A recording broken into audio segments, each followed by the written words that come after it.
1, 2, 1, 2, 3, 1, 2, 3, 4, 5, test. Do, okay.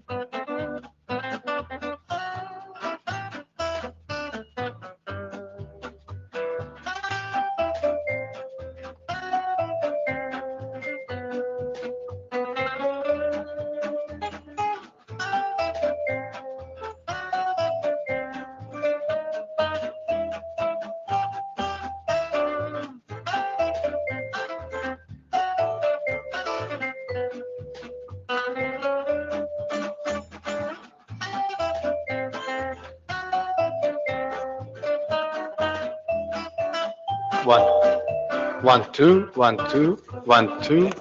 Okay.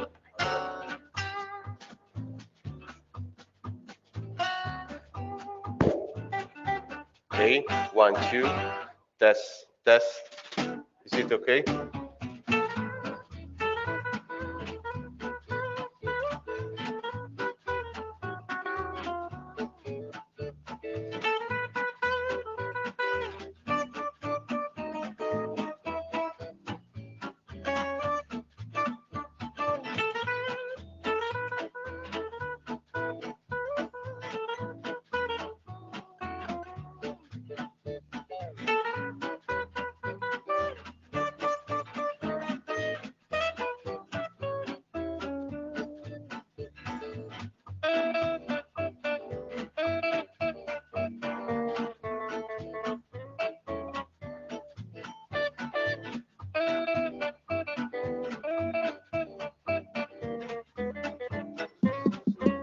Okay, okay. Hey, 1, 2, test. Should I turn it off? No?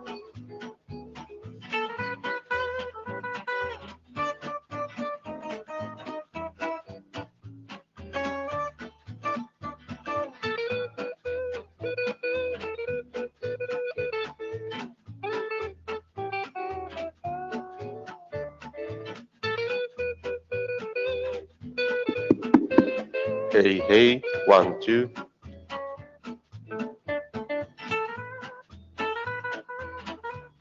One, two, 1, 2, 1, 2. Okay.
Check sound.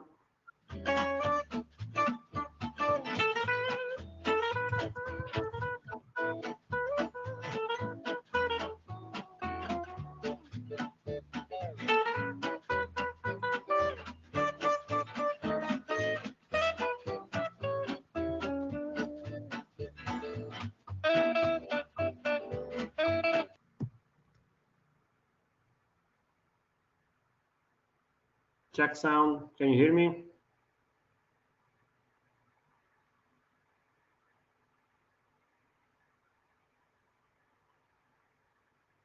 Yep. Alex, Hey. can you hear me? Okay, now Yes. I can hear you both in meet. I can hear you in the room. Okay, perfect. Thank you. Okay. Bye.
ABC test.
Good morning. Come in, grab a seat,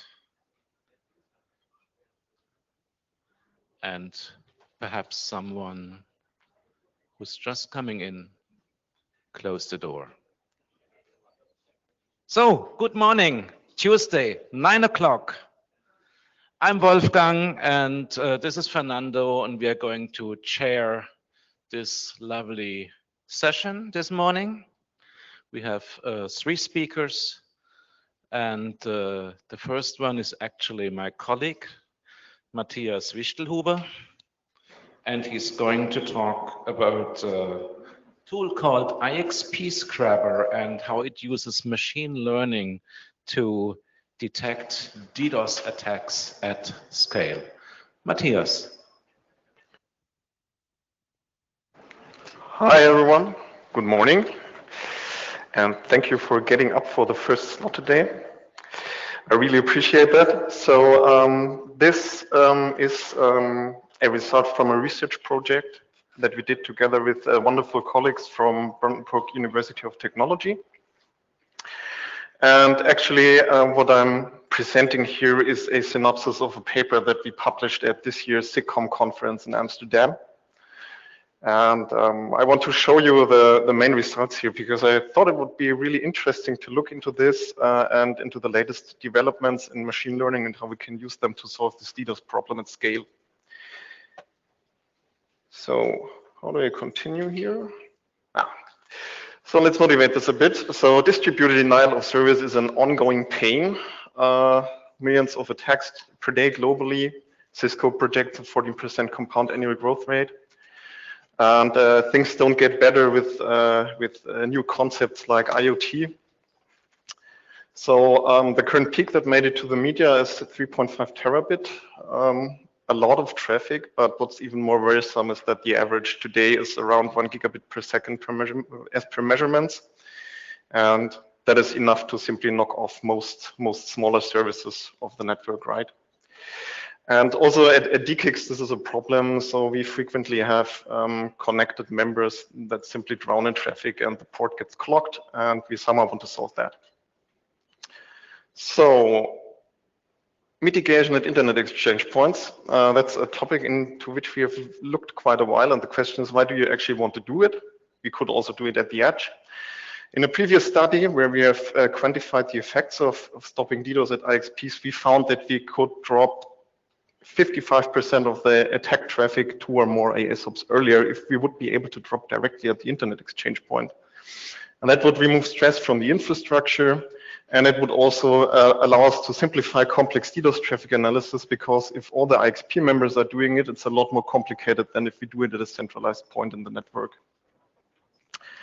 And the question that we wanted to solve with this paper is, can we build a DDoS mitigation system that is actually fitting IXP's operational requirements? Because, well, IXPs are quite different from edge networks in this respect. So what do we want to achieve there? So low cost, of course, everybody wants that, right? We didn't want to buy any new appliances, so it needs to work with the existing hardware that we have. Low maintenance, so what we definitely don't want to do is manual definition of rules or triggers. There are some tools around there where you can do that, but what we want to achieve here is a high degree of automation, so no manual interference there. Should also be member driven, so we don't want to define what DDoS is. We want to the members to define actually what they don't want to receive. And this is something that we also take into account here. And as we're talking about machine learning, there's always the issue of, can we control that, right? So machine learning is sort of obscure, and you really want to be able to debug, for instance, decisions of this algorithm. So let me introduce the main idea of this whole paper. So this is a simple IXP for members, and that's shifting traffic between these 4 member ASs. And of course, also DDoS. And you probably know that there is a operational practice that is called BGP Blackholing. It's a standardized practice, and the idea there is that you simply mark BGP announcements with a certain community, and this signals to the other ASs that they please should drop this traffic before it even enters your network. So what we did here is we looking how we can generate large DDoS training sets from blackholing traffic, because this is obviously traffic that was marked as unwanted. So it should be a good base for providing some classification on top of that. Second, we provide the self-learning IXP scrubber machine learning model.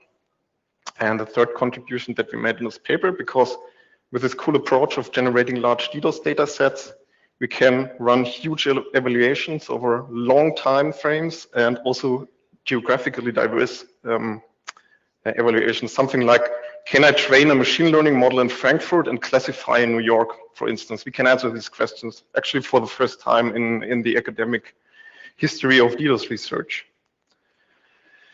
So let's dive a bit into the details of how blackholing actually works at internet exchange points, because this is really interesting. This is how it should work actually. Yeah, so you see the IXP in the middle, you see member ASA, which receives some DDoS traffic. And what member ASA does at this point is it announces a black hole, which is redistributed by the internet exchange point. Member ASB accepts this announcement and then blocks the traffic.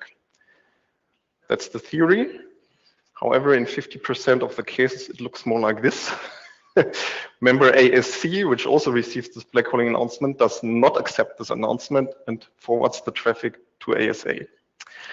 And usually we would consider this to be a bug, but for us it's very useful because we can see unfiltered and unwanted traffic on the IXP platform. And this is an excellent base for correlating BGP and flow data, and this allows us to automatically generate DDoS labels in a training set. And the really cool thing here is that the training set size is really only limited by the size of the BGP and flow data that we can record, as opposed to previous works that often relied on manually labeling network traces. So we can easily outperform any academic data set that we can find with this method. So that sounds very simple actually, but there are some challenges in this data. So the first one is you somehow need to balance the data. So if you're looking at the flow export that is coming from our routers, blackholing flows are highly underrepresented in the overall flow export, so they are much less than 1%. And that is a problem if you want to apply any sort of sophisticated data analysis on that, because the classes are highly unbalanced and machine learning algorithms cannot handle that. So what we're doing at this point is we are balancing by subsampling non-blackholing flows to an extent that we reach somehow an equal share of blackholing and non-blackholing flows in the data. All by also maintaining some other statistical things, but the details on that are actually in the paper if you're interested in that. But a nice side effect of this is that it reduces the overall raw data by more than 99%. So we can immediately throw away 99% of the flow export and learn on the remaining 1 or 2% of data. And if we're analyzing our data set that remains after this balancing procedure, you see all the data points nicely aligning at the angle bisector. So on the x-axis, you have the blackholing flows, and on the y-axis, you have the benign flows. And this is a perfect base for doing machine learning on top of the data set. So actually, we're not using just one data set in this work, but two. So the first one is the ML training set here. That is the one that is generated with the method that I've just shown. This is the big one. It contains 685 billion flows from 5 internet exchange points plus BGP between 3 and 24 months of data from the EU and US.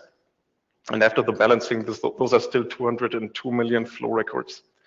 And this one is actually used for the ML pipeline design, training, performance evaluation, and everything that we're doing there. But we are proposing a completely new sampling method that has not been researched before, so we need some other data set for cross-validation. And what we're doing here is we're cross-validating all our models with the self-attack set.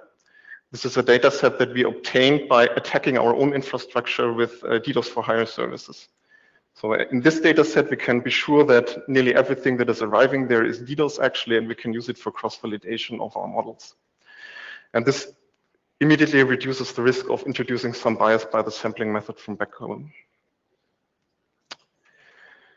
So just a short glimpse into the data analysis here. A lot more is in the paper, but I wanted to show you some of the challenges that we have here. If you look here at the sending services that we have in these two data sets, so the self-attack set And the ML training set, you see a lot of the usual DDoS suspects, like, well, okay, UDP fragments, SNMP, CLDAP, SSDP, and so on.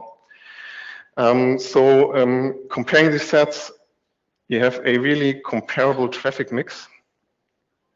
But there's also this other category on the bottom right in the ML training set. And this is one of the challenges we have here. So blackholing traffic is not pure. It's not only DDoS, because it's a mechanism that works on a prefix basis, right? So if someone blackholes a service, you usually receive DDoS, but you also receive benign service, benign data. So you somehow have to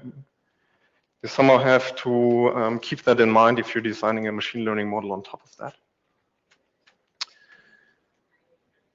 So how does that actual machine learning model that we're using on top of that look like? So actually, we're not using one model, we're using two models.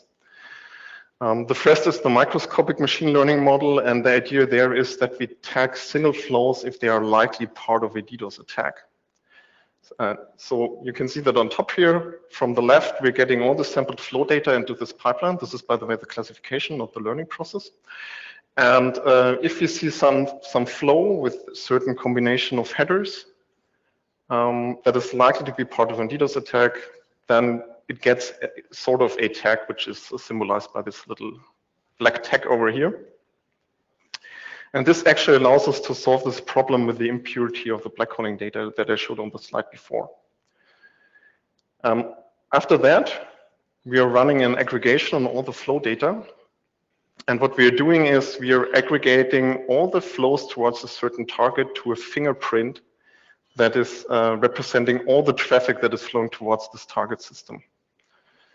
And the idea here is that we have a second model that actually classifies these fingerprints into attacked systems, for instance, in this case A, because it receives DDoS, or not attacked, in this case B, because it only receives benign traffic. And if the macroscopic model identifies a system to be under attack, it only drops the traffic that is actually matching the tags from the first step. So we can really only separate the DDoS traffic from the benign traffic at this point. So that is a bit abstract. Let's dive a bit into the details of these two models. So this is the microscopic level. So this is where we actually tag the flows. The goal here is to identify blackholing prone flow clusters. We're using a family of algorithms that is called association rule mining in that step. And each of you has seen this algorithm in action. This is the algorithm that is commonly used to create recommendations in e-commerce systems.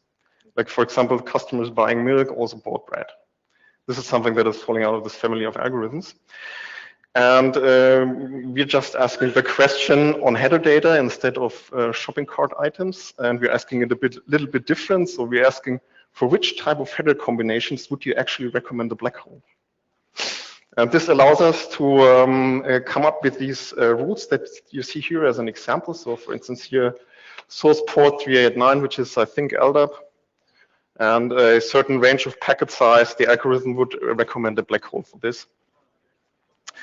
And the last part of this is actually what we call a tag signature. So this is also what you can match against header data simply.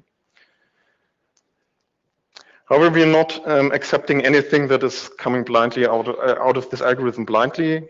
So you want to exert some control about what is matched there and what can actually be filtered by the algorithm.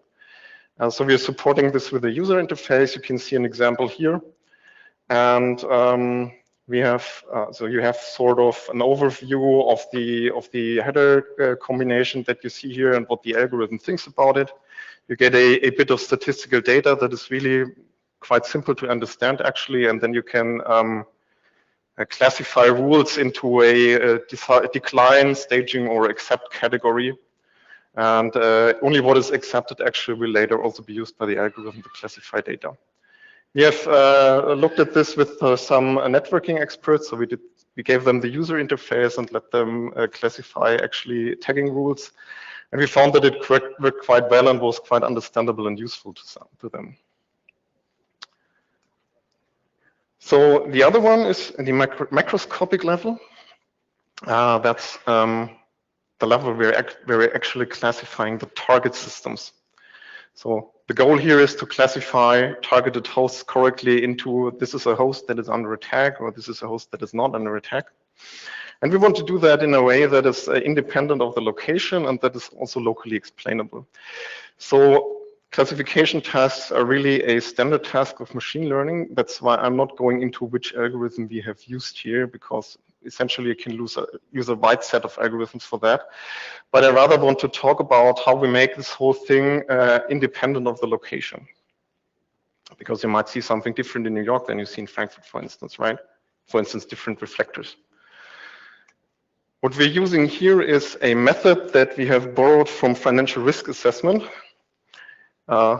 Again, probably each of you have also been subject to this method, because this is something that is often used for credit scoring. So if you ever have been subject to credit scoring, this has been applied to you. And this is called weight of evidence encoding. It's simply a way to encode categorical variables. So if some categorical variable is likely to appear in a black hole, then we give it a positive risk score. For instance, this applies to reflector IPs. This applies to DDoS-prone protocols like NTP or SSTP. If you see something like this, it gets a positive risk score. If something is unlikely to appear in a black hole, it gets a negative risk score. For instance, Quad 8, DNS provider would get a negative risk score, or some protocols that are mostly used for benign traffic, for instance, HTTP. And what we're actually doing with that is we're applying this weight of evidence encoding to the data before we actually let it classify. So actually the model consists of two parts: the weight of evidence encoding, which is encoding all these categoricals, and then it passes only a risk score for everything and it sees to the actual classifier. So for instance, the encoding would produce a negative risk score for NTP and a positive risk score for Quad 8. And the actual classifier would only see this risk score. It would never see something like Quad 8. I'm telling you this because we can do cool evaluations with that. So let's first talk about the general evaluation that we did with the system. So we took the standard approach of evaluating this with a number of 5 optimized machine learning classifiers on all of the data. And we found that an algorithm called XGBoost has had the highest overall performance. If you know a bit about machine learning, then you also know probably about F1 scores, which is the metric that you want to look at here. And the F1 score for XGBoost in this case was larger than 0.98. So that means the classification is really, really good, because 1 is the best score that you can achieve here. And the other thing that we looked at is retraining.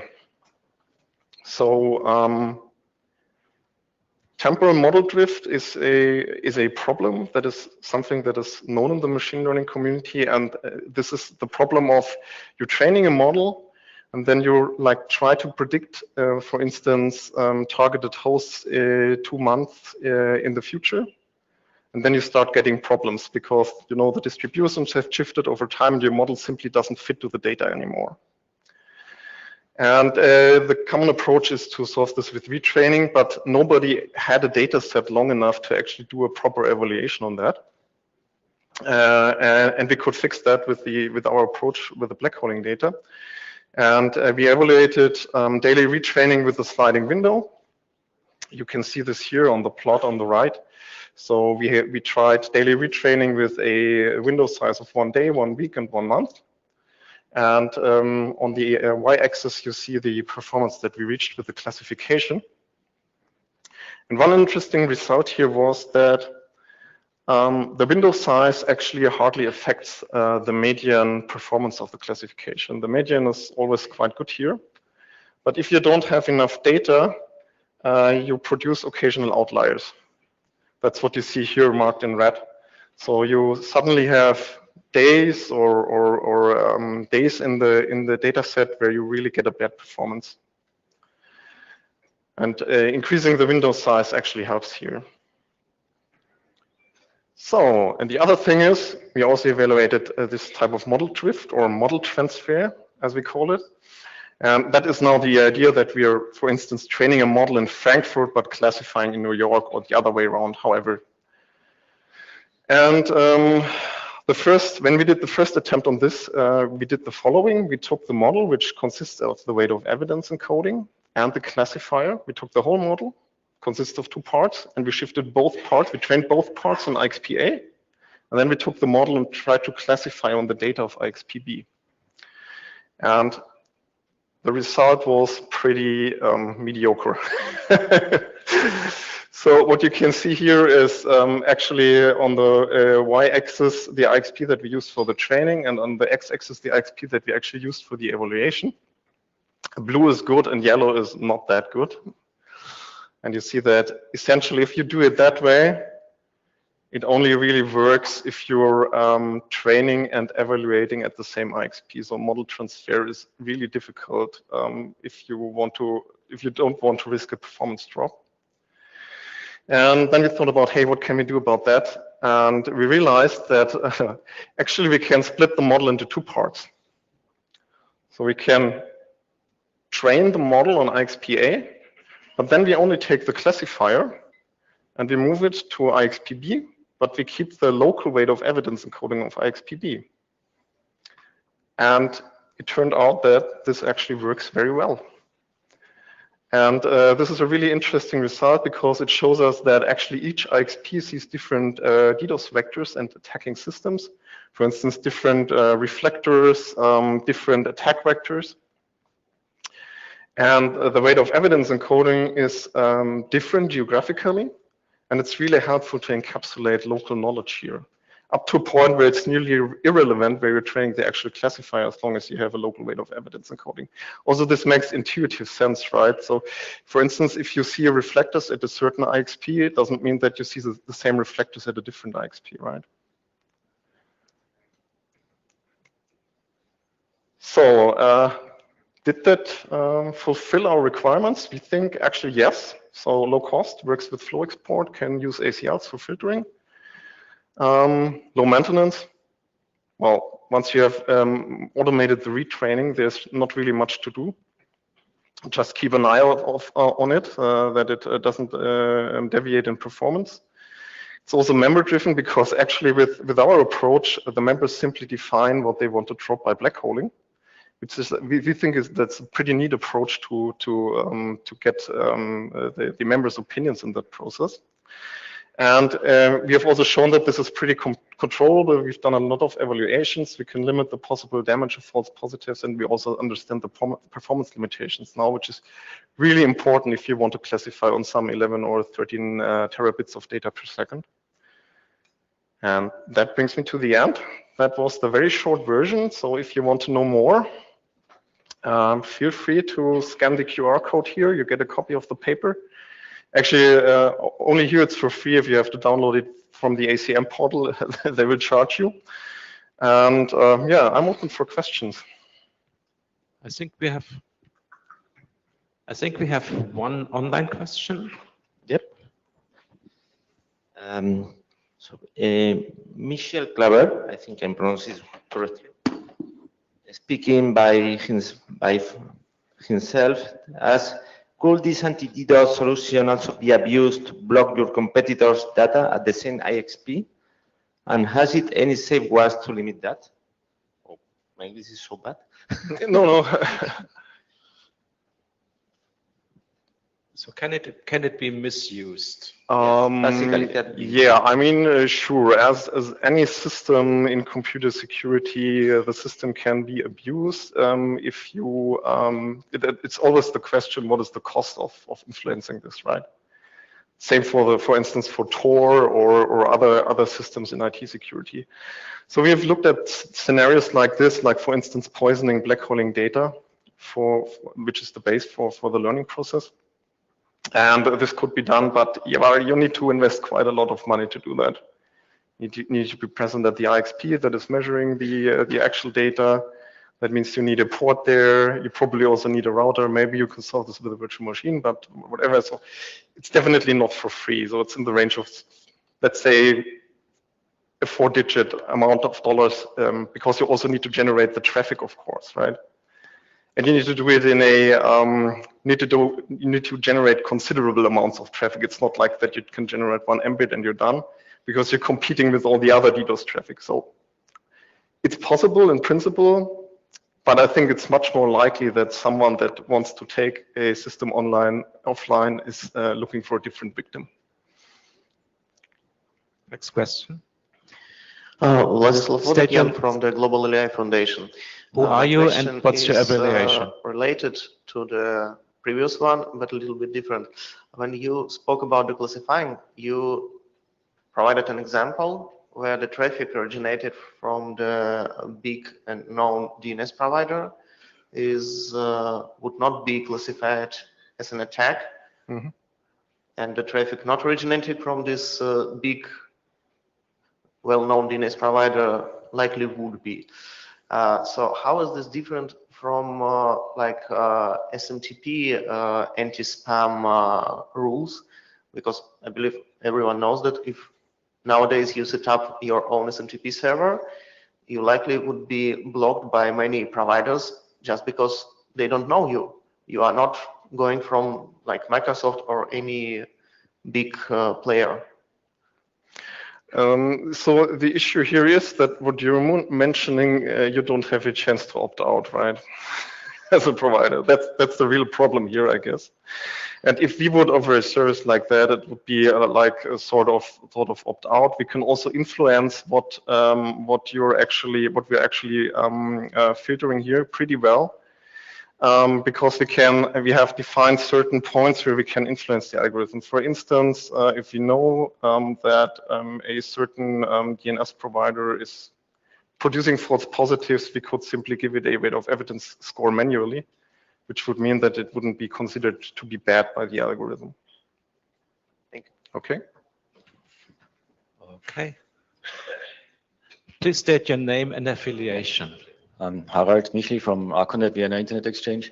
I have a question regarding your tool, and do you provide the rules for dropping traffic somehow publicly? I mean, if I debug some connectivity issues, it would be interesting to know if my traffic is currently somewhere dropped or not, independent of who sets the rule, because it can happen that the NAS is behind an AS behind an AS, and there is somewhere between an IXP that drops packets, and then maybe I lost some connection I didn't intend to lose. So those are already issues of operation. So this is still a research project. We're looking into operationalizing that, but it's not that far that I can really answer that question. I guess you would get insights via the portal. No, that's a problem. It should be public, because I know who. I wasn't finished with the answer. I had a talk on the actual filtering rules and how we generated last stripe for 84 in the anti-abuse group, and we have open sourced the filter list actually. We will probably use a similar mechanism to open source the filter list for people that want to debug stuff. Okay. Thank you, Matthias. Okay. Thank you very much. Can I have my slide, please, now? Yes.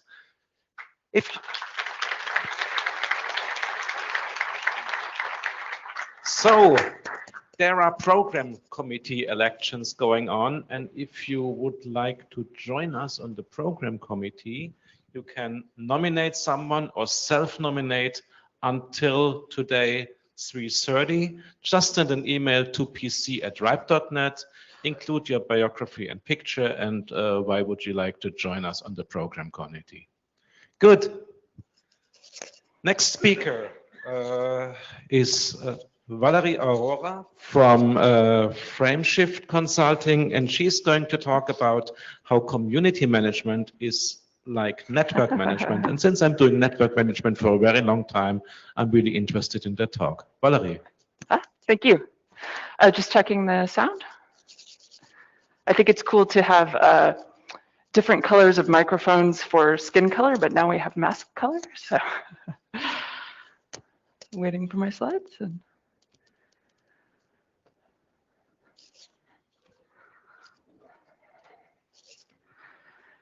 I can start with some part, which is I'm Valerie Aurora. My pronouns are she, her, and hers. It is exciting to be here. I haven't been to a conference in person since 2018. I'm here to talk about how community management is like network management. And in a minute, they'll have my slides up.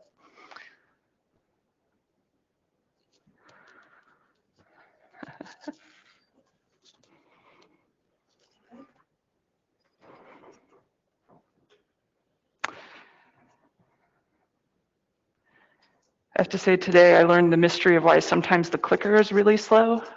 Sometimes it is routed really far out of the way. And because you all are an expert on that, today's clicker is very responsive. Awesome. Here we are. Hi, I'm Valerie Aurora. I'm here to talk about how community management is like network management.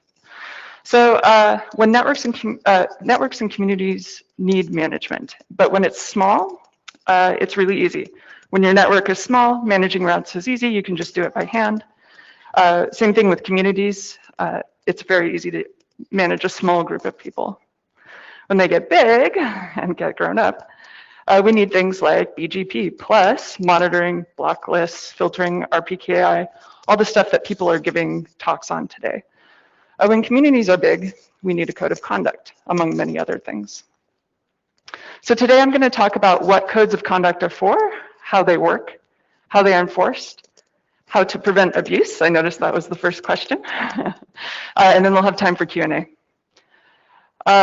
So just a little bit about me. I've been doing this stuff for over 10 years. I co-wrote a free ebook, How to Respond to Code of Conduct Reports. It's actually novel length. I was the lead author of a code of conduct that's now in use by thousands of groups, including most technical conferences. And I do some other stuff like ally skills, DEI coaching, things like that. Also, I used to be an operating systems programmer. So my first kernel patch, Linux kernel patch, was in 2001. I fixed a TCP proxy bug. It only broke every other connection. I fixed that while I was building an internet appliance. I fixed some Ethernet driver bugs, and I wrote file systems. I also collected questions for the TCP IP drinking game, which you can see me playing while wearing my red hat from Red Hat Linux. So small networks are simple to manage. This is the ARPANET in 1977. Small communities are too. So say if you have a party with 10 people at your house and someone's being a jerk, the person who lives there, the person who's running the party, or any random person just says, get out of here. And then you just don't invite them back. Easy. What happens when networks get big? Well, so here's the list of routing incidents from the Manners Observatory from September 2022. There's about 1,500 issues. If you had to deal with those all one by hand, that would be pretty miserable. So communities, when they get big, have problems too. So just to give you a very extreme example, DEF CON is a hacker convention in Las Vegas, Nevada. I went to DEF CON 3 in 1995. I stopped going a few years later, but they've made things better. So about 30,000 people attended in 2019. There were about 30 reported incidents, most of which were things like someone got lost in the casino. As a result of this event, about 3 people were banned from future DEF CONs. So about 1 in 10,000 chance per person of getting banned.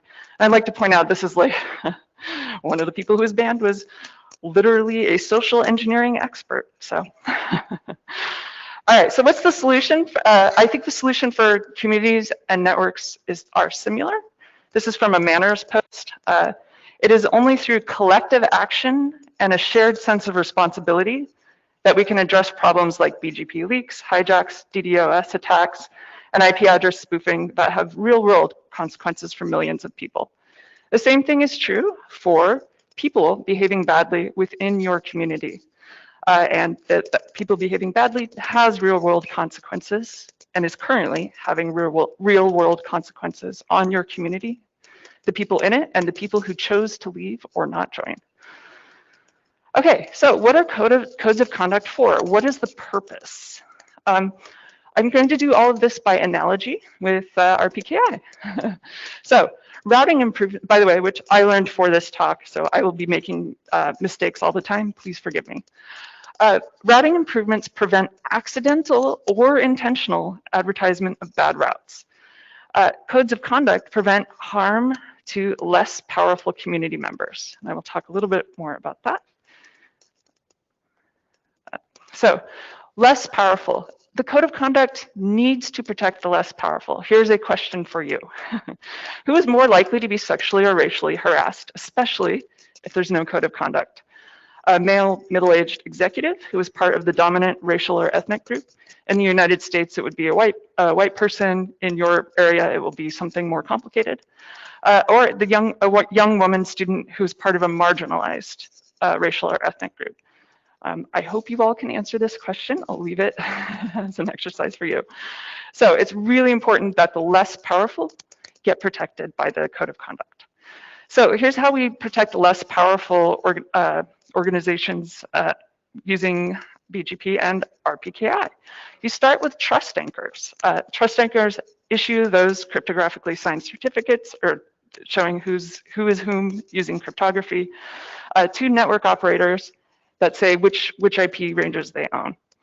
The TAs keep the repositories of routing information, and then network operators query them and use them to filter routes. Here's an example of how communities protect the less powerful.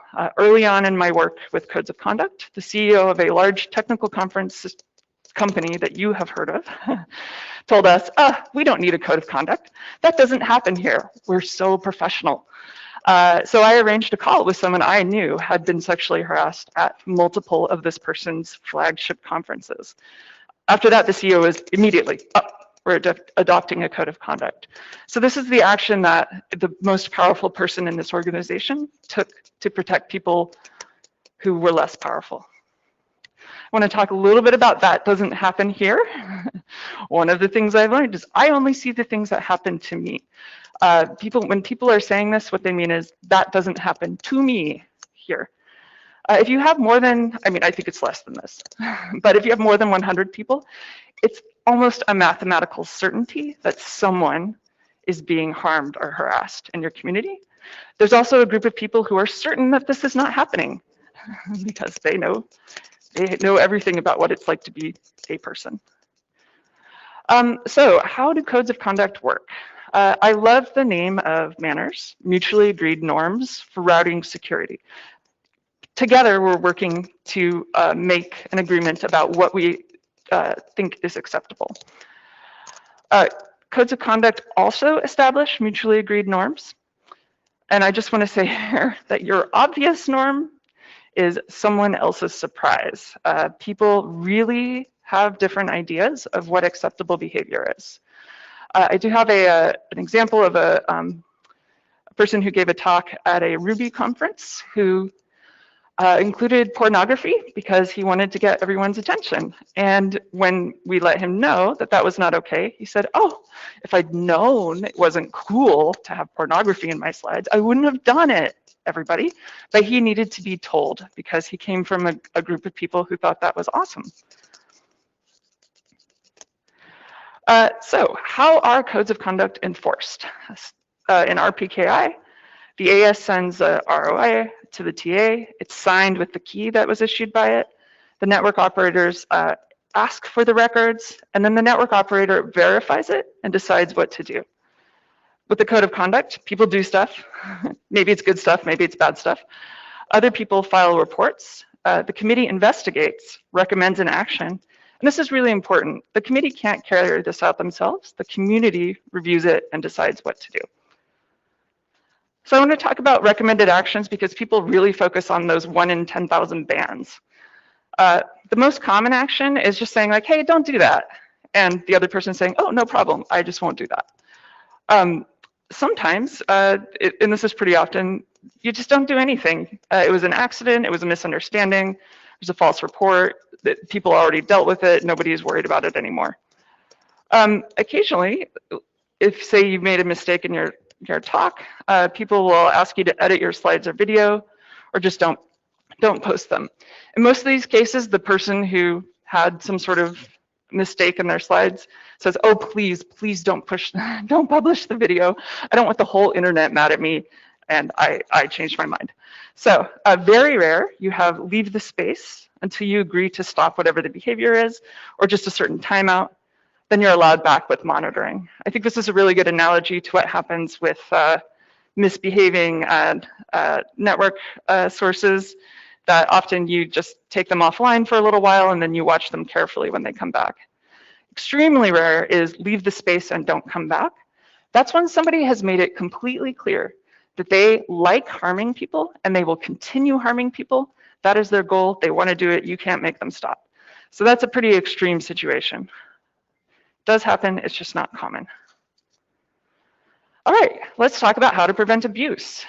So the way this works with RPKI, network operators trust the trust anchors, which are run by the regional internet registries. And we'll talk more about how those are governed. The community trusts the Code of Conduct Committee. It's really important to understand the Code of Conduct Committee is also run by a trusted organization. In your case, these are both the same thing, RIPE-NCC. So the community in all cases is the ultimate root of trust. The Code of Conduct Committee does not have the power to enforce its decisions. The people who control mailing lists, the meeting admission, working group membership, things like that, they have to actually agree and implement it. The community then governs the committee through your existing community governance systems, which you have quite a few of. I can talk about some examples here. So your RIPE chair is selected. I read the RFC, is selected, well, style, RFC style thing, is selected through an extensive community input process. The RIPE-NCC members vote on the board and many other things. I think that's tomorrow in the afternoon. The working groups select working group chairs and co-chairs by their own process. And the community chooses the program committee, who then chooses the meeting content. So these are just examples of the whole feedback system. They apply also to the Code of Conduct Committee. Let's talk a little bit about due process. People, again, get really stuck on extreme cases here, and their model is often due process in the formal legal system of your government. So here's an important difference between your government and RIPE-NCC. Governments are very popular. They have, or popular, depending on the government, unlikely, powerful, but they have a monopoly on violence, the state monopoly on violence. So they can kill you, they can fine you, they can imprison you, they can kick you out of the country forever. They employ police forces who have professional investigators, they have whole courts, they have judges, they can compel you to testify, they can punish you if you lie in court. So here's what RIPE-NCC and the RIPE community can do to you. And this is not trivial, but they control the regional internet registry. They control membership of RIPE-NCC. They control things like working group chairs, who gets to be on mailing lists, things like this. So RIPE-NCC, if the community and the organization chooses to carry out the Code of Conduct Committee's decisions, it may have an important effect on somebody's career. But the RIPE-NCC does not have the ability to compel you to testify and punish you if you're lying. They can't imprison you, all that kind of stuff. So the process needs to be in proportion to the power and the resources of the organization. Saying that you want a legal court style process, feel free to fund that. It's going to cost a lot of money. So I want to talk about false code of conduct reports. I was really surprised by what actually happened over the last 10 years when it comes to false reports. So first, they're extremely rare. The cost of reporting can be very high, even for true reports. There's a lot of news stories around, for example, the Me Too movement. If people talk about their experiences with racism, they often suffer severe professional consequences.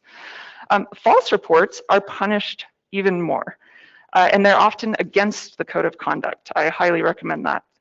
That's part of, to make using false reports to harass people against the Code of Conduct. That's the right thing to do. A Code of Conduct just makes it slightly less costly to report someone's behavior and slightly more likely that something will be done about it. It's still costly. So here's what actually happens with false reports. I was really surprised. Guess who's filing them? They were frequently filed by powerful people who had a long record of opposing codes of conduct and individual bad behavior that made other people, most of the community, wish that they were not part of the community. That was really surprising to me. They are often filed against marginalized people who support codes of conduct. And in all the cases I'm aware of, they were quickly discarded or punished by the Code of Conduct Committee. So I have one example of somebody who took exception to a quote from a published news article they had written, saying, being used as an example in a conference of negative behavior by a speaker who included their own past writing as an example of negative behavior. This person filed a code of conduct. The Code of Conduct Committee said, give me a break, no. And then a few years later, the same person who filed this report was finally banned from the conference after berating a member of the conference staff in a totally unacceptable manner. Many cheers were had. So here's some real world code of conduct problems I've seen. The anti-code of conduct people file false reports against pro-code of conduct people. I'm saying that your biggest risk of a false report is if you advocate for codes of conduct. The committee quits because it's super unpleasant. There's so much fighting, everyone's so mad, and they're just like, look, this isn't worth it. I'm not even being paid. The committee under-enforces because they are afraid of the personal consequences for themselves. This is why it's so important to support your community, or your committee. Or the committee does nothing because they can't figure out what happened. I've been in this situation before. There's multiple different languages I don't know. There's multiple people who are all seeming to behave badly towards each other. There's some sort of massive history going on. That's why I rarely manage communities anymore. I've never seen somebody use a code of conduct report to win an unrelated argument, like, you know, what DDoS system prevention system you should be using. All right, so here's the summary of how you prevent abuse of codes of conduct. The committee is chosen by a trusted authority in some manner. You don't choose mean, power-hungry jerks. Members must recuse themselves for conflicts of interest. This is the RFC sense of must. Recommendations are implemented only if other people agree. The committee publishes regular transparency reports. So this is like observability of what is actually, the question about what was happening with your automatic classifier at the IXP, or yes. So you really need to be able to review what they've been doing. The community uses existing governance structures to hold the trusted authority accountable, and therefore the committee. So here's a few tech communities with codes of conduct. There's literally thousands of them, but I know for sure, and I have links to the code of conduct for the IETF, the IEEE, the ACM, the Python Foundation, and all its conferences and communities, things like that. There's bazillions of them. I used to maintain a web page where they all of the list, and it had to get split into multiple web pages. So there's a lot. These are enforced in various different ways. You can go look at their transparency reports if they publish them, which is a good sign that they're doing a good job, to get examples of how they do this. All right, so what's the alternative to having a code of conduct or RPKI? I want to emphasize that bad stuff is happening now, and the process is much less fair. So if you remember before, we started partially implementing, we're getting there, RPKI. Network operators would just trust other operators by default. They would use ad hoc methods to screen out bad routes or bad actors. Sometimes they would get them wrong. Sometimes they wouldn't get all the information. Overall, but there's no way that was going to prevent BGP hijacks or leaks. All the bad stuff is happening over there where you don't even have any influence. With communities, every person is forced to trust every other person by default. They may build their own list of harmful people using ad hoc methods and gossip. I'm actually pretty pro-gossip myself, but I much prefer to have a formal system where people can do a good job of finding out whether it's an ill-intentioned rumor or somebody's true behavior. Overall, but they can't protect themselves from harm unless they are very powerful. So if you're in the audience thinking, wow, I've never had a bad experience on a RIPE NCC meeting or mailing list, I have news for you. People think that you are not a good target because you have too much influence. All right, so I would rather do this. It is only through a collective action and a shared sense of responsibility that we can make our community safer for the less powerful. All right, so here we are. Our PKI isn't perfect, and neither are codes of conduct, but they are better than what we have now, and they are improving daily. You keep coming back and refining and improving and editing your code of conduct. I've been through this cycle multiple times. Many tech communities have successfully implemented codes of conduct and prevented abuse of them. They've been tested and it worked. If you would like to be part of this, please support your code of conduct committee. They need it. It's such a hard job. It's completely miserable. I only do this work when people pay me. I have too many years of it. And please participate in the RIPE NCC general meeting to make sure that you are holding your community accountable. All right, we have 10 minutes for questions now, but also this afternoon at 3:30, we have 30 minutes of questions in Tesla C. I would love to see you there. I love talking about this. I've seen all the stuff. I have a million stories, and I've worked out all these weird principles, so I would appreciate it. Thank you. Go ahead. Okay, thank you, Valerie. Yeah.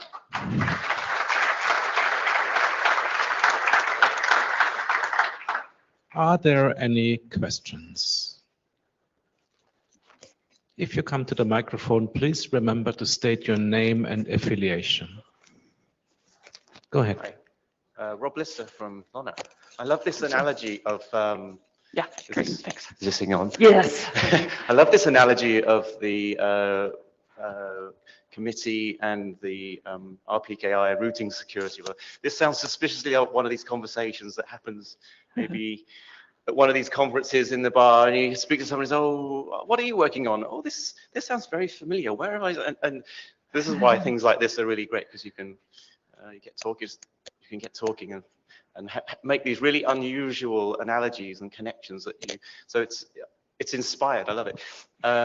My question is, I'm on a program committee, and we're sort of very mindful of sometimes not being the censors of when people are sending us proposals and presentations, but we kind of think, okay, I may personally disagree with some of this presentation, but I'm not there to censor it. I'm there to make sure it's appropriate within for our community. So, and sometimes I get pushback to say, oh, well, you're censoring it and you're no platforming me because why can't I go and say this? And so where do you draw the line and say, well, are we going too far? Exactly. And it's very subjective what I would say is appropriate. And so I have some principles, yeah, I can share. I've had anyone saying, oh, I'm being completely no platformed here. So in order to claim no platform, you need to have the sense of entitlement to platform and have had a lot of time of people listening to you. There are people no platformed right now. People saying unpopular things, people who are less powerful. So I like to start from the framing of, look, we already have a problem with people either self-censoring or being censored. It's just happening informally through the process of systems of oppression like racism or sexism or homophobia, right? So the code of conduct is actually evening the likelihood that you're going to get a platform. I do have a specific principle, the paradox of tolerance. So if you look this up, it's a philosophical principle developed after World War II. The idea is that you should be tolerant of everything except intolerance itself. The way I've worked this out is if somebody is trying to do something that is dehumanizing to a group of people, especially based on their identity, but I don't want to be dehumanizing any group of people, I don't need to allow that. I don't have to tolerate it. Nobody gets to get on stage and get my organization's name behind that. So that's the short version. I'd be happy to chat at more length at the afternoon. Okay. Thank you. Next question from Vesna. Please state your name and affiliation. Vesna Manojlovic, working for IPNCC. My question is about how do you balance the need for transparency and accountability versus confidentiality? That is a really good question and is something that we've worked with a lot. The information that people need to know from a transparency report or other announcement is the code of conduct being enforced fairly? And am I going to be safe when I attend this community? You can often do that without naming any names or providing identifying details. Often, if it's something that's happened publicly, everybody knows. It's more interesting when it comes to something that happened that only a few people know about. What I've learned is that a thing that a few people know about often becomes a thing that a lot of people know about.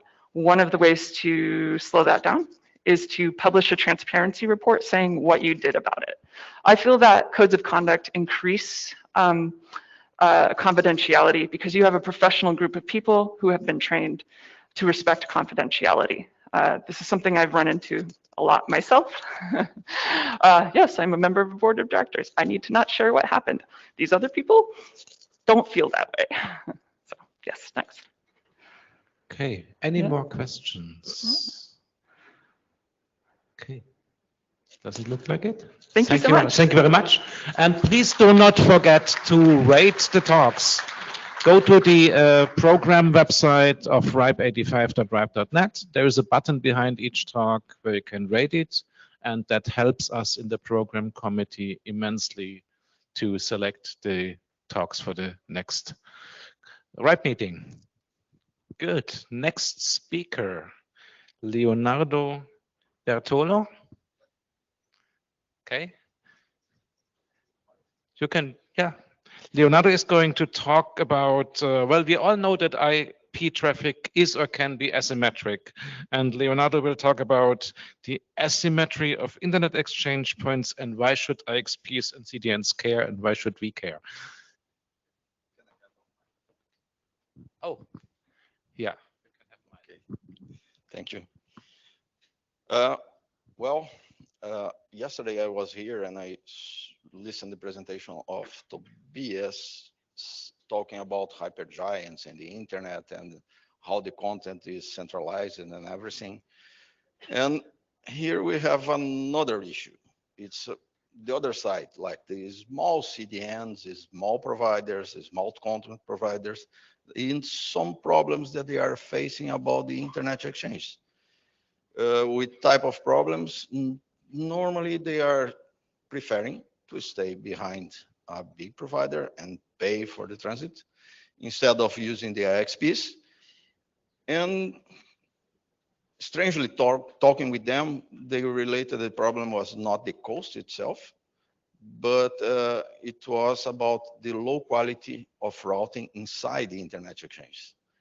And then we try to investigate what they are saying about that. Well, normally these small CDNs, they use some solution based on proxy and Anycast. If we look at that, for example, top 1 million domains in the internet, more than a half of them are using Anycast, at least for DNS. So the use of Anycast in the internet is growing every year since started a lot of DDoS attacks in the beginning of 2000. So it's a good solution for content distribution and for get better resilience in the network in case of attacks and everything. Well, the fact is Anycast is no more than a hacking in the routing because we get the same IP address that we use for Unicast servers and spread the same IP address over different parts of the world or over different parts of our network. And that makes that part of the network goes to the closed server that are there. Well, that is what we expect. But, oops, not always is like that. Because of ISP routing policies, happens that part of the users that are in, for example, one continent being directed to other continents. And there is some impacts on that. And what is the problem of IXPs? Well, that situation that we showed before, we know that, okay, happens because there is a lot of different policies inside each one of the providers and everything. But inside the Internet Exchange, normally when somebody goes there like you and connect to the Internet Exchange, what do you expect is, okay, I send traffic to any other participant and I will receive this traffic back. Yeah, because we are directly connected there. But that's not true.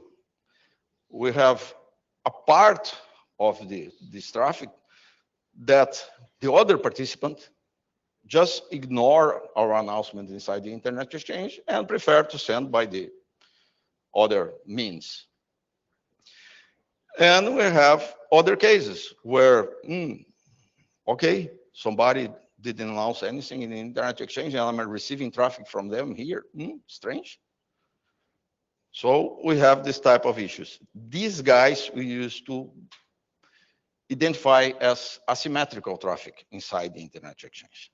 And we want to quantify that to know, okay, there is difference between one Internet Exchange to another, or how many of the ISs prefer A, B, or C in this case. That was we want to know here. Well, why this asymmetry is important and why that is really bad? Well, we know a lot of old problems with that. That is already in the bibliography. For example, if you try to do a latency estimation here, for these cases, you get wrong values.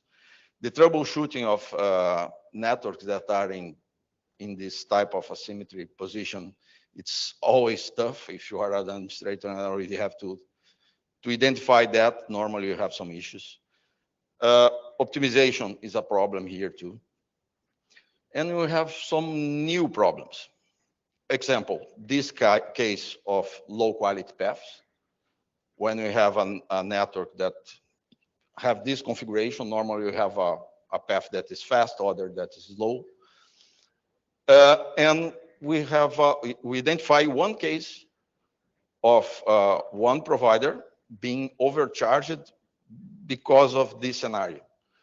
When he have like a bucket in US, a bucket in Europe, and part of the users of another CDN were sending the traffic to Europe instead of US, and he was overcharging 4 times the price for using this type of service between 2 different Anycast networks or 2 different CDNs. So there is other problems with this type of service too. Well, then what we want to know is there is difference between Internet Exchange. If each one of these autonomous systems have a different behavior and map individual behavior on this Internet Exchange, and what we can do to improve that situation. So the way here is like to say, okay, can we do maybe a better Anycast or better way to create an Anycast network? That is our goal here. So we try first to identify a way to measure that. First, we try hyperparameter trace routes. Some issues here. Normally, outside Europe, we have very low values. Like in São Paulo, we have like 4% of ISs that we can identify. Another difficult problem to solve is identify if a trace route is really passing through the Internet Exchange or not. IXP data flows. In some places, people will still have issues about the legislation. That means that the IXP administration is not sure if they can share or use the information from the data flows, even for research purposes. Another thing is, okay, if we analyze the data flows, we can be sure when we see one flow coming and going back through the Internet Exchange, but we do not know what to do when we see just one leg, because maybe it's just a sampling problem, because normally IXPs use a statistic flow. So we do not know if it's a sampling problem or is an asymmetry. And the last one is about routing dynamics, because you have some times that we have different, for example, variations in the internet. When we have a rupture of a fiber in the sea, for example, a transoceanic cable. So we have variations for 1 month, for example. Then we reduce our problem to just to know the neighbors that are directly connected to the internet exchange. Well, oops.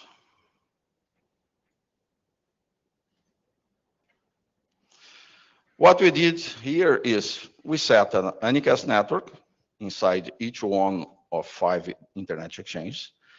And we actively generate traffic for 6 million/24 networks for the participants of this internet exchange. Well, it was nice because we could map almost 90% of all ISs in this internet exchange in 15 minutes. That is good. And when we compare, for example, with the results that we have from answers of each one of these ISs to the IM6, for example, we increase from the 59 to 91% of mapped ISs. And for example, in São Paulo, we increase from 4 to 79. That is allow us to have a good picture of how it works, or how it works, that IXP. Well, that's the testbed that we used. It was built for the university some years ago. And those are the IXPs that we tested. So what we do, it was generate traffic inside and outside the internet exchange and manipulate the routing using our equal size prefix from our internet provider in other unicast node, in other region of the planet, and to generate a more specific prefix inside the internet exchange. What we got? Well, we learned that we have those deaf neighbors, that is, they always ignore what we send in the internet exchange. They never use our prefix to return traffic back. We have some mute neighbors that do the contrary. They do not announce anything to the internet exchange, but they send traffic, what is strange at minimum. And we noticed too that the IX path inside the internet exchange is really being preferred by the IXP customers. That means that the customer is not, there are a lot of customers do not want to receive traffic in the internet exchange. And when we try to force this traffic using, for example, local preference and everything, in some internet exchange, we have a negative impact. That means worse round trip time, for example. We noticed that around, there is a variation from each one of the internet exchange, but around 85% of all the traffic that we got is symmetric. Very nice. But 12% of them is like that deaf neighbors. What happened, if you analyze the graphic of a deaf neighbor in the internet exchange, is more or less like that one that we see. We evaluate around 50 different cases that we could validate with the internet with the IXP administration about graphs like that. So some big guys are doing this. Why? We saw, for example, before saying why normally they use, for example, in one case, half of those that we consulted, it was by configuration mistake. Normally small autonomous systems. And other part, they just say, Okay, I want to do that. We are not preferring to use the internet exchange. We are using the internet exchange just as a backup path. That was at least new for us. Well, the numbers that we got for each one of these cases is around, for example, that 85% in the best case is when we use a local preference to the internet exchange and use a more specific prefix there. So better numbers of symmetry in that case. When we use the other case, like we equalize the prefix with our ISP in another other node, we have this symmetry going up. We need to do a special treatment to try to decouple which is the ISP that we used. So we describe it, that one in the paper. Oops. And that's the type of the impact that we have when we try to force or push this /24 there. In some IXPs, we are seeing the yellowish part is like the RTT that are increasing. So we have like 2 degrees of RTT when we use a /24. So normally when we try to force to return traffic through the internet exchange, we are attracting bad routes. Well, the second part is like, okay, and if you like who are doing that, there is some classification about the type of the business. We are expecting, for example, that the most asymmetrical one, it will be the normal or the regular ISP. Not really. They are the green ones, so they have a very good symmetry when you consider the average of all of them. But we notice the one case about the mobile operators. Those one are the most asymmetrical. We couldn't talk with anyone to realize why that was happening, why they are doing that, why they are preferring to deliver in other parts, and why they are in the internet exchange doing that. That is other thing.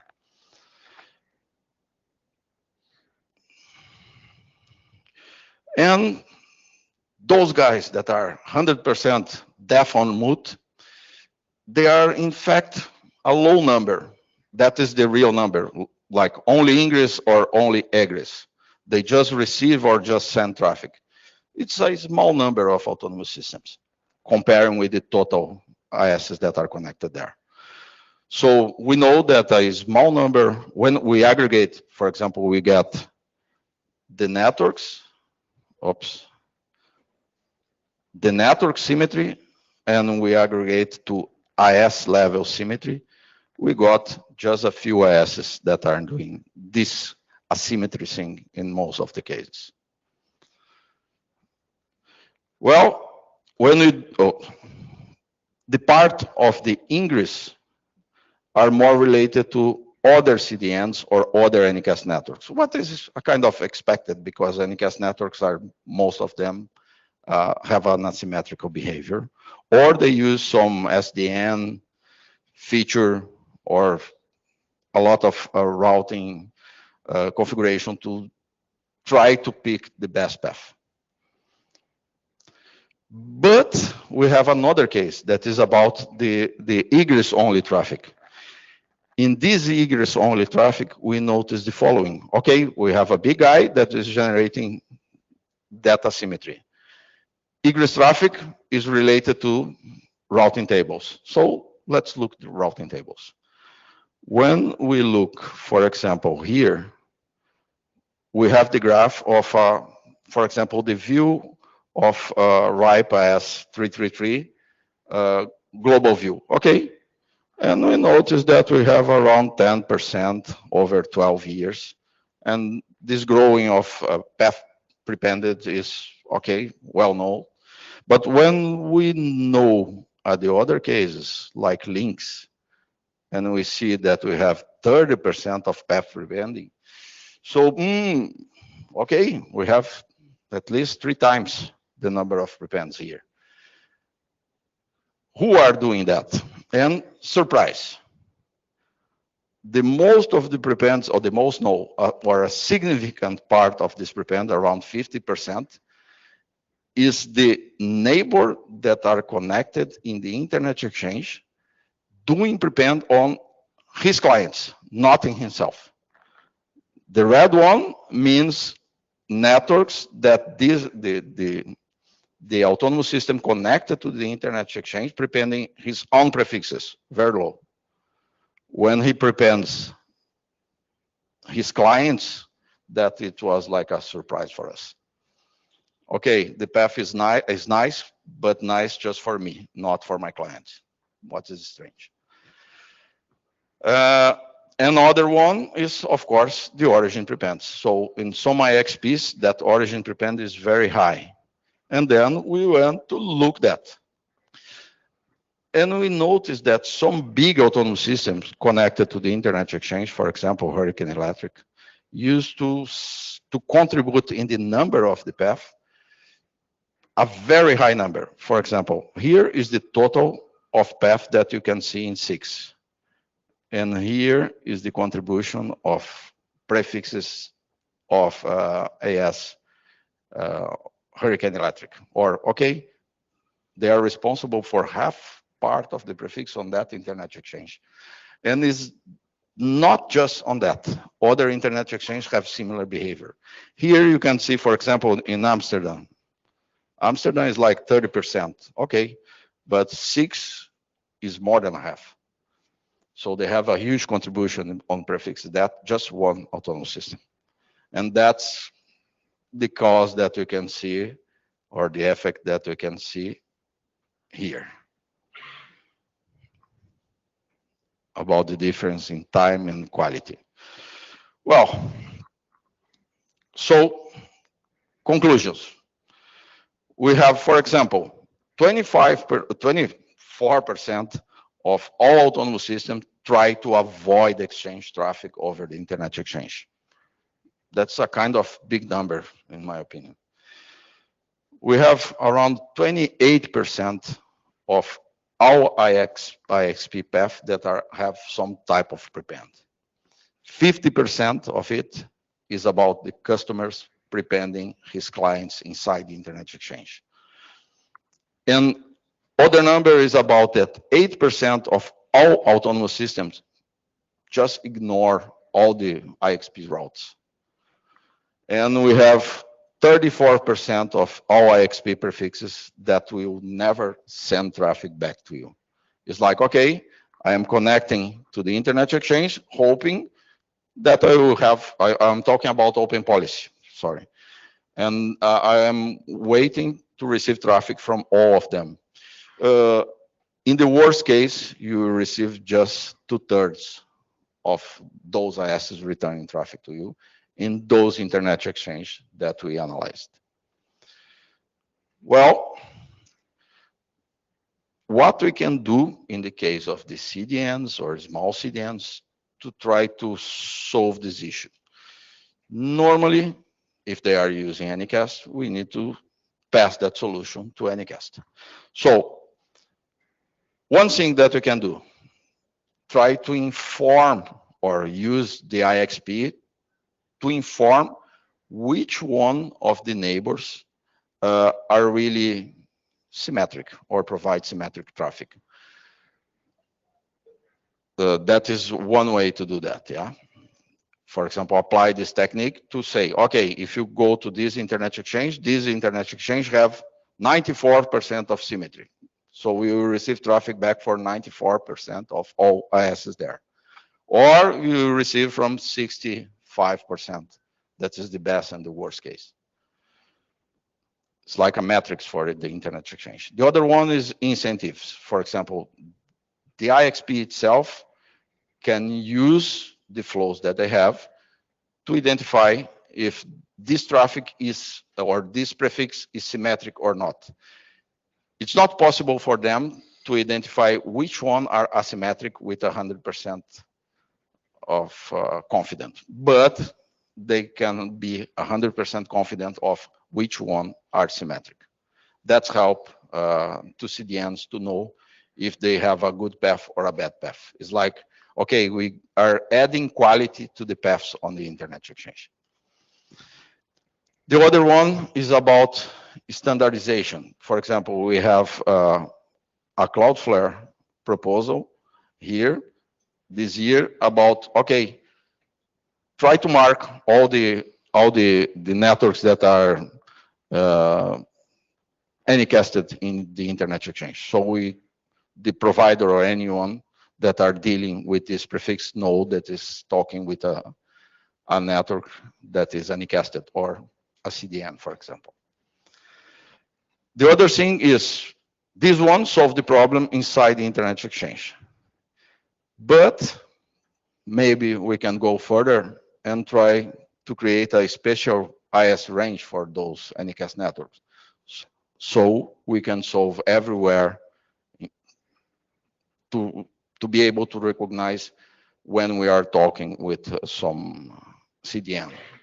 And other thing that can happen, and maybe it's time to implement or to make anycast or that idea of having content distributed over different sites in a protocol instead of just using a routing hack. Oops, it was repeated. The data that we use, and there is a little system here that you can access about this GitHub page here. You have all the data sets that we use and a software that was developed there in Power BI. Then you can check each one of the internet exchange and each one of the autonomous systems and how we recognize it and map it them. Okay, thank you very much.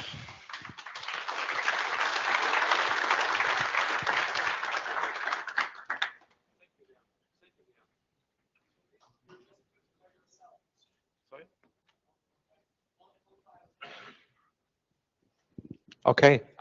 Thank you. Thank you, Leandro. I think we have one online question. Fernando? Thanks. Yeah, thanks.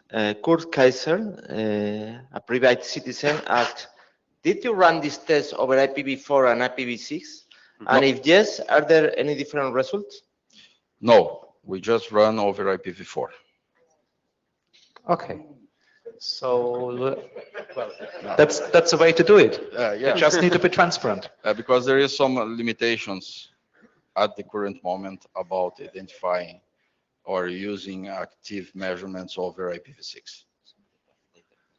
Okay. Let's start with you. Please state your name and affiliation. This is Stavros from Amsterdam Internet Exchange. Amazing work. Well done. Very interesting. I have one question. You gave the definition of minute neighbors, that they don't get IXP routes, but they still send traffic back to IXP, right? How do you recognize that? Did you see on the route servers that they don't peer with the route servers so they don't get prefixes? I was very curious. Do you remember that figure when we tested from inside the internet exchange and outside? That one here about the methods. Oops, sorry, that. What we do here is we generate traffic outside. But okay, if the traffic goes here, we know that, okay, this prefix, we didn't use it and we don't know. But if we do that case and we forward the traffic here, then we know the routing table, and if we receive the traffic back here, we know that it is not sending the traffic back. So we identify one case using this method here and the other case using the source out. So depending where we generate the traffic, we know that we are doing that. Imagine that I am generating the traffic outside the network, in this case, and somebody is sending traffic here. Oh, wait. You are not in the routing table. How can you send me the traffic here? Because I'm using all the routing table here in the internet to send the traffic to somebody that is here and we receive back. Because we have, for example, a more specific prefix here. Okay, so you have a node inside the IXP peering LAN? Imagine that everyone that is connected in the internet exchange is forced for a more specific prefix to follow this path. Yeah. And he will never receive the traffic from the internet exchange because we are there is no table there. In this case, we are generating the traffic outside the internet exchange. So he receive and then he look, okay, the best path is internet exchange, and send us back. That is why we show that. Okay, no, my mind went to maybe you correlated the traffic patterns with what you see in the routing tables of the route servers actually. So I was thinking like you might took the route tables, you took a dump and then you correlated, because usually this is where you find the shortest paths, right? So this is where you can confirm. Yeah, we correlate both information. The routing table with the results that we have with the forwarding table. Okay, okay, good. So Thank you. Make us know Great. how when this work. That was really something different to find. Thank you. Thank you. Thank you very much. Going to go next over here. Please state your name and affiliation. Antonio Prado, SBT AP. Thank you, Leandro, for your great presentation. I'm curious to see if in a future measurement, the results could be different for an IPv6 only measurement. First questions. Second one, if I recall correctly, you said you used 6 million of 24 networks. Out of curiosity, where did you take those networks? There is a hit list called made by the people of USC in US, easy hit list. It's a hit list of all the /24 mapped to be responsible for ECMP, for example.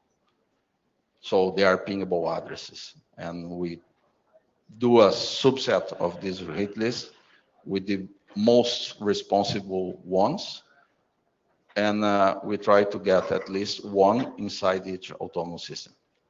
In this case, we are getting more than one, but we have a good view of each one of the autonomous systems. About IPv6, okay, we did using IPv4 because we have some limitations at the moment to run in IPv6. That is to recognize address in IPv6 because of that privacy thing that IPv6 has. But normally, we know that each one of the autonomous systems used to have exactly the same policy apply for IPv6 and IPv4. For those that we couldn't be checked, and other researchers already checked that, normally the people does not choose different path because I am using v6 or I'm using v4. Thank you. Okay, I'm closing the queues now. Please keep your questions short, and the next question is an online question again.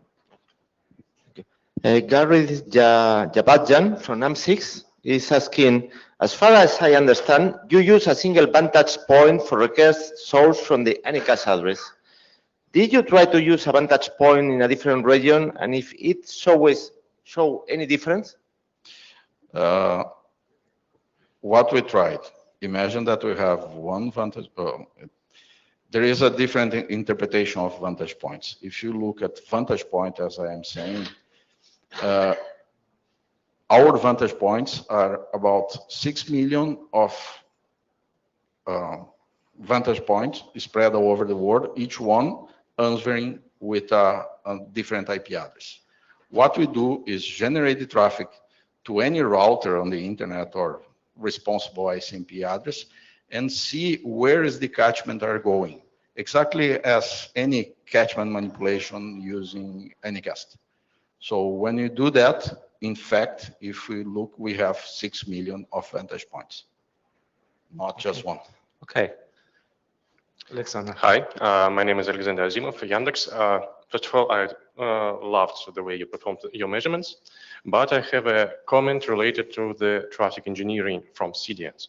From my experience running CDNs are worried about three things: money, capacity, which is about money again, and quality of service.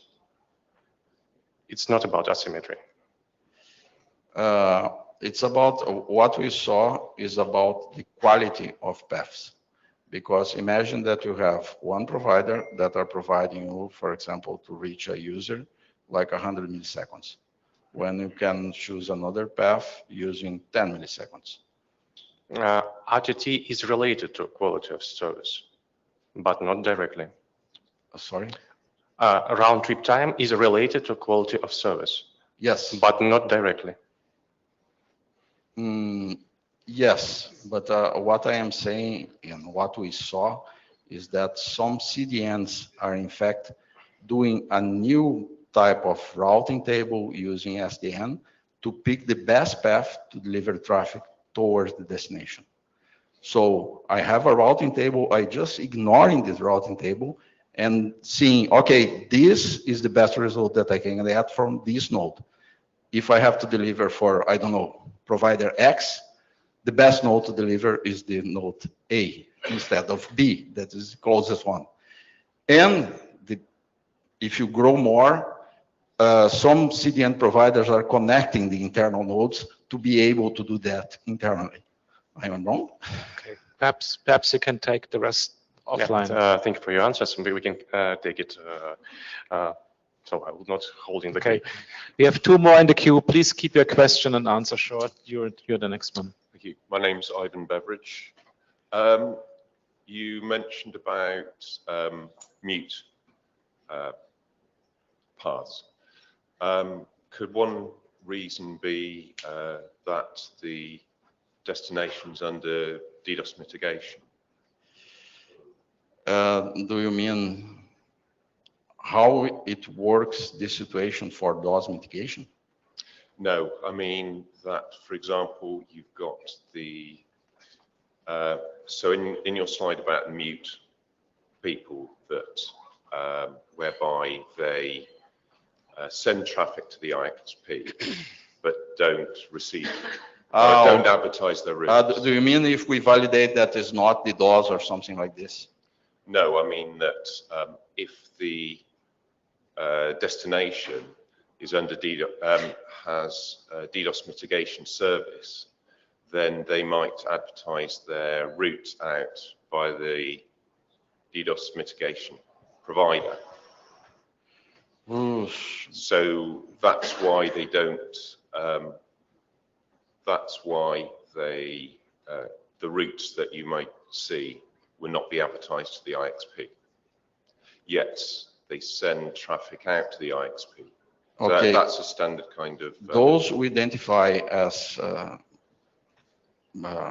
doing that type of just sending back to the IXPs was nodes, for example, one example, Akamai nodes, because they use the type of apparently on some internal routing, and they mark that the best path for our prefix it will be in one region, so they use the node that they have to deliver in that region, instead of using other networks or other nodes. I do not know how they work in details, if they use some geo reference to identify us, or if they have a special metric inside them to identify our prefix, because we use the dynamic as prefix. So it's not been easy to them to identify if this prefix is in each one of these countries. Right. So we believe they have a different approach for that. And that is one of the cases when this is happening. Short. Short. But the slide that you had that showed that IXP connections, so providers that path padded their own networks minimally, but their customer networks more. Could that just be that there are more customer prefixes than their own prefixes? Okay, perhaps can take the rest of the discussion offline. We're already running into coffee break. Last question, please keep it short. Okay, it's Rob Lister from Lonet. Do you have any recommendations for exchange operators? What should we do about this? Yeah, one thing is maybe is because the most popular, I believe, is the open policy routing. that it was started very nice. The main idea, it was like to connect the internet exchange and keep the traffic local. But then a lot of other autonomous systems start doing remote peering to the internet exchange. And that is one issue that affect the quality. And the other thing that we notice here is data asymmetry, because, okay, I am connected to the internet exchange, I am not a remote peer, but I'm doing this asymmetry. So the quality is pretty the same of those remote access. So the main idea is like, okay, maybe create a new policy or improve this policy, marking which prefixes are local and are remote, and which one are symmetric and asymmetric. So we have quality metrics associated with each one of these routes that we see in the routing table. So CDNs can pick this one instead of doing a lot of direct connection or a lot of VLANs inside the internet exchange to build a full mesh when we already have an open policy to use, or a new policy, maybe a quality policy, I don't know. Okay. Any follow-up questions, please take it offline. Thank you very much. Thank you very much. Do not forget to rate the talks. Do not forget about the PC elections, and see you all at 11 o'clock.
Good morning. My name is Leslie Daigle. I'm the Chief Technical Officer at the Golub.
No. I'm a chair, I'm standing.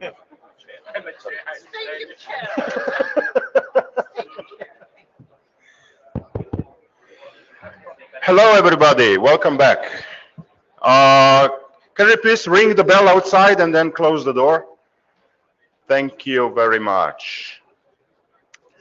All right. So,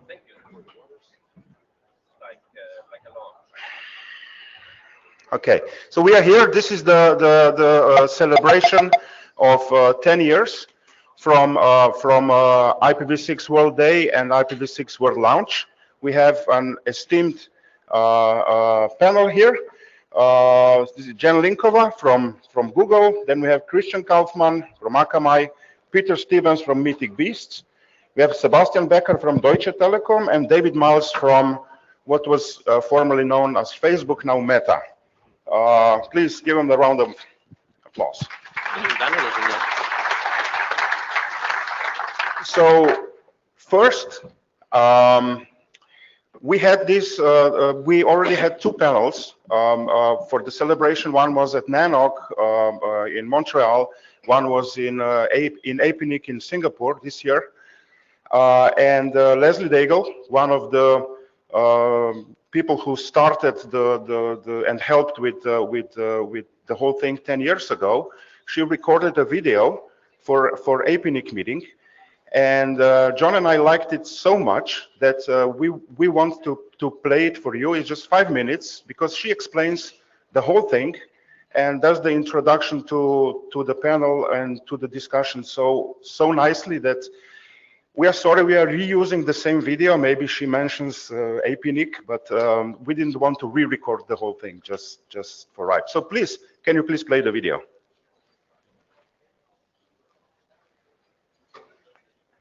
Good morning.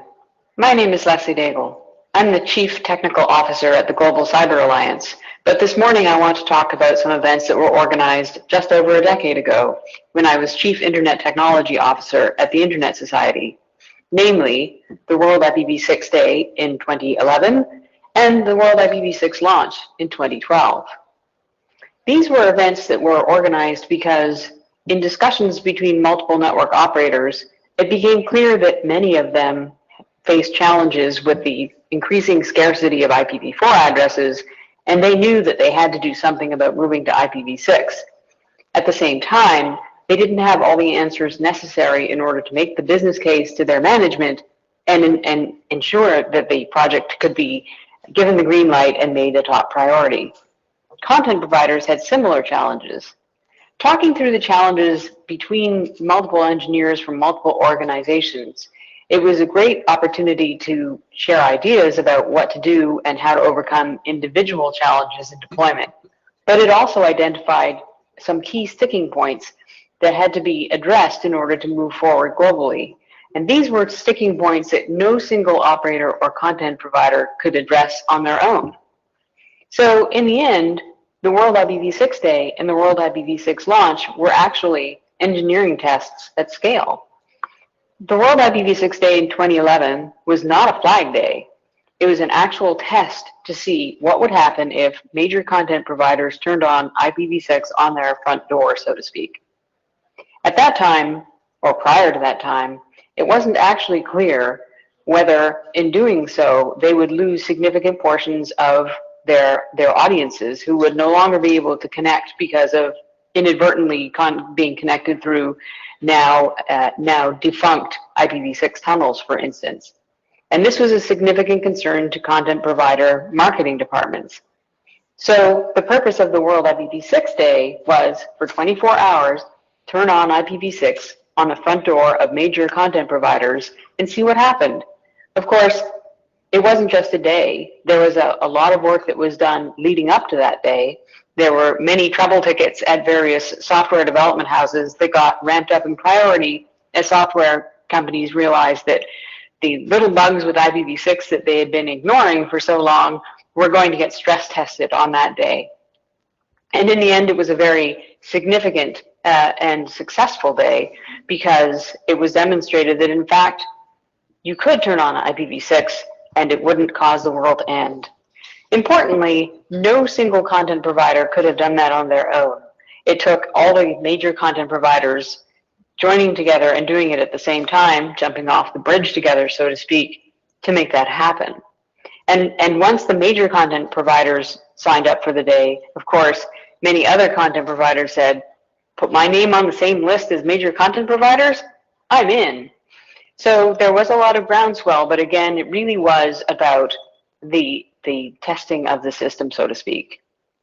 With the World IPv6 launch a year later, it was an opportunity for ISPs to put their stake in the ground to demonstrate that they could, in fact, send enough traffic over IPv6 to the content providers to justify the content providers keeping IPv6 on. And clearly it worked. We still have IPv6 access to major content, and we have an increasing number of ISPs that are enabling IPv6. So why is this still relevant? I will point out that the World IPv6 events happened at a point that was long after the understanding that IPv4 scarcity was going to be a real thing. I mean, initially we had CIDR-based address allocation and moved to classless addressing and the RAR system. And then also there were network address translators installed at individual end networks. All of these things as coping mechanisms to try to address the fact that there were not enough IPv4 addresses for every device on the internet. At the time we ran the World IPv6 events, carrier grade NATs were just becoming a thing, and to this day there are more and more CGNs and other coping mechanisms being put in place to try to solve the inevitable. And the inevitable is there are not enough IPv4 addresses for a global internet. So what I would like you to take away from the stories around the World IPv6 events is that collaboration across industry competitors is key, and it's possible, and it makes big things happen. So this is our internet. We as internet engineers have to come together and identify where are there sticking points now and what can we do to address those issues. Because even if you think it's too large a problem to solve in your own engineering department, you can work with others and understand how collectively we can come together in meetings such as this one and identify what's the next thing to do. So I hope you'll have a great session and dig in and help solve the problem of deploying IPv6 everywhere. Thank you. Thank you, Leslie. So now you heard.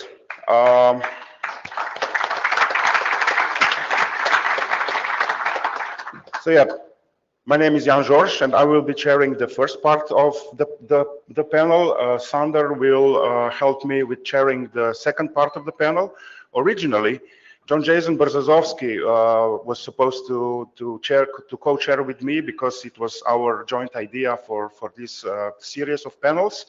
But unfortunately, John could not travel because of some unforeseen family health issues. He had to stay at home, but I see John, he is with us. John, good morning.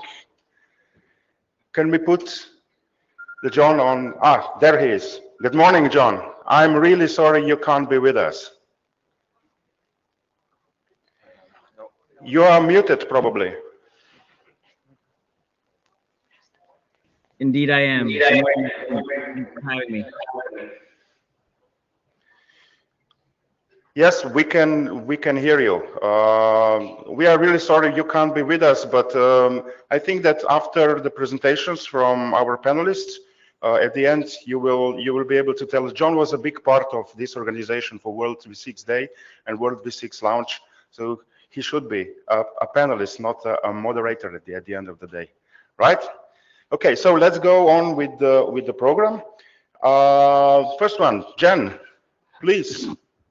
Can we pull up slides from Jen Linkova? I can see my slide on this screen, so I'm not sure what is yours.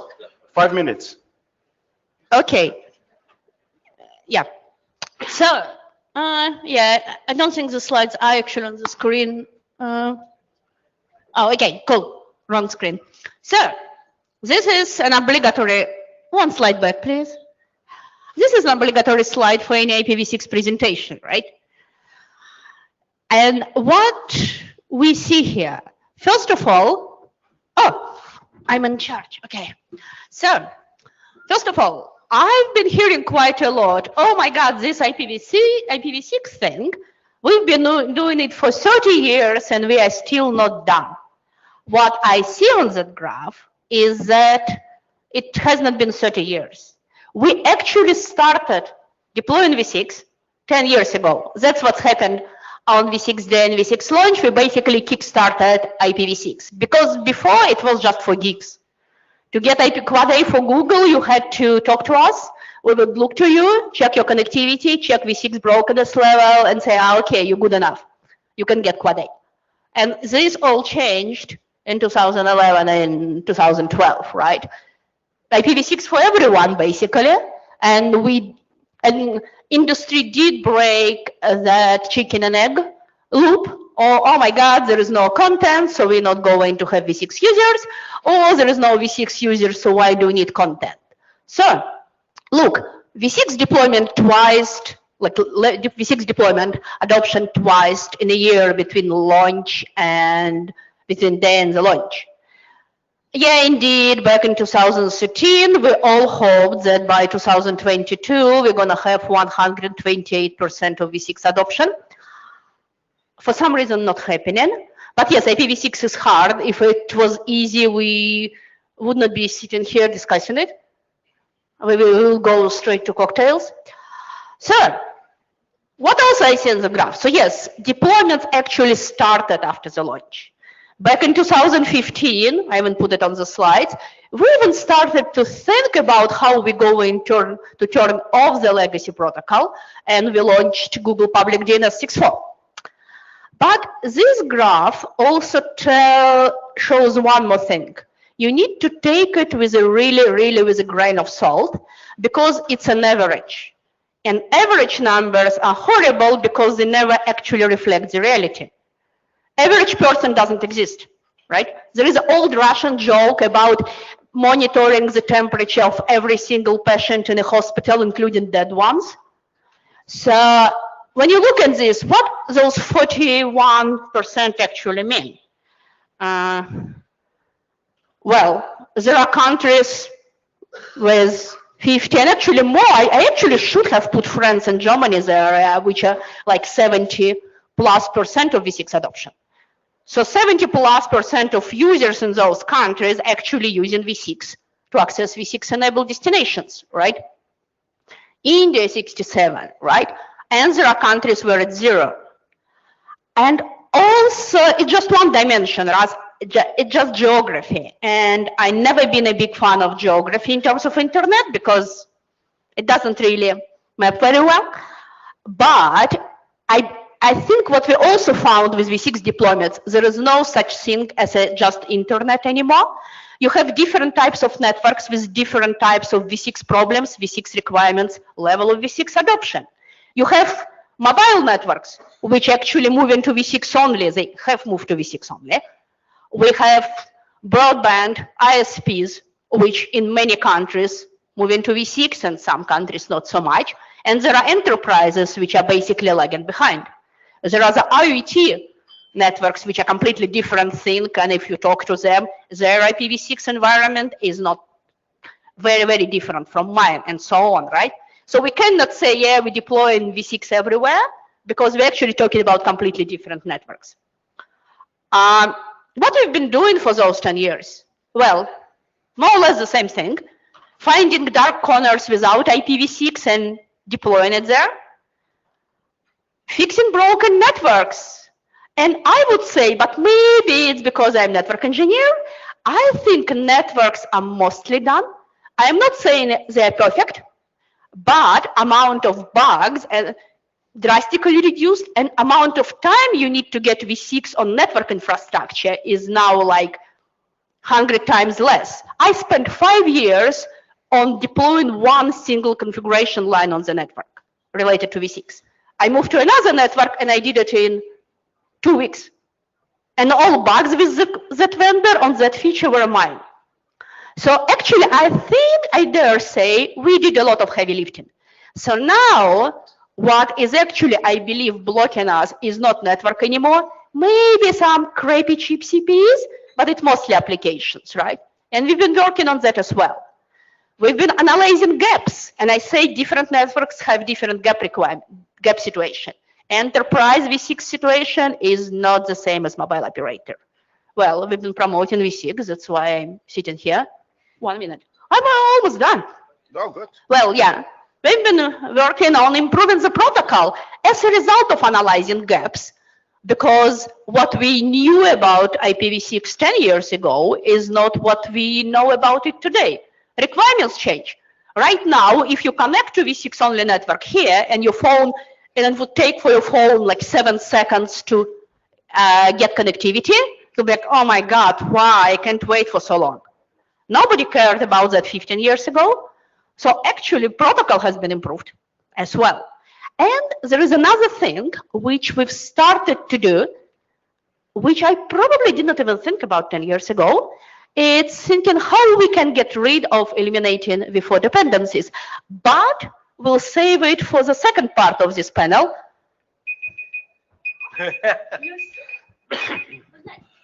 I'm scared now. Thank you, Jen. Please, Christian, how was your IPv6 journey in the last 10 years? Hi. So first of all, I have to admit that all the slides are stolen by our IPv6 person, Eric. So thanks for the slides. Akamai is a technology company, right? So we started with V6 actually very, very early. I think, you know, when the protocol was specified and came out, we were one of the first having an internal working group talking about it. And then as we got the impression that the rest of the world ignores it, and as we are a big company, we got sidetracked and ignored it as well. So it was actually very convenient that the World Day and Launch Day came around, because that was suddenly a reason to actually do something instead of postponing it for next year. Because otherwise your usual answer is, well, next year it will be better, right? Someone will implement it and then we react to it. So we started 2011. By now we have rolled it out, you know, on most of our product lines and features, including the Linode part. And we encourage our customer now to do both. They said we do not own the content, right? We transport it for our customers. So if they don't want to have V6, they don't enable it. You see on the bottom a couple of stats, and you see them in a second again. We now, well, in total we have peak around 250 terabits. So 41 terabits right now is the V6 part. So a fifth-ish. And that's interesting because you see in a second as well the geographic distribution, similar like with Jen. And it doesn't mean just because you have a good distribution in a country that you also, you know, have a lot of traffic necessarily. Otherwise, we have rolled it out as much as we could. So 120 countries, 65 cities. So I guess, I don't know, 80–90% easily is done, probably more. World Launch Day. I think we had roughly a gig. Kind of cute. So now 2022, as I said, 41 terabits. We went from 3.9 billion a day to 4 trillion a day as requests. And the IP address amount, like 19 million before, now we see roughly 7.5 billion. So you see orders of magnitude difference, right? The 10 years have made quite a big difference. It's not just, you know, working a little bit on it. I think it is certainly here now and not just a geek thing on the corner. That one I found interesting. One has to say the presentation was made originally for Spain. That's why we picked them out. But whoever comes from Spain, 4%, not so impressive.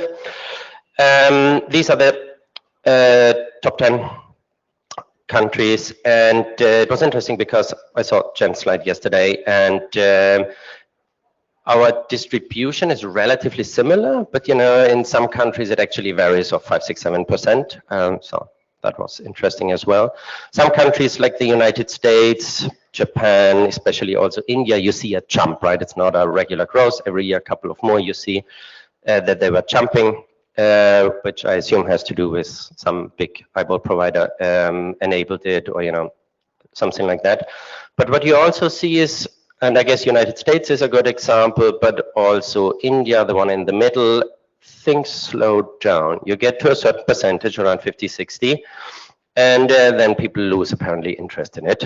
And it is not continued to grow in all of the countries, unfortunately. This is the adoption around how big a network is. And you see that the bigger a network is, the bigger the chances are actually that they have enabled V6. If the network gets smaller and into the long tail, the chances are also going down that you actually have deployed it. So the big ones are more interested. Probably they were running out of V4 space quicker. Buying new one with larger amount is probably more expensive. I don't know. They have more engineering capacity, but they are certainly leading, and the small ones are behind. That's the dual stack growth on the host names, which kind of goes smooth to the right, no big jump. So this is what we are surfing, and that's pretty much it. We have a blog, you can have a look. We have a website where we actually show more detailed graphics stats, how we deliver V6. So if you want to have a look what we do, then you would find it there. Thank you. Thank you very much, Christian.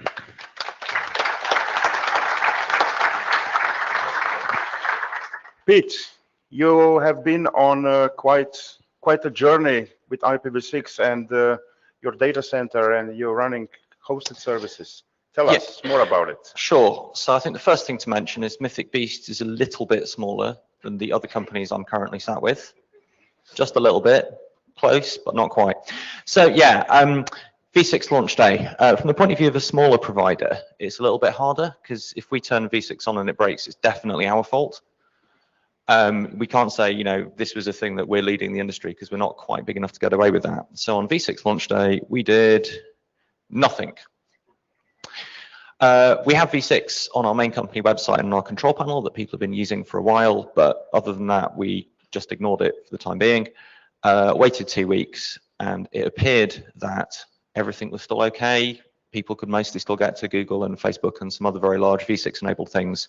So we then flipped the switch and turned it on by default for all of the customers on our shared hosting platforms. So thousands and thousands of websites picked up V6 in one go, and nobody noticed, and almost nobody looked at the sites over V6 because there weren't any V6 eyeballs either. So at this point, it was a case of, well, we've done a load of work and we've achieved practically nothing, so nothing has really changed. And fundamentally, V6 isn't actually solving my problem, because my problem is I'm going to run out of V4 addresses, and how do I continue to sell things once that happens? So a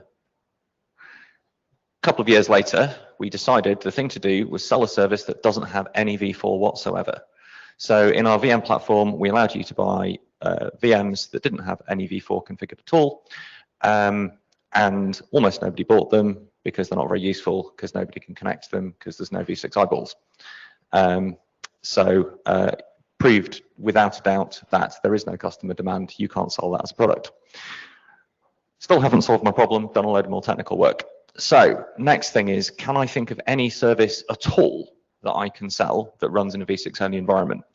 And we started with WordPress, because we already had quite a lot of people using WordPress, and that drives what, a third of all the content enabled websites on the internet. If I can make WordPress go in a V6 only environment, then I have something I can sell when I run out of V4 addresses. So we enabled NAT64 in order that you can get outbound traffic and a proxy inbound that forwards HTTP and SSL based services. It uses SNI to switch to the correct backend. I got lots of questions about what about non-SSL enabled services, and my answer was, don't do non-SSL enabled services. Like, you should encrypt everything. So we just won't support you if you don't want to encrypt. Like, go buy a V4 address of someone else. And we started doing that, and gradually again, initially there was no direct customer demand. They didn't know they wanted it, but we are selling managed WordPress sites ourselves.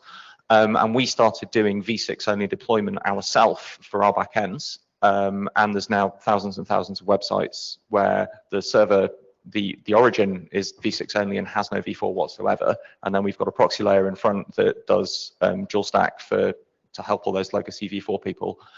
Some people don't use our proxy. Apparently some other content providers and CDNs are available that now support v6 origin, and so people use that as well.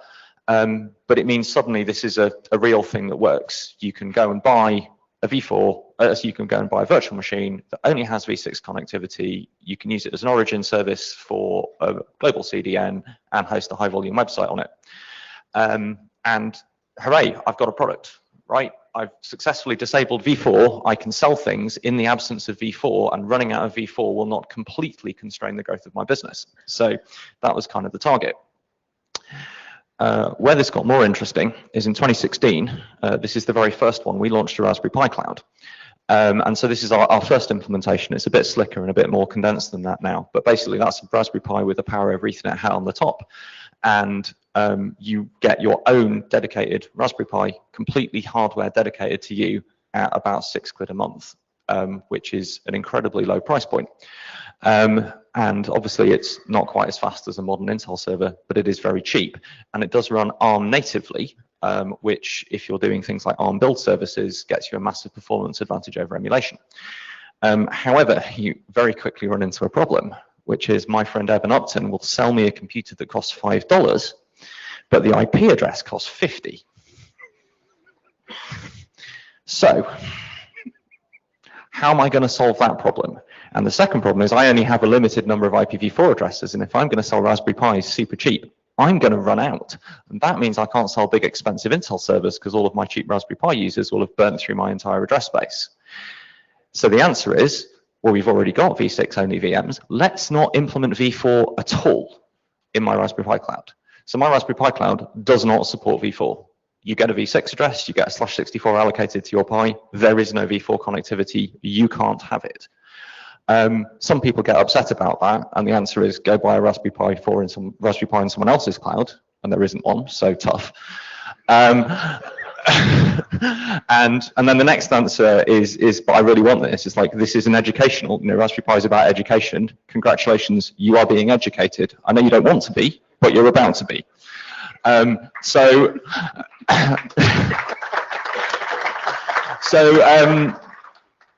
now we've got, for density wise, we now get 96 Raspberry Pis in every 3 U of rack space. And they don't consume any IPv4 addresses, and I can just keep rolling these things out.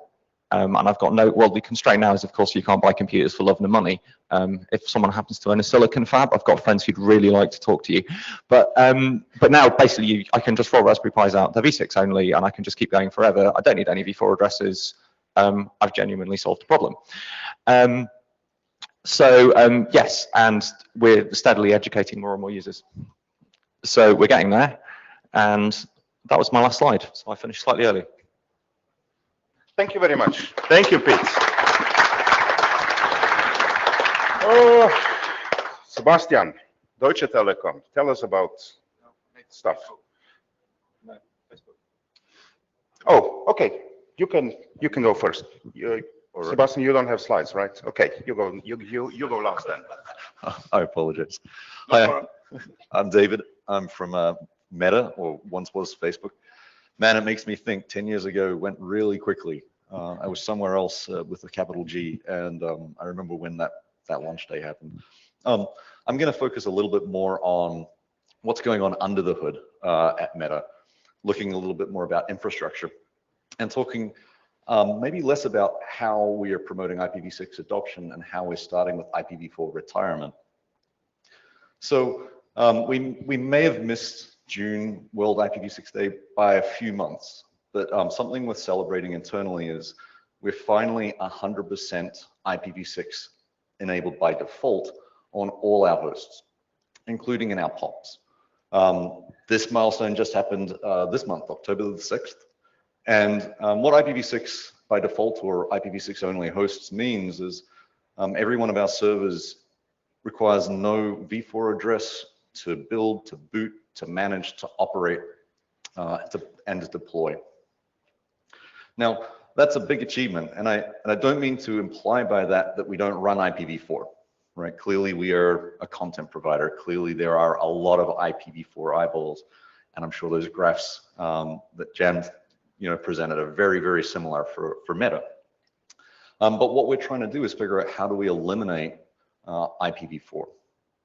And so I wanted to kind of get into some technical detail, be a little bit nerdy here. I'm a network engineer, so let's dive in and look at how are we actually doing this. What we wanted to do with our IPv6 only hosts is not run effectively IPv4 stack on their ETH0.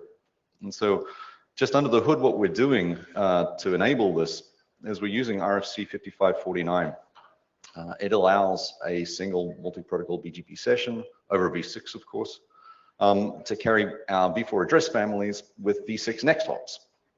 And so for those hosts, and there are obviously quite a few of them in the POPs that need v4 addresses, for those hosts that need v4 addresses, we'll bind a /32 v4 address to their loopback interface, and we'll make use of our 5549 connection to advertise that. That's pretty nifty. From a network engineering perspective, it's kind of scary. Show IP ARP doesn't show anything because we're not ARPing anymore. We're using neighbor discovery to figure out how to forward our IPv4 traffic to our IPv6 only host. In the POP, the reality is that we connect to the internet. I think 50% of the internet is still v4, and so right now v4 is something we expect to remain in our POPs for quite a long time. So from a networking perspective, as a network engineer, we're not quite as far along as maybe these server guys are with their hosts. We are running dual stack, and we expect to see v4 in our POPs for the foreseeable future.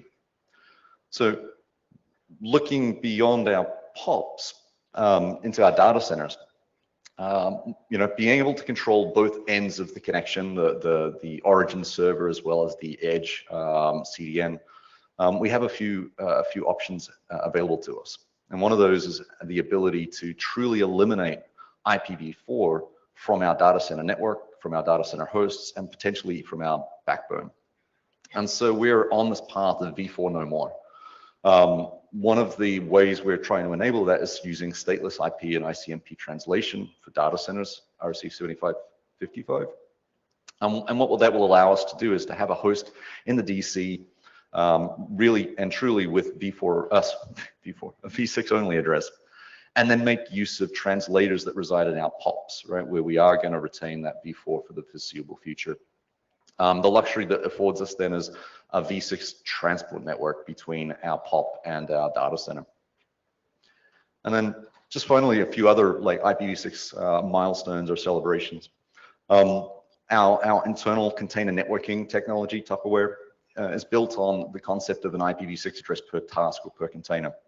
Obviously solving that problem of, hey, I have a service and I want to bind to a particular port. There's just no v4 involved in this anymore. And so, it's built on top of this concept of the v6 128 per container. IPv6 by default is enabled for our management plane. So SSH, netconf, SNMP, syslog, this is all via v6 for all our network devices. As a developer / network engineer, all our workstations are v6 only, right? So my workstation living as a VM in the cloud, I don't have a v4 address. I don't need a v4 address. Now there are some legacy devices from some vendors living out there that are v4 only, but we're working with them. And I think that leads me to the final point. As we introduce new network vendors into our network, they require v6, not just v6 dual stack, but actually they need to be able to support v6 only operation. And so, we use that leverage with them to really promote a v4 no more network. Thank you. Thank you very much.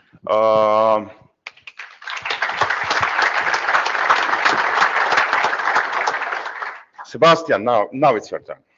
Okay, yeah, Sebastian, Deutsche Telekom. To synthesize Job, that small local ISP in Germany. We got our IPv6 address space around 2005 or /19.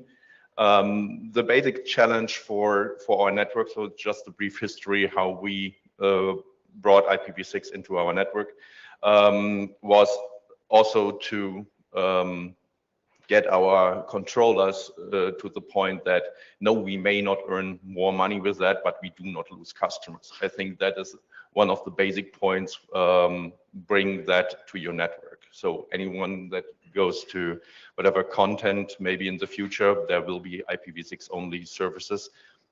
These must be served. So do IPv6. In 2008, around, we started for the backbone, the V6 rollout, or the engineering work, all what needs to be done that the backbone itself is IPv6 ready. And yeah, bigger challenges were obviously things in the IT systems that you can also document what you do in your network. At this stage, I think the situation nowadays is much better because of there are a lot of tools right now that support also document everything with IPv6. And on the other hand, there are people maybe still up to now that ask us who does IPv6. So and we tell, you know, ask Google. That's about 70% of our traffic with them. So this understanding, this education, I think, is still missing also within our company, and that's something we need to bring into each and every head in our companies. So educate people why we are doing IPv6. Later on, also security guys came around and said, okay, please turn off IPv6 because we are unsure about the security risks that are there, but we know that in IPv4. I think we didn't turn it off. So since the end of 2011 until beginning 2012, we started to roll out end customer connectivity in dual stacks. So we now serve with every actual product each end customer with the possibility to have a dual stack IPv6. So if they use that, obviously it's their thing, but every end customer, DSL customer and so on, or transit and peering connectivity is dual stack. Only some legacy services are still IPv6 on IP4, maybe IPv4 only, but we are fading them out. On mobile, that all started in 2015 with making backbone also ready. Finally, beginning IPv6 only rollout to the mobile end customer started in 2020, and they just told me that the mobile network for the end customers basically is finished right now. So the German mobile customers are on IPv6 only there. And that's basically the short story in DT's IPv6 journey. But again, do IPv6. Thank you very much, Sebastian. All right, it's a really early morning in US. I hope John is still with us. John is with us. Thank you. Would you like to say a couple of words? You know, Jan, if you can, I have to admit, it's been a while since I've seen several of the folks up there on stage. Christian, your hair was much shorter and a slightly different color in 2011. I just checked my travel schedule when you and I first met, and I cannot believe it has been that many years since we've all started this conversation. I mean, I think, Jan, it's fair to say that the message has changed substantially, and I think that's a good thing. I think my hero, if I may, and this is meant to be very complimentary, is our friend Pete. I love the message. I'm glad that I didn't hear anything about Hadoop and its lacking support for V6, because I think I've heard plenty of that over the years. And you know, and I'm looking forward to the back half of our discussion. And of course, you know, Jen, it's always a pleasure. You know, it's It's been so long. And David, I was looking when we went, first met, and I think you were several companies ago, not just the capital G. So we've all been on quite the journey together, my friends, and it's an honor to be here with you, and very much looking forward to the rest of the conversation. And Jan, of course, all this brought to us by you, my friend. So thanks to you and Sander for your hard work and making the magic happen here. Yes, thank you. Well, again, sorry you're not here. We wish you were, but it is what it is. All right? Agreed. Okay, thank you. So, Sander, we are 3 minutes early. Would we like to open the floor for 1 or 2 questions, or would you like to take with the second part? Are there any questions, any suggestions? Please. I have a question for Meta, if possible. Sorry, my name's James Rice from Jump Networks. Operational issue. You said you're using stateless on your data centers. Is that for globally routable public IP addresses using /64s? So I'll disclaim first and foremost, I'm not from the data center networking team. Okay. So that will get me out of half the answer. And stateless we're referring to, it's still a one-for-one NAT, right? So it's stateless in terms of ports, right? We're not tracking ports, we're not creating them dynamically.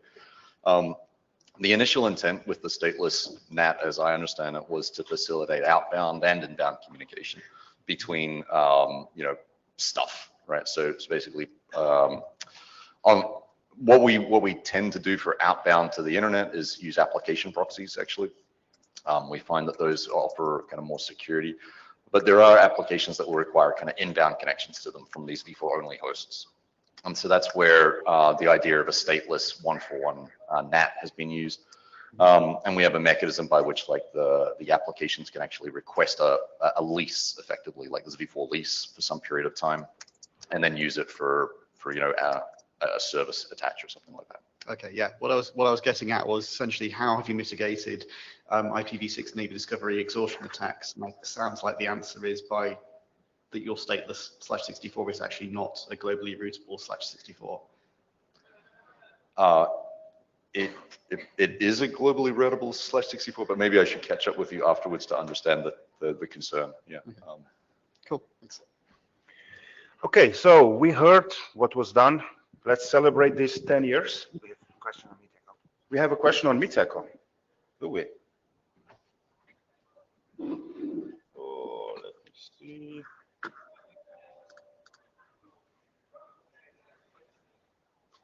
Oh, good. Server unreachable. Nice.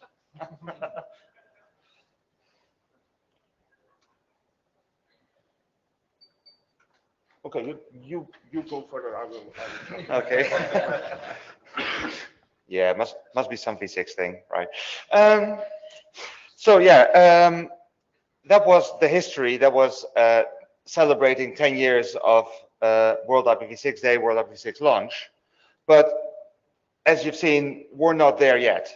So the next half of this panel, we actually want to talk about what should the next steps be? Where do we need to put our energy now? Do we need to have a world no more IPv4 day? I don't know. We yesterday we already had some chats amongst each other, and there were several things that came up, and one of them was actually the complexity of v6, because all the flags and options and combinations you can use. And I think Pete had some really interesting insights into that one, because we talked about this, and it's also from an educational point of view. You do a lot of education. You are educating your customers in v6. So what things do you run into? We got the simplest v6 configuration we could get working, and then use that. And I don't really know what many of the other options are. So we build VMs, we statically address them with v6. So I don't really know how DHCP6 works, and I don't really know how Slack works very much either, because we just deploy them statically. It's easy, it works, and in a controlled VM environment, that's straightforward to do. and I don't have to deal with end user devices, which also makes life much easier. But essentially, avoiding complexity is really desirable. I just want a simple thing that goes. I've got some v6, and now my packets flow. The job is done. The network is finished. I can go on and worry about the application. And certainly from the client side device, like when I try and make v6 go in my house, attempting to get all the things to communicate and be happy is a bit harder. And if we could make that as straightforward as possible, which may involve deleting as many options as we can, that would be really helpful. I think Jen wants to respond to that one. I've been always wondering how people who have been dealing with RSVP, BGP traffic engineering, OSPF LSAs complain about v6 being hard. That's a big mystery to me. But anyway, I think actually you can make v6 deployment very simple, right? There is a complexity, but most of complexity I'm aware about is coming from some needs. I don't think people really love writing RFCs and then writing implementations just for sake of it. Normally, some people have some problems to solve, yeah. But fortunately, in IPv6, I don't think you really need to use all possible complexity. I'm not using DHCP-v6. My network is pure Slack only, and I'm happy. One less service to run. Maybe to reply to that, it isn't the engineers that are running BGP and OSPF that are the problem. The challenge is maybe more these end devices. And so, you know, compared to Pete, who has maybe one of the simplest IPv6 implementations, I have one of the more difficult ones. I deal with PLC controllers and air conditioners and you name it, right? And so maybe the complexity, I'll describe some of the challenges I have when I ask a new vendor, please, let's do some IPv6, and they're like, okay, can you help us? Where do we start? What does the mbit mean? Do I start DHC6 when I get it or when I don't? What happens when I have more than one address? Of course, you know, we know every v6 host has at least 2 addresses, but for them coming from a v4 only world, for these new implementers, it's very foreign for them. Even inside of Meta, we are a little bit sometimes on different sides of the fence. Sometimes we use Slack, sometimes we use static, sometimes we want, I think, to use stateless DHCP-v6 so that we can do some ZTP, but we're not super clear on that even internally. And then like the confusion of onlink, right? Is there such a thing as a subnet mask from a host's perspective for v6, or is it really just an address that's got an O-bit or not? These are things that are, I think, challenging for the implementer that isn't the network engineer, right? To try and figure out. And the reality is that IPv6 is not as similar in that host implementation, processing router advertisements, neighbor discovery as it was in v4. And I think that too many engineers, I think that it is a bit closer to v4 than it really is. So just to get back to the questions we got on Meet Echo. The first one we got was that Africa is, if you looked at the map that Jen showed, Africa is extremely lacking in v6. Is there anything we can do to help that? What's going on there? What are the missing bits? Anyone from Africa in the room? No response. But yeah, it's just somebody noticing that Africa is behind in this, and what could be the reason. But yeah, we would need somebody local from there. From your Google analyzing point of view, you don't see any single reason that it's lagging behind. Well, I guess they have IPv4 addresses yet. Okay. I can answer.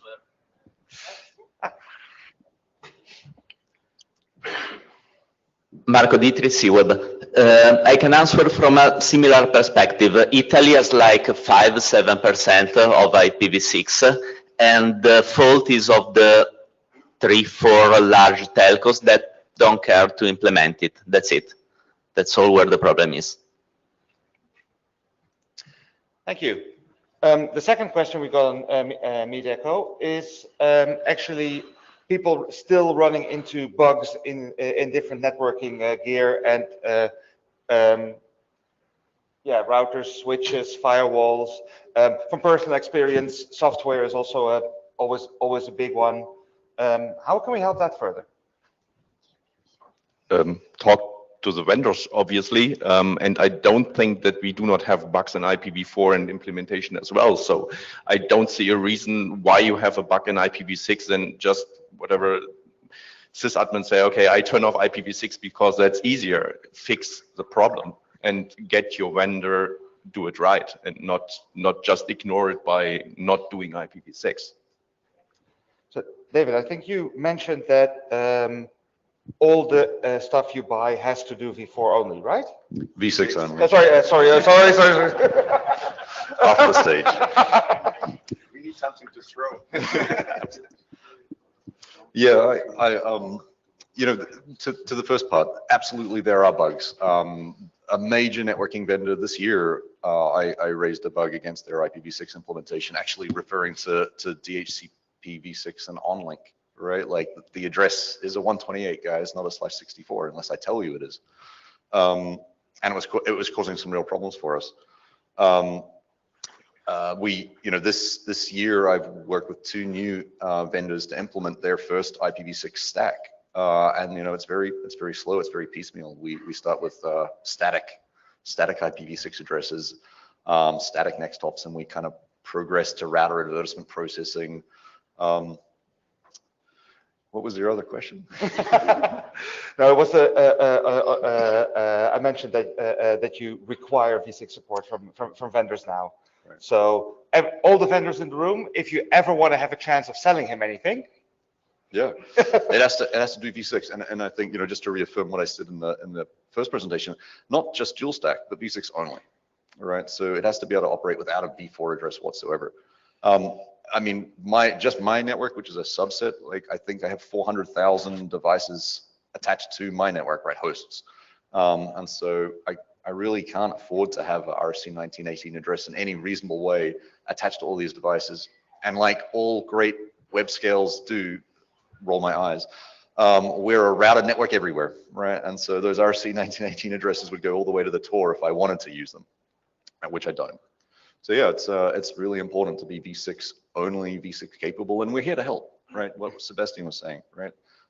We are here to help you guys out, talk to us, talk to the network engineering folk. We'll help you along. Thank you. JJB, one of the things that you have talked about also at the previous iterations of this panel was the need for IPv6 on by default, IPv6 as the basis. Is there anything you want to add to this discussion here? I'd love to, Sandra. Thank you. So if you can hear me, okay. I think some of the comments I'll make cross some of the words that we heard here the past couple of minutes.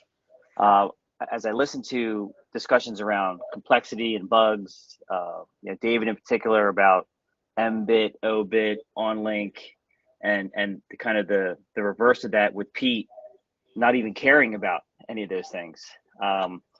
You know, I kind of think back to the days when, you know, we were trying to arrive at some uniformity in the homes. You know, so when you know, one of the things that, you know, I was involved with was lighting up v6 across 30 million homes here in the United States.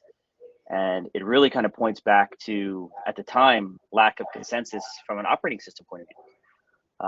You know, in many cases, the folks on stage there have a lot more control over their operating systems, their behaviors, ZTP and what have you. But in the Wild West, you know, known as broadband networks, you know, we often have had little control around what actually people intend to use, you know, in their homes, right?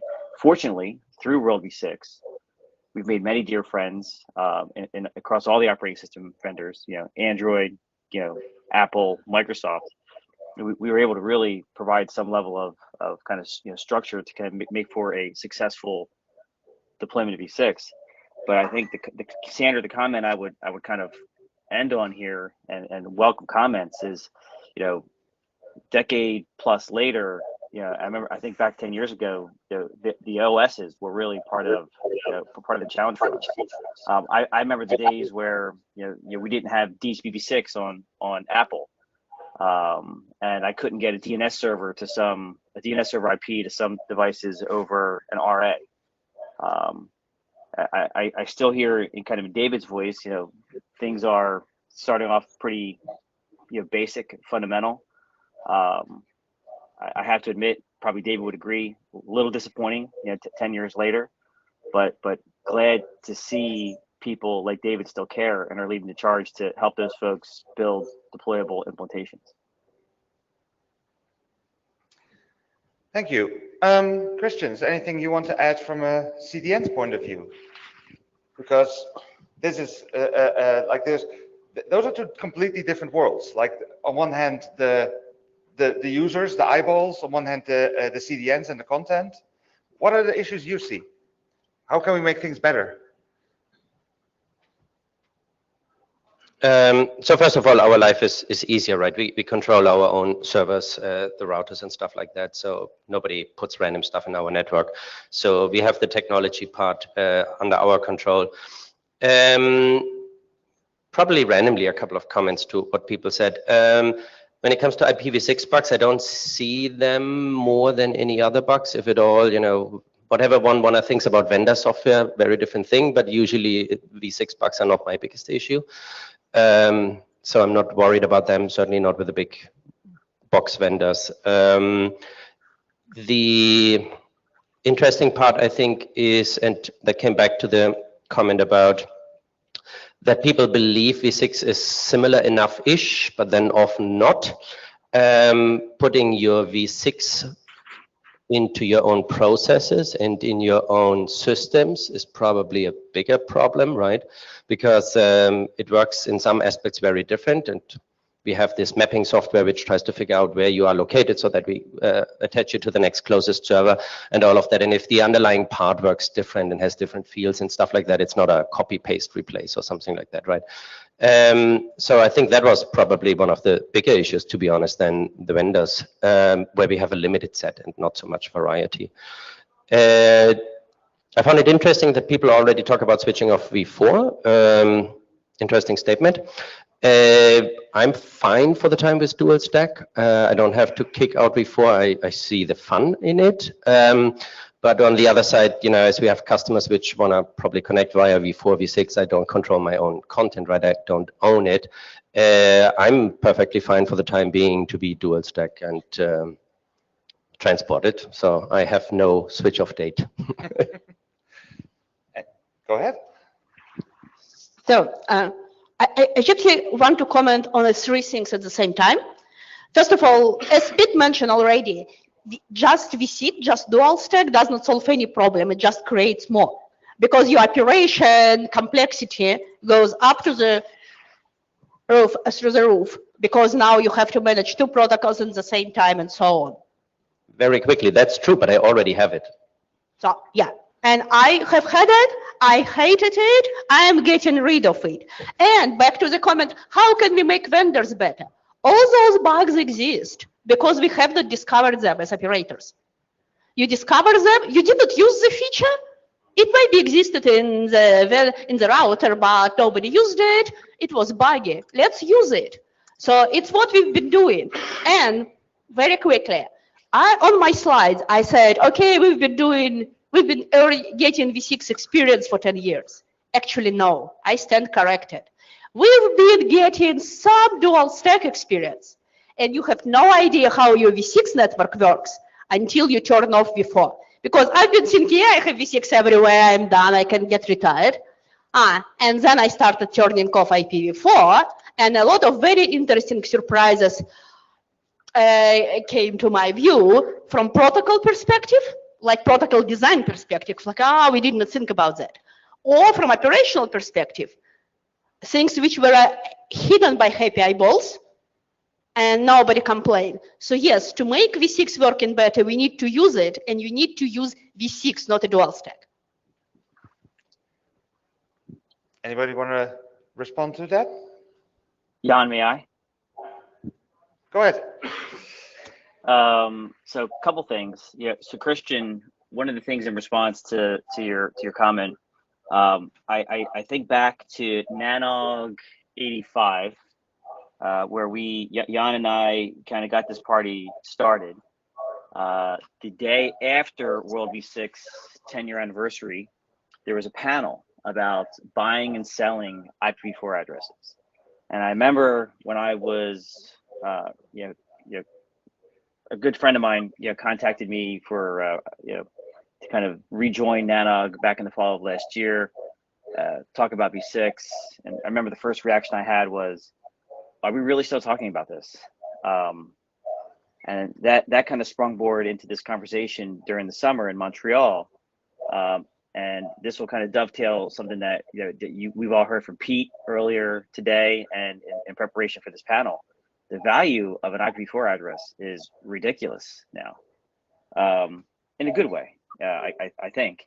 And what I'm seeing is there are people who are particularly interested in V6, using more V6 in the interest of, frankly, monetizing their V4. So when I think back to this panel, which consisted of many good friends and colleagues, I think it's a commercial aspect to something that we've all started, from a technological perspective, a decade or more ago, that I think really needs to be part of the conversation. Thank you. So Happy Eyeballs got mentioned just. One of the things that I've seen being discussed, like Happy Eyeballs definitely was necessary 10 years ago for World IPv6 Day, World IPv6 launch, because just turning on V6 without it was considered to be too big a risk. But is it still helping us today? Is Happy Eyeballs still part of the solution, or is it now, like Jen said, hiding the issues from us, where we now don't see if there's an issue until we really turn off V4 and don't give the host a chance anymore? So I'd like the opinions of the panel, like Happy Eyeballs, good or harmful? Maybe I can add something to that. Because of a big end customer cone, obviously just turning off IPv4 where devices are at the home equipment, for instance, like smart TVs that are not that smart, maybe, basically need to work, and just to retire them because of someone switches off something that has not directly to do with the vendor. So if, just to mention, because they're sitting here, Google turns off IPv4 and the YouTube player on the Samsung TV does not work anymore, obviously may cause a certain kind of problem and blame the wrong people for doing something that should be the way forward in the industry. So on the mobile network, it works quite good just to have that IPv6 only with 464 XLAT, or Apple is forcing V6 connectivity.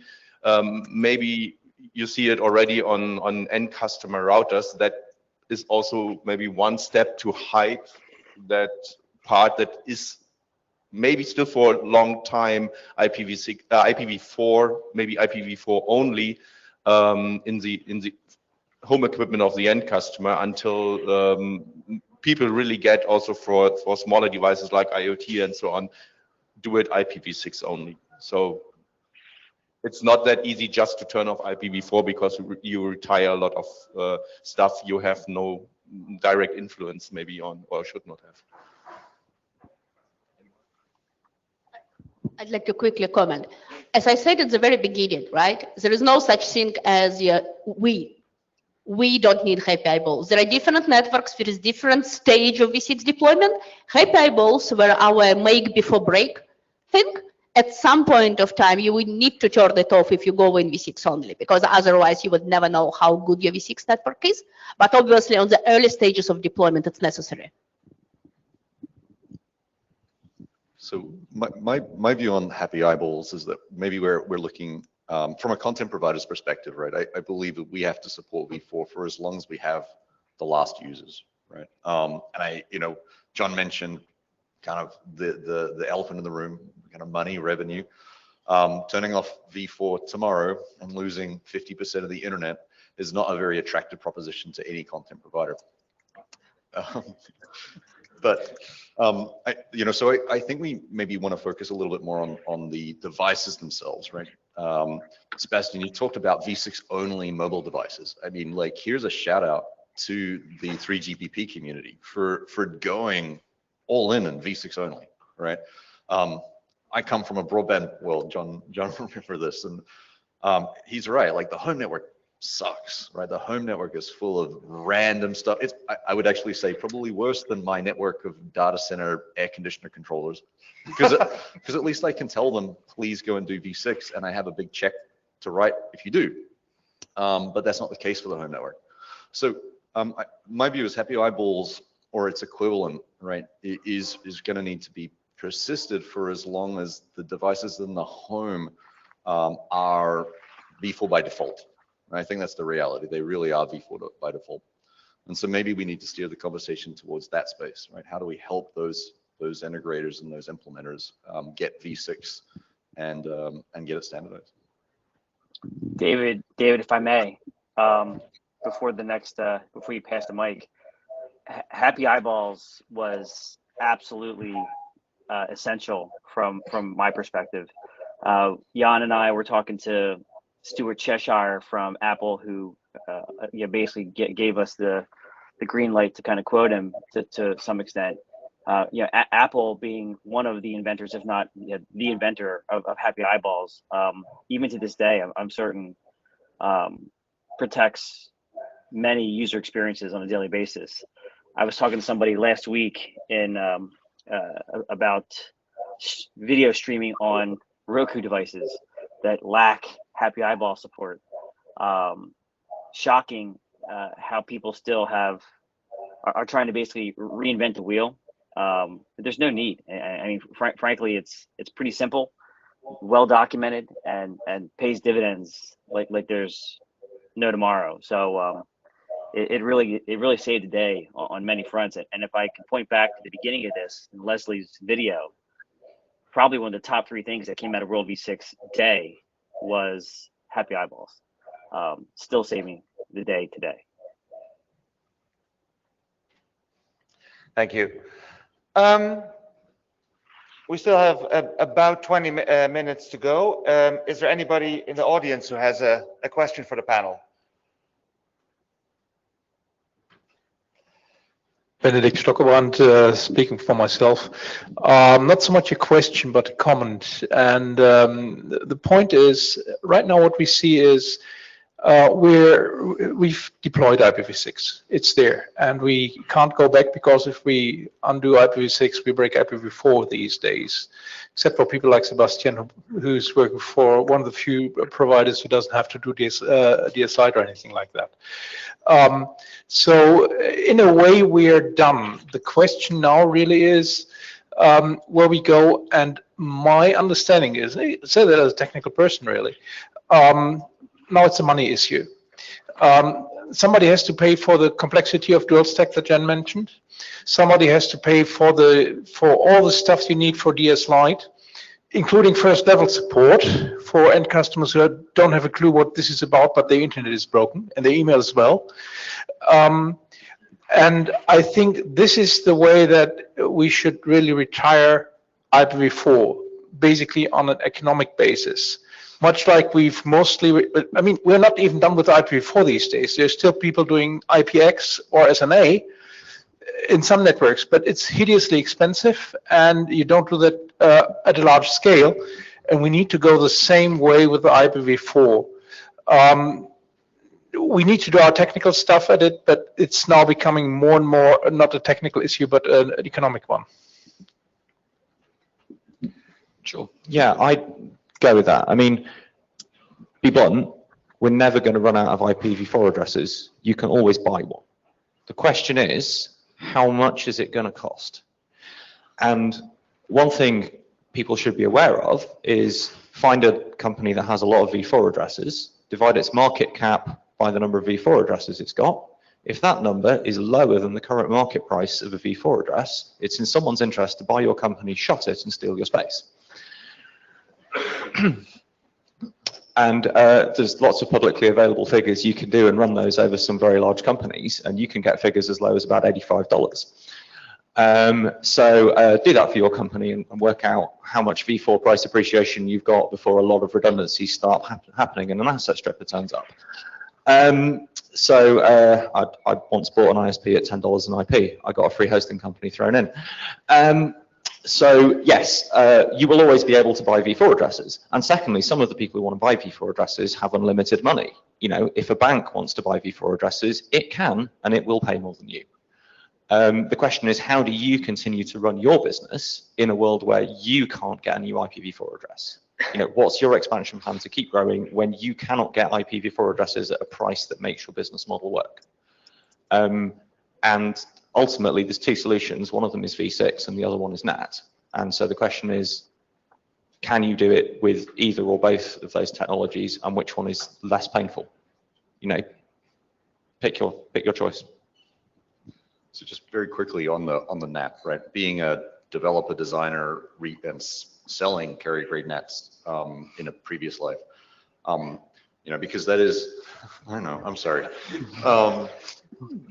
But I wanted to draw the attention to, like, that does cost, right? So even if you do have that one or two IP addresses, right, it still does cost. You know, the question was like, what about V6 adoption in Africa earlier? I'm sure carrier grade NATs are employed, and those, you know, I think we have to help educate that carrier grade NATs, those stateful NATs. Oh my gosh, state tracking firewalls, bane of my life right now. Over a beer, I'll tell you more. But these do cost money, right? And V6 is a cheaper alternative. So just wanted to make that point. Thank you. Kostas. Hello, Kostas Orbadelos from Canal Plus Telecom. A quick comment, first of all, based on the Italian friend that spoke earlier, I can totally verify that just enabling IPv6 in some very key few telecom operators can make a huge difference. And we made it happen in Greece with just a bunch of friends that enabled IPv6 and put Greece in the top 5 of, at that time, era. So it works really well in some key players. And I wish to thank all the big players, part of them are in this room, for enabling it. But I would like also to mention a comment regarding removing IPv4 completely. Just a small example, there is an RFC 7439 gap analysis on operating MPLS only IPv6 networks. I guess we're not the only ones that operate MPLS networks. Last time I checked, the gaps are still there. So is there any push from the big players towards the vendors? And even if the obstacles were removed, do you think it would make sense cost-wise to do this transition and re-architect the network to remove IPv6 completely? I would definitely love to do that, but I'm not really sure. I hope you mean IPv4 there. Thank you. Anybody want to respond? Next question. No, I'll just comment on, yes, it's very sad, the situation we have with MPLS stuff and V6. However, practically, just for practical, right, I guess infrastructure might not necessarily be the main consumer of your V4 space, right, for a residential ISP. So, and also we all know where industry went, and I'm afraid the ship has sailed. I mean, vendors and the industry seem to be very fond of SRv6 for some reason, right? Yes, I would be really interested to know actually who, okay, I understand some big players have implemented SRv6 or whatever, but for smaller networks to do such a huge redesign and jump completely, I'm not really sure the business case is there. My name is Xipeng Xiu from Huawei, and I would like to add a little bit to the conversation as I'm also the co-chair of IETF V6 Ops. First, just now, somebody is asking about IPv6 in Africa. And as we sell equipment there, we can tell you that Africa, now many governments are actually push very strongly operators to do IPv6. So in 2-3 years, Africa may do better than Italy or Spain here in Europe. So I think that that's the first point. I think the second point is, I think that we discuss IPv6 only. I would like to say that in order to discuss IPv6 only, we need to define the scope and get, what exactly is IPv6 only, because IPv4 service is going to be there for a long time. But IPv6 only can still make a lot of sense in that, if you clearly define a scope, lately in the V6 Op, we have a draft defining that, when you talk about V6 only, you must have a clear scope. And it's very important that, this scope, sometimes, a box, part of the box can be IPv6 only. For example, if you have your mobile, the network facing part can be IPv6 only, and the customer facing part can be dual stack to put traffic on it. I think that this is very important in that we can start IPv6 only in a specific scope and then grow it. Otherwise, if we don't clearly define the scope, I think that then, people will immediately challenge you that, how do you support IPv6 only? I think that, from my perspective, worldwide, operators are going to deploy IPv6. This is probably not a big concern. But the real concern is how we get the small and medium enterprise to deploy IPv6, as they don't need that much, IP address. I believe that one of the important things is that we really need to start this education process. For example, even the top academic conferences, people really don't care about IPv6. So this is something that we need to change. And I'd like to say that, Brian Carpenter is leading an effort to write a free IPv6 textbook. He's putting it, on GitHub. If you can, we really hope that, you can contribute, because this is one of the key things to educate people and eventually to get enough knowledge to deploy IPv6. Thank you. Jan and Sander, may I comment? Of course. With all due respect, that's a slightly alarming, comment. And again, it's been a while since I've been engaged with the ITF. I mean, I think, and Brian is a lovely man, right? I've known him for a long time, but kind of a theoretical academic book about the deployment of V6. I think we're past that, right? And I think at this stage, even the ITF to a large extent, and Jan, you and I have talked about this as a mission amongst friends, for you and I. I think at this stage of the game, and I'll kind of point back to a comment David made. I mean, and even others on the panel, we've got the tools, right? So and right now, like if you look in the home, in many cases, like it's protocol soup, and you gotta stand on one leg, rub your belly, and pat your head to make it work in some ways. I think it's really an operational concern. And if you look back to Pete's comments around kind of commercial motivations, I struggle to see how more RFCs and across the panel, I'd love for you to challenge this. I struggle to see how yet another RFC that does not necessarily focus on one particular business case or use case is going to move the needle. Haven't we got a demonstration of what V6 only means here? There's a meeting LAN with NAT64 on the end of it.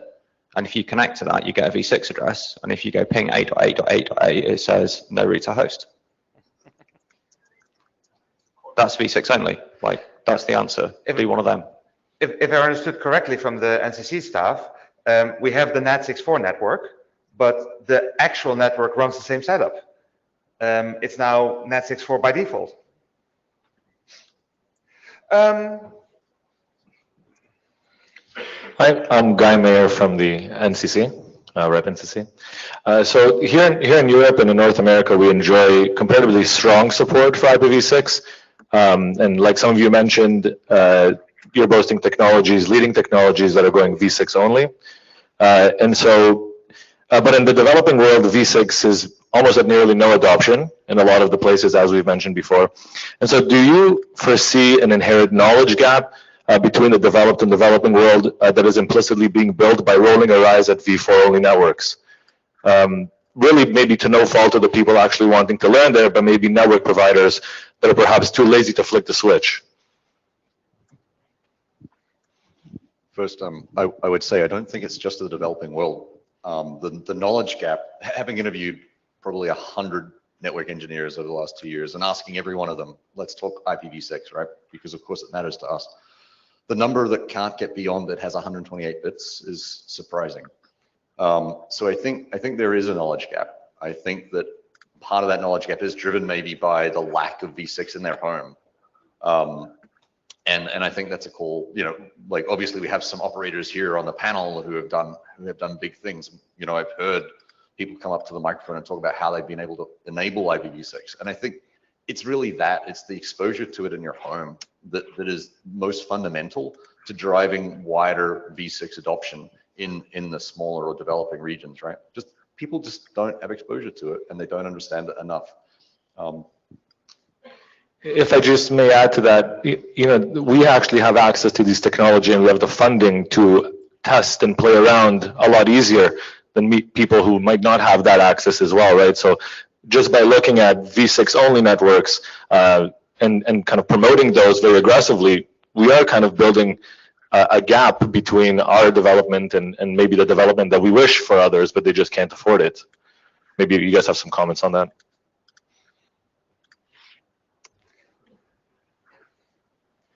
Well, I think one of the things that already got mentioned by Pete, I think at some point IPv6 is going to be the affordable one, not v4. Thank you. A quick one. I think so too, right? When the IP address price goes even further up and they run out of their current space, then training people is actually cheaper than buying new ones. So I think in the medium term that fixes itself. But I also think that training and the lack of a need to do something is probably the biggest prohibitor. And maybe to end customer devices or network gear, obviously there is cheaper gear around that is not handling IPv6 properly. But until now, I think there is enough stuff around if you look good enough and educate yourself that you get that to do IPv6, but you need to be aware of and what you want to achieve for your network. Obviously, sometimes it's a bit hard, but we are a community and we are exactly for that here. That's why we do the panel, to help people and to say, okay, please come to us if you want to have additional information. If there is something you do not know, there are a lot of people that are willing to help. And I'd like to point out that it's actually, it's a problem of mentality change. You ask a random network engineer, please verify the network connectivity or write a diagram, and then we'll use v4 addresses. Even in this room, I used to do that. I stopped going to the mic and asking at the end of the presentation, did you do it for v4 or for both protocols? Even here. Let me wield the stick. If you want a job at Meta, I hope you know how v6 works. I think I just said that we intend to run a v6 only network, right? So to all the network engineers in the room, it does matter and it is important, and educate yourself if you want to stay current. So I think there are going to be some places where v6 really does make a big difference, and hoping that we are encouraging you all to learn. Sorry, John, go ahead. Yeah, one comment, for everybody who just had some thoughts. in a past life, we actually looked at procuring IPv6 only egress routers. David, Paul, probably both a very dear friend of both of us, right? And speaking with Paul, many moons ago from Meta, we were seeing a substantive amount of traffic that was V6 only heading to some of our largest destinations, Facebook at the time being one of them. And we found that from a cost of doing business and the cost of infrastructure, we could buy commodity V6 only equipment that materially changed economics around how communications flow between large broadband networks and companies like Meta. I'd love to hear if yourself or Christian, Jen, Sebastian have thoughts on that topic. But it was the calculations were real, and the dollars were as well. So I just noticed some more people joined the queues. We're running short on time, so please keep it very short. Yeah, thank you. Ladislav Vodopian speaking for myself this time. I have a really quick question for the representative of the Deutsche Telekom. Sorry, I can help it. You spoke very well about implementing IPv6 and offering all your customers the IPv6 address. When are you going to implement fiber and offer all your customers a fiber connection instead of ADSL via the phone line? Thank you.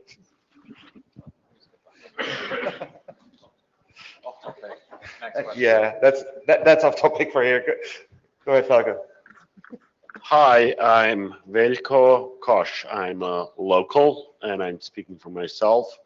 And just speaking from a different paradigm, usually giving up on technologies is the purview of companies like Apple ditching,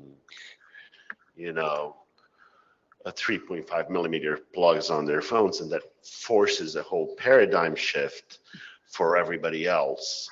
Is a push like that something you can do in the protocol world?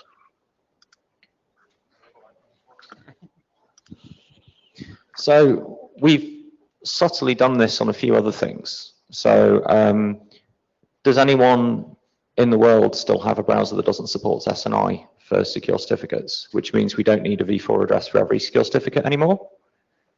Yeah, that one went. We forced a shift. It used to be you all had a v4 for every secure certificate, and we couldn't encrypt anything because we didn't have enough v4 addresses.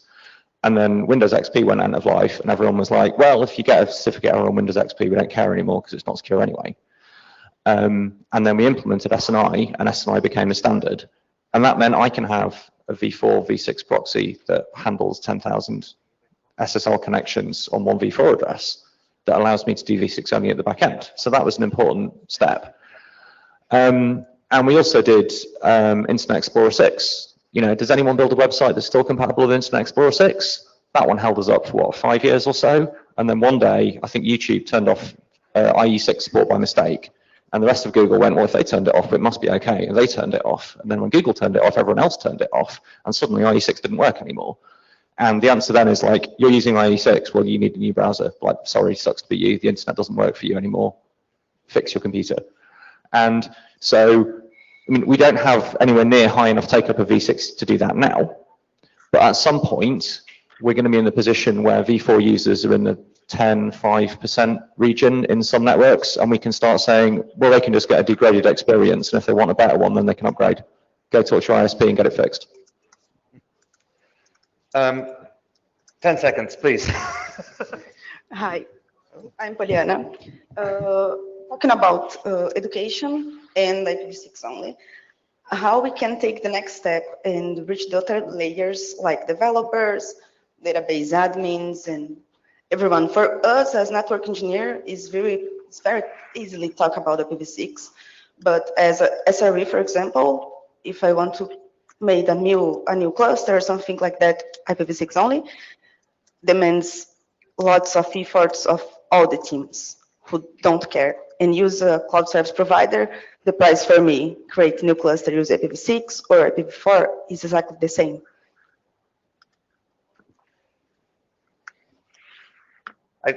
I think what you just said is just true, and I don't know we have a solution for that No, right here, but it's a long way. You need to start now, and you might get it in like N years' time. Yes, but it doesn't make any sense to wait.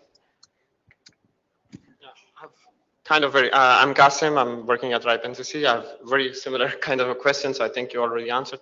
Also, like, we keep on hearing that it's enterprise networks that are kind of making IPv6 deployment lagging behind, and like, what kind of incentives the cloud providers provide in terms of giving differential services, or especially in terms of price for enterprise networks to give them that push to be V6, support V6 for their applications.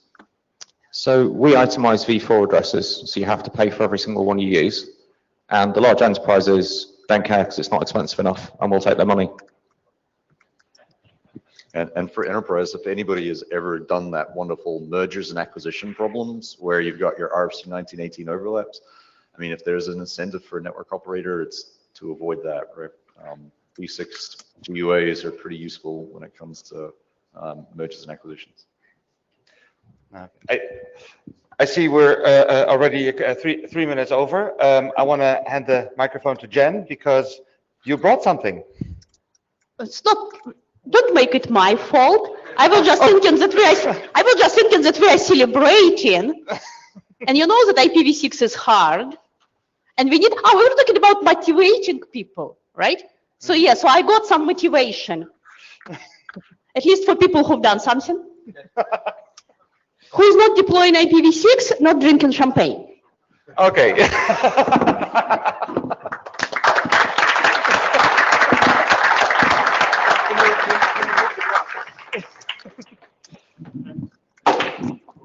Hey.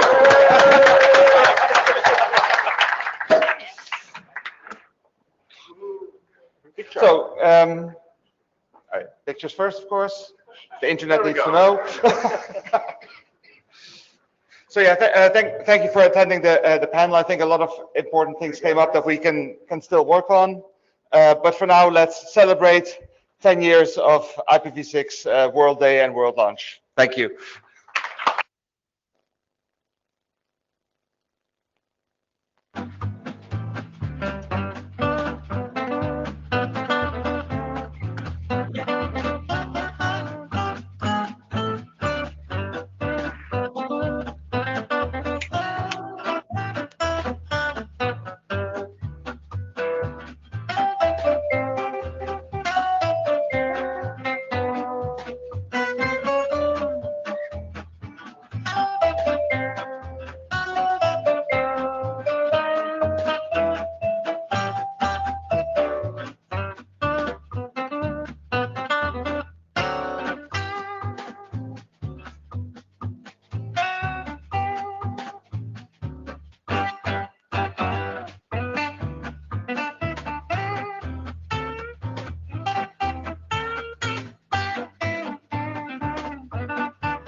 Test.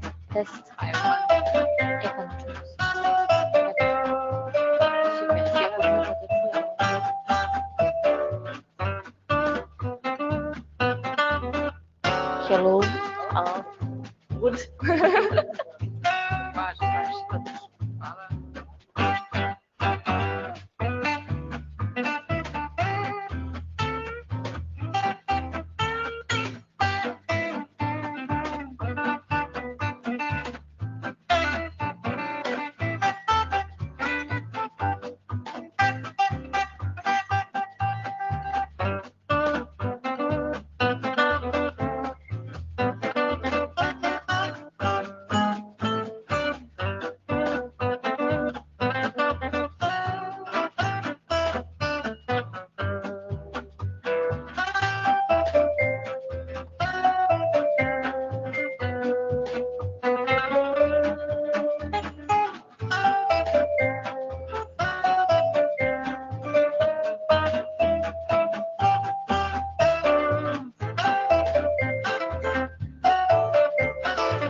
Grab a seat.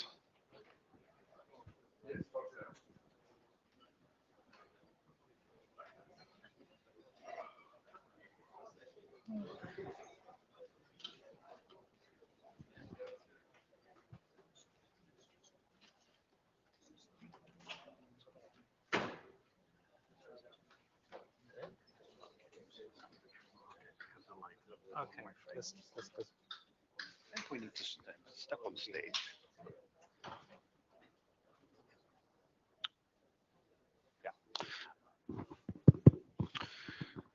Hello, everyone. It's 2 o'clock. This is Swiss time to start. It's well, I live in Zurich, so let's start. I'm Max, and I'm here with Wolfgang. And this is the first session for the afternoon on Tuesday, plenary session. Wolfgang, would you like to say anything? No, well, I'd just like to say something. Yes, please. First, there's a PSC election still going on. So if you are interested in joining us at the program committee, just put your name forward, send an email to pc@ripe.net. And also, please rate the talks afterwards. So if you'd like to stand with one of us at the next RIPE meeting in front of everyone else and embarrass yourself, please run for the program committee. Anyway, today we're here for a very interesting session.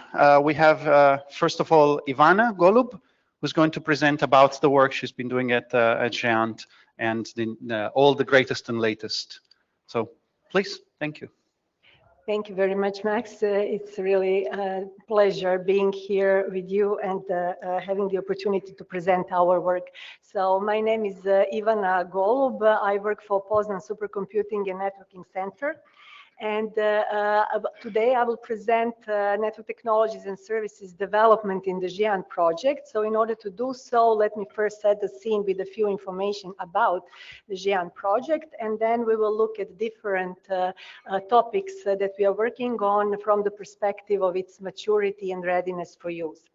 So GÉANT is association of European national and research networks, and its vision is to ensure equal access to infrastructure and resources to scientists, education and research institutions, to all infrastructure and resources and different services. It does so through several different ways, one of them being through the GÉANT project, which is a part of European Union Horizon 2020 Research and Innovation Program.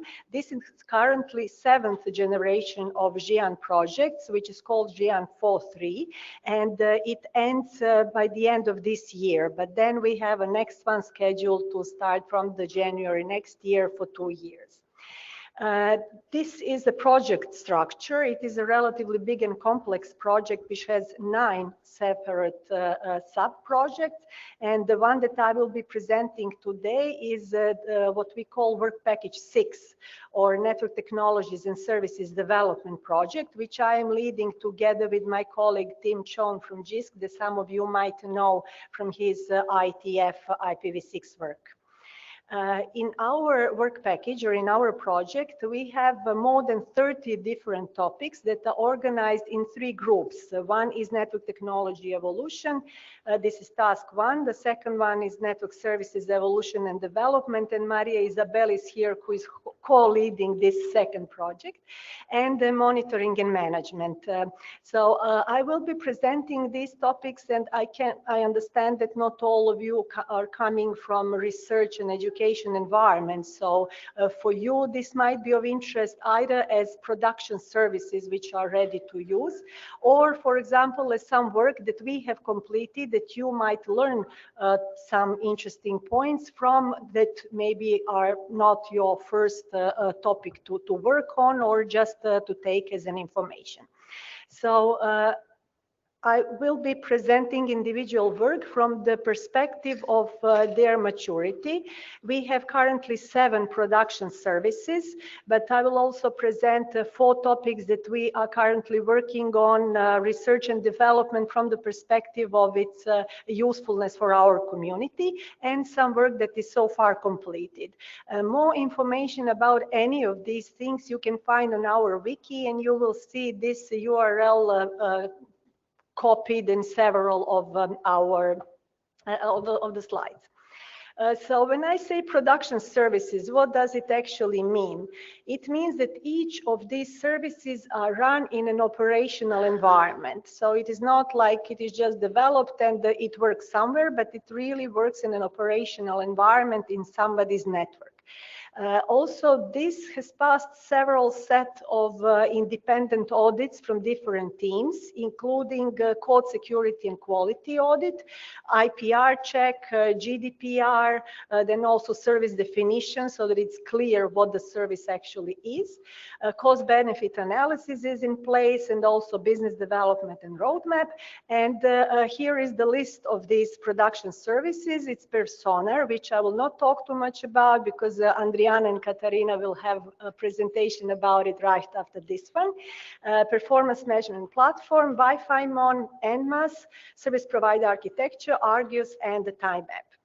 So just to say that perfSONAR is well-established toolkit for active network performance monitoring, development, and support is done within the global team with SNET, Internet 2, Indiana University, and University of Michigan from the United States, RNP from Brazil, and GÉANT.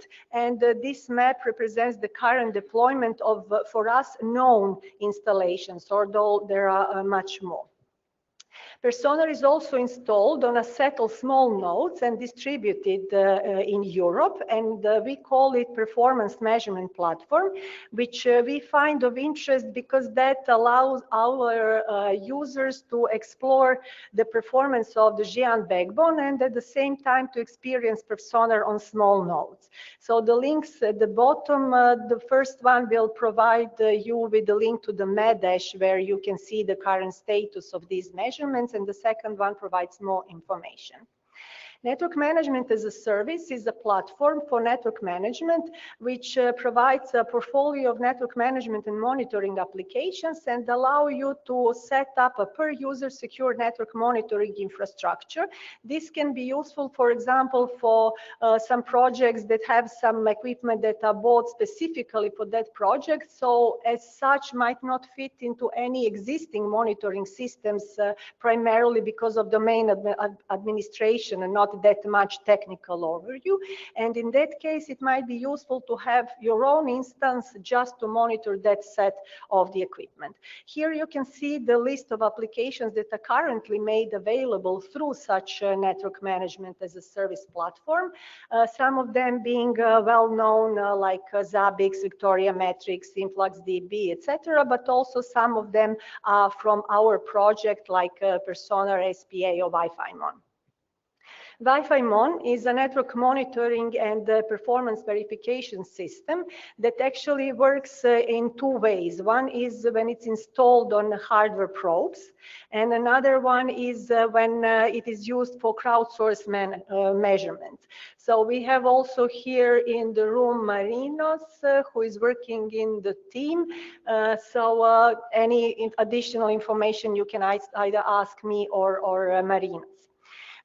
Some of the features of Wi-Fi MON, it supports IPv4 and IPv6, and Wi-Fi MON analysis server is also available on NMAS so that you might be able to focus on actual performance monitoring and not maintaining components additionally. And it is suitable for edge monitoring, which is very important in our R&E community. Service provider architecture platform is a platform for digital business and service management. On the right-hand side, you can see a set of components. So it has a service catalog, service and resource inventory, CRM.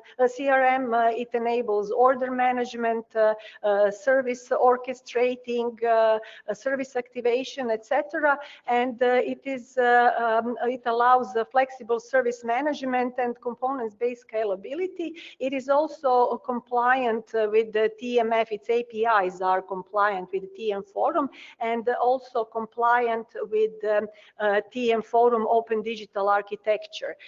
Saying that, this picture on the right-hand side actually presents the architecture of SPA when mapped with the TM Forum Open Digital Architecture. So in case you are familiar with the ODA, this might actually be easier to understand the architecture of SPA. We have also made available two aspects of SPA via AMRES. One is SPA inventory, in case you would like to see how SPA inventory works and to assess if it might be of use for you.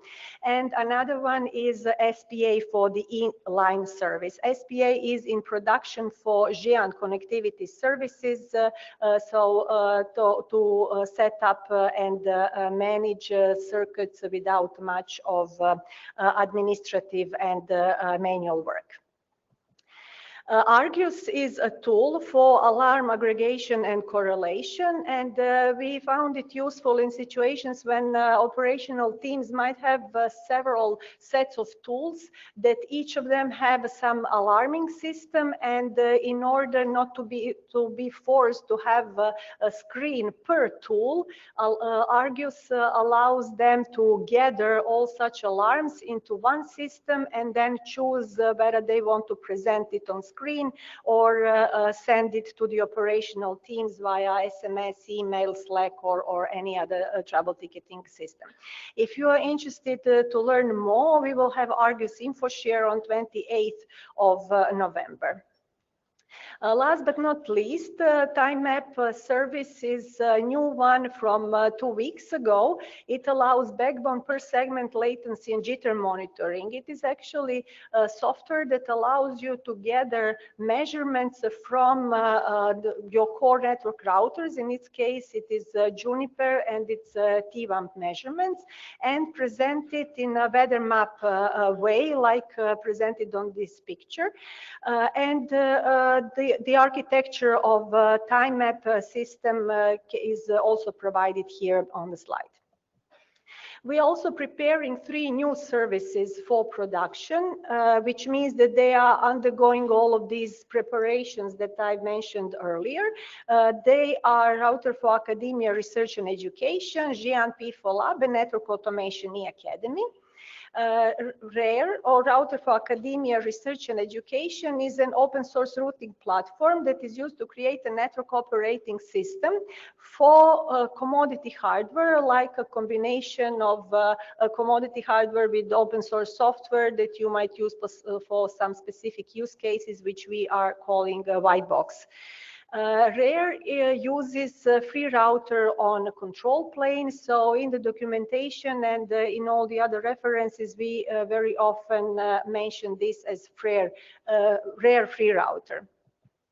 So RARE uses P4 on its data plane, and at the moment it has just a free router on its control plane, but covers different data planes like BMV2 Tofino, DPDK, and XDP. And we are actually aiming at exploring all possibilities that could provide a similar approach, and we are trying to integrate this with RARE.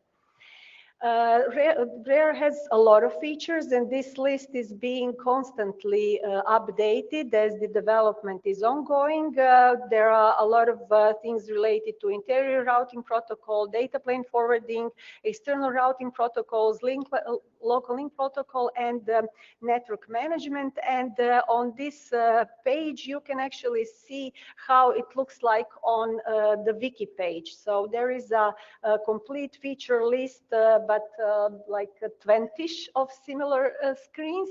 And also for each of these categories, you can see the current status, supported platform, and more explanation about what exactly does it include.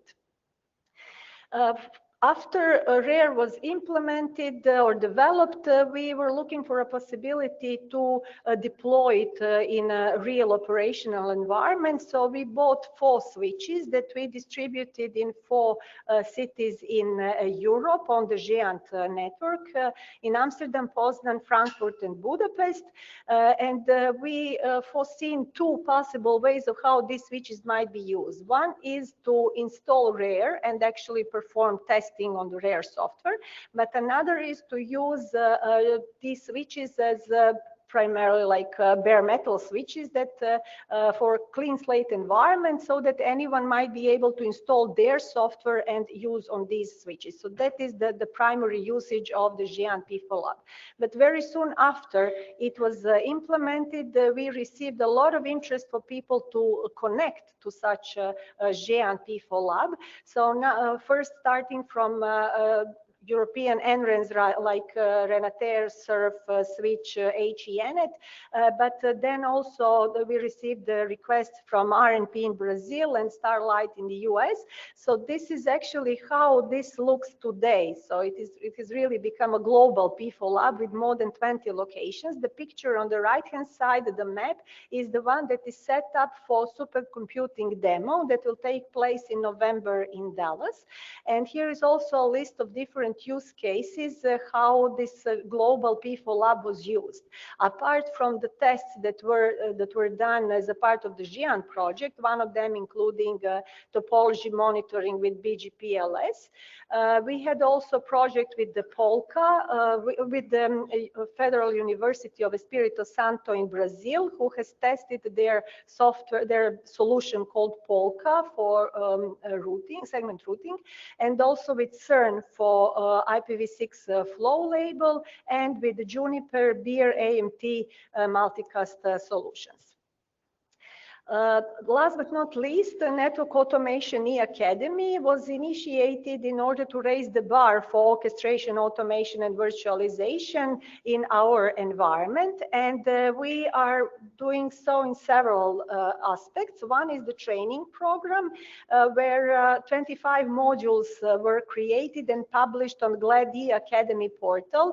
This does require login, but login can be done using either EduGain or using social media accounts, and it covers different topics at different levels of complexity. So this training map actually presents which path one might take, either related to a specific training area or to the complexity level of individual materials. Another area is architecture analysis and mapping.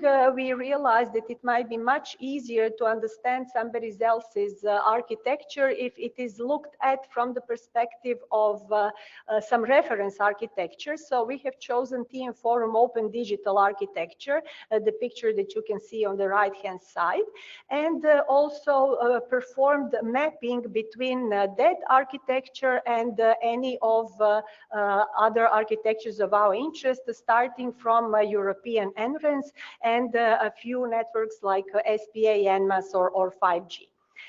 So if you are interested in how your architecture might look like mapped with the TMF ODA, please let us know. Then another thing that helps us understand each other better is the terminology in the area of OAV. The first version was published and it is available online, but we are currently preparing the second version, which includes the terms from AI and the maturity model. Maturity model is work that is completed recently. It was published last week, it is a self-assessment survey that actually helps you recognize the current state of your organization or network from the perspective of OAV, and to be able to recognize the areas where future progress might be possible. There are 4 dimensions that are covered: architecture and technology, processes and services, vision and strategy, people and organization, and each of them has several sub-dimensions. And for each of those, there are 6 stages defined, starting from none, ad hoc, use case based, integrated, proactive, and self. So it would be great if you would be interested to take the maturity survey yourself. It's available on the link in this presentation, or contact us for more information. Last but not least, a few areas where we are currently exploring its importance for our community. It's network telemetry, optical time and frequency networks, and quantum key distribution.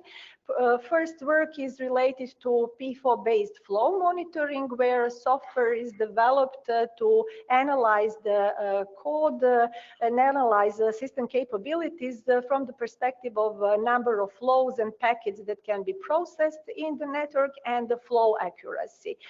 Results are currently being summarized. It will be published at the SIGNOC meeting in Paris in November and followed by the white paper.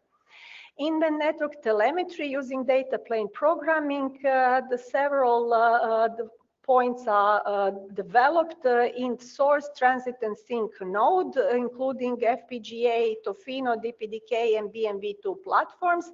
It is run in a production network or over a production network in tests in 6 cities over 5 countries. And results are summarized in a white paper, and there will also be an info share this year. Optical time and frequency networking is assessing the possibilities and use cases and solutions to implement time and frequency services in European NRENs. And so far, results are also summarized in these white papers and past info shares, where you can actually see how such services are implemented in individual European NRENs. Quantum key distribution, they will be above this afternoon, which much more information about either what is done within our GÉANT project or within PSNC, where I come from. And some activities that we are currently working on are knowledge sharing in different areas, testing on quantum simulators, building the community, etc. Some work that is completed so far, which means that some tests are done, it is documented, and the work is parked for now, so we do not plan to work on this, at least in this project. The first one is white box, where we looked at different use cases that might be of interest for our community, to use white box switches with some open source hardware. Use cases in scope were like customer premises equipment, internet exchange point, and data center. Data transfer nodes, we run a survey to see what might be of interest for our community in that area, perform some tests on hardware tools, optimizing DTN configuration, and with this we have closed the work. Campus network management as a service, this is becoming a hot topic primarily in the Nordic countries, where they are being requested to actually do such services for their universities instead of universities managing their networks themselves. So we have created a service definition checklist for those that might consider providing such services, and also held a number of meetings where individual organizations presented either their use cases or their solutions for this particular service. As I said, this project finishes by the end of this year, but we have already prepared the next one. The next one starts in January next year and will last for 2 years. Most of the topics that were presented today, apart from those that I mentioned apart for now, they will all continue, but we will also have a new work like Tech Lab, which will summarize all the testing facilities that we are providing, and also incubator work, which will allow us to start any new work during the project time.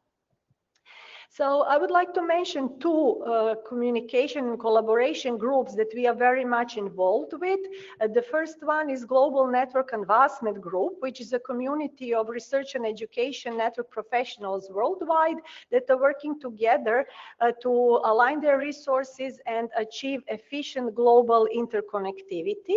Their work is done in several working groups: AutoGoal Sense, Green Map, GNAG Routing Group, GRN Connecting Offshore Students, and the two that we are communicating much more are Data Intensive Science for the rare work, and they are also participating in the global P4 Lab, and Network Automation. They have already accepted our terminology document, and we are working together on the Network Automation E-Academy.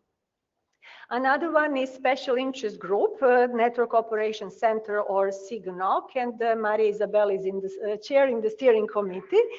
So this is an open group for network operators to exchange technical and business-oriented information, knowledge, ideas, and best practices.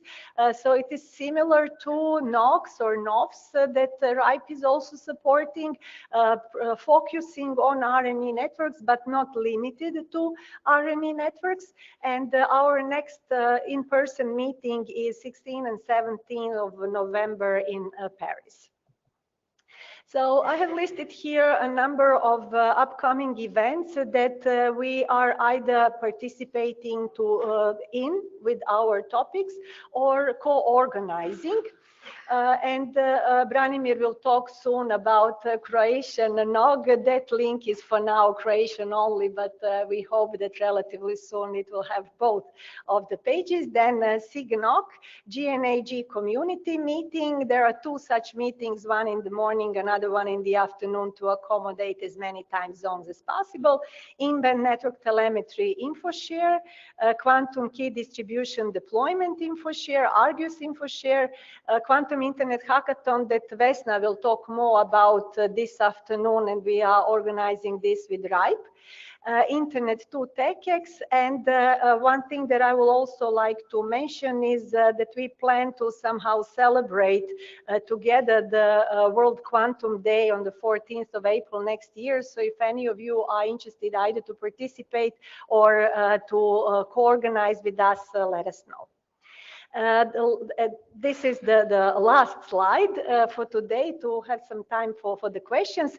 So on this page, you can actually find a lot of information about our work, including all the white papers that were mentioned and code repositories and other documents. So please check and contact us if you have any of the questions. And I hope that I have left enough time for a few questions. Thank you very much. Okay, thank you. Are there any questions?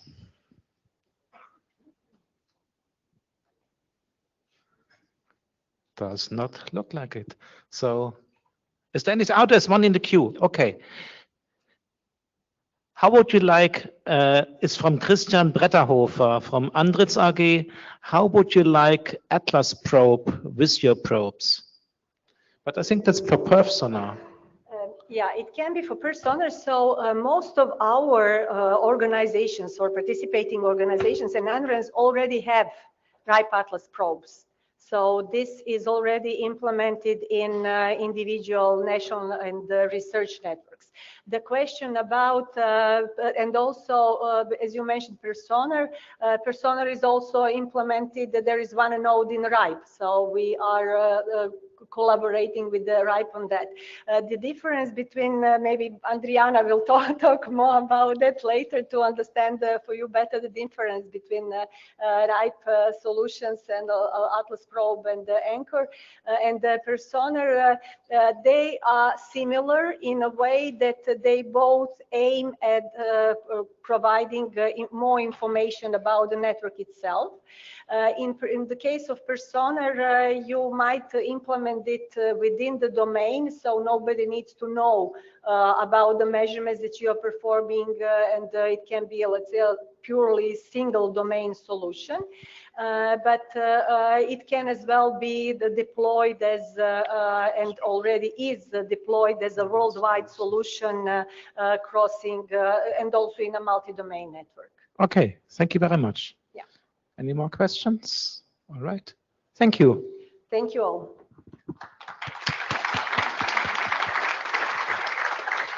The next two speakers.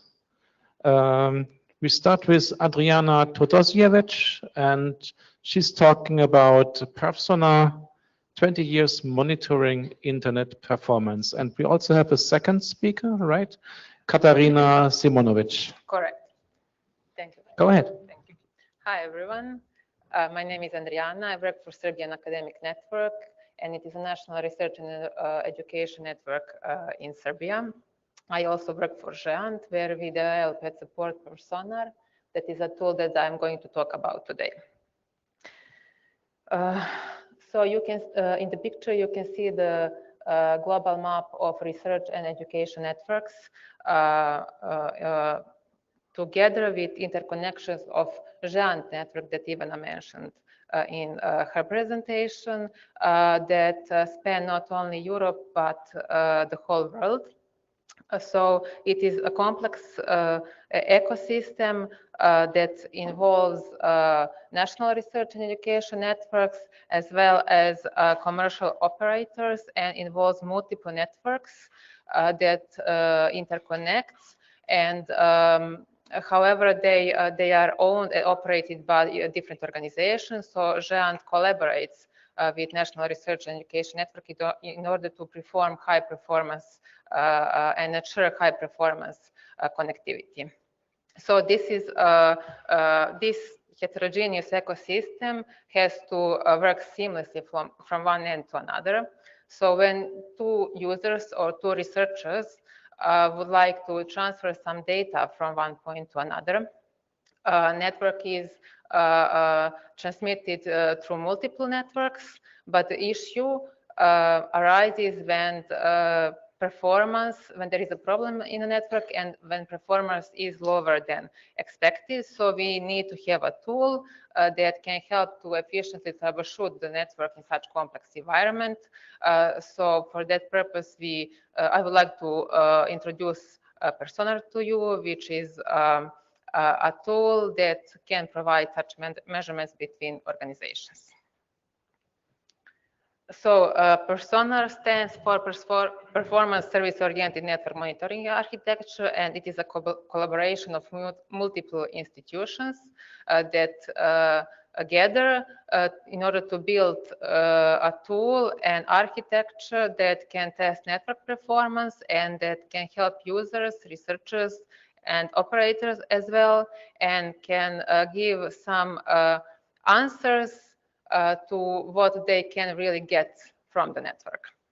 So it is very easy to detect a problem in a network when, for example, a network interface is down or a cable is cut. But it is not so easy to detect a problem when performance is degraded and lower than expected without no obvious reason. So perfSONAR is the tool that can detect such problems, so-called soft failures, and help us fix them.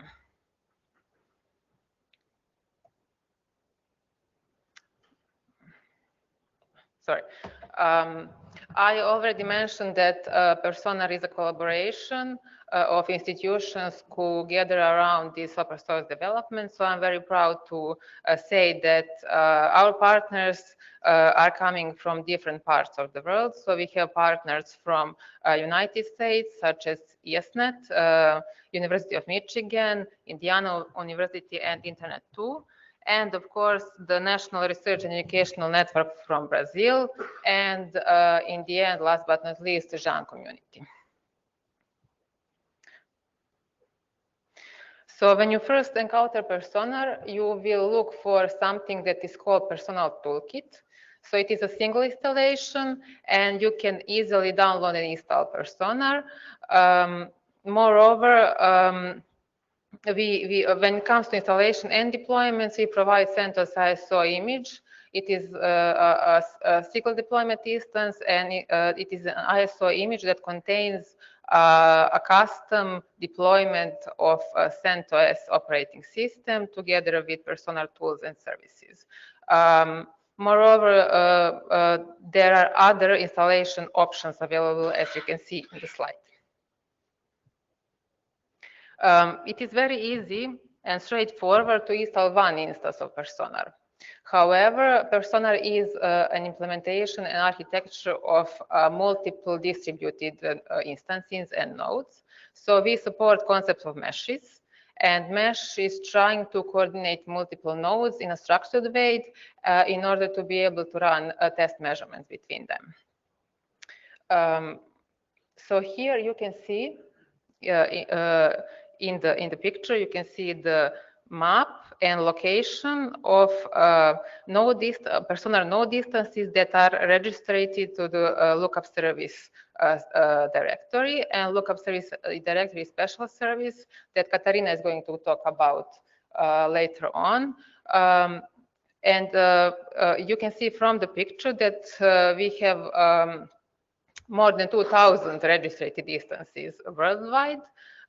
However, since users can choose whether they would like to register an instance of perfSONAR or perfSONAR node into the lookup service, we assume that we have almost that many, so more than 2,000 private nodes that are not visible in the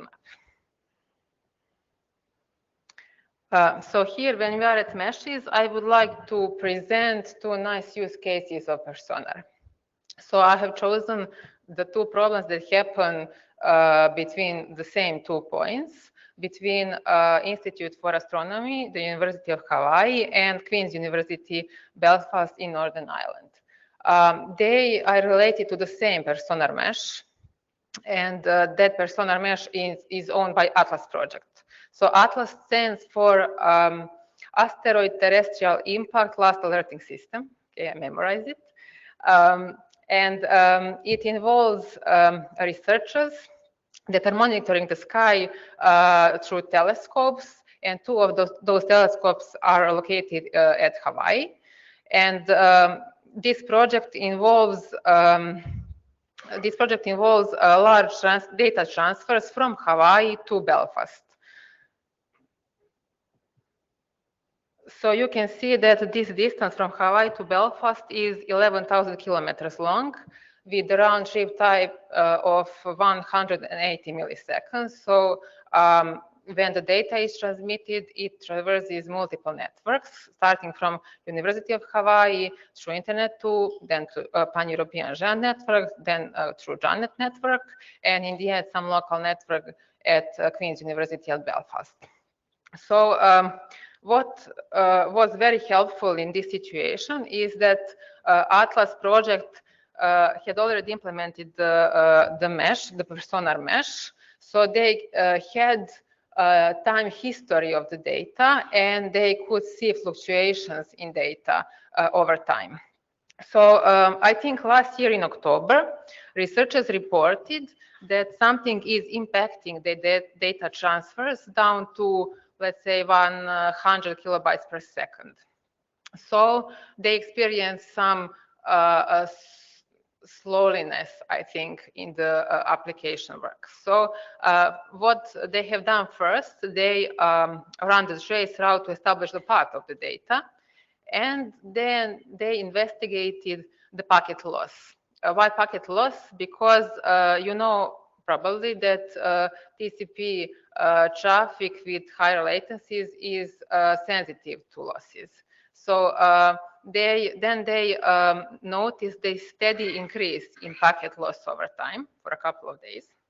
After that, they investigated the throughput, and you can see from the slide that they saw some significant drops in throughput over time. And finally, they realized that one of the 8 aggregated links between London and Birmingham was faulty. So then the network engineers decided to remove this faulty link from the aggregate, and the throughput was back again, and data loss disappeared. So other use case is related to the same two locations. However, I think it happened last or 2 years ago, when the researchers reported that they couldn't keep up with copying of the data during their measurements. So they first searched for the throughput problems from Hawaii to Belfast, but not only from Hawaii to Belfast, they saw that significant drops in throughput from Baltimore node to GÉANT cloud perfSONAR node. This is what you're looking at is the MED-dash UI of the Atlas perfSONAR mesh. So in this intersection, you can see that average throughput from University of Hawaii to GÉANT cloud was about 3.3 gigabit per second, which was okay, given the fact that the distance is too long. So the network engineers and the network operations center couldn't immediately solve the problem. However, when they took a look at the throughput, they again noticed some significant drops from Hawaii to GÉANT cloud node. And at right part, you can see some peaks. So I assume they tried to tune the TCP traffic a little bit. However, they failed. And they also noticed some packet losses between GÉANT perfSONAR node to GÉANT node. Then they decided to contact GÉANT Network Operations Center, and the network engineers realized that there was a faulty optic, again in aggregate link of 6 100 gigabit links, so between GÉANT London Harbor Exchange and London Power Gate. So in the end, they decided to remove the faulty link from the aggregate, and throughput was back again, and packet loss disappeared. So I think that was it from my side. Now I would like to hand over to Katarina, and she will talk more about the architecture of perfSONAR, our current development, and development for our future release.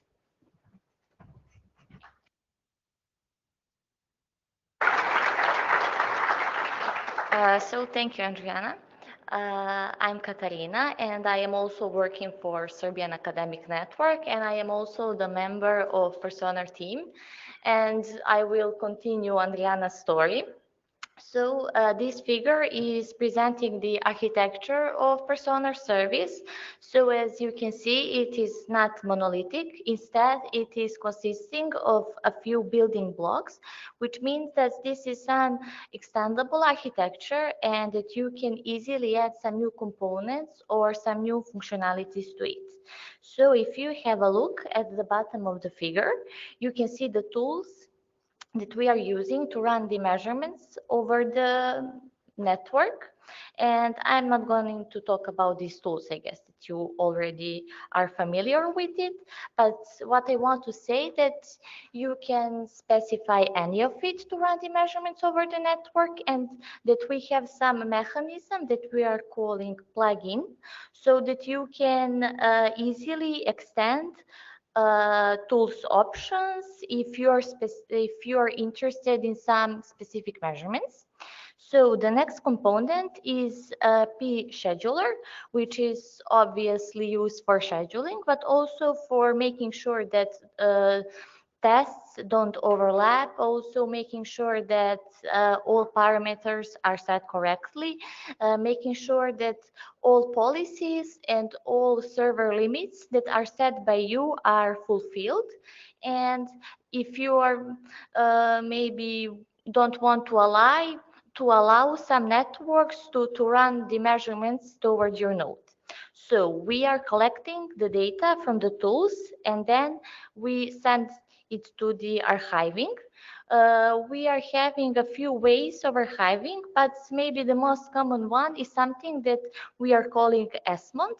Esmond is time series database, and on the next slide I will show you how it works, and I will also introduce you to some new ways of storing data. So next to it, this orange box is presenting something that we are calling PSConfig, and we are using it for the meshes that Andrijana mentioned in previous slides. So this component is used for support that complex configurations, and on the top of the architecture we have these visualization platforms.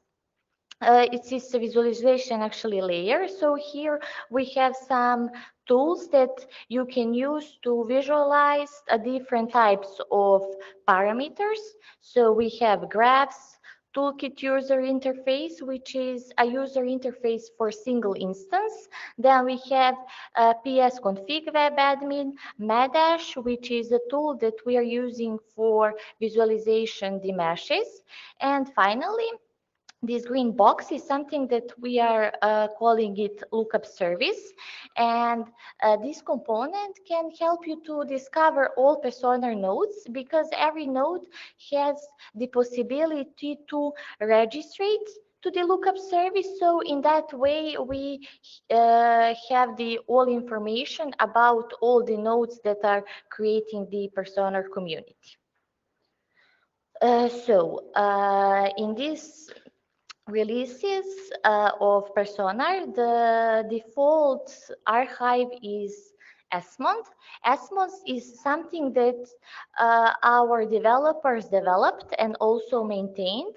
It is based on two different types of databases. We are using PostgreSQL database for storing the metadata, and Cassandra database, which is NoSQL database for storing the measurements.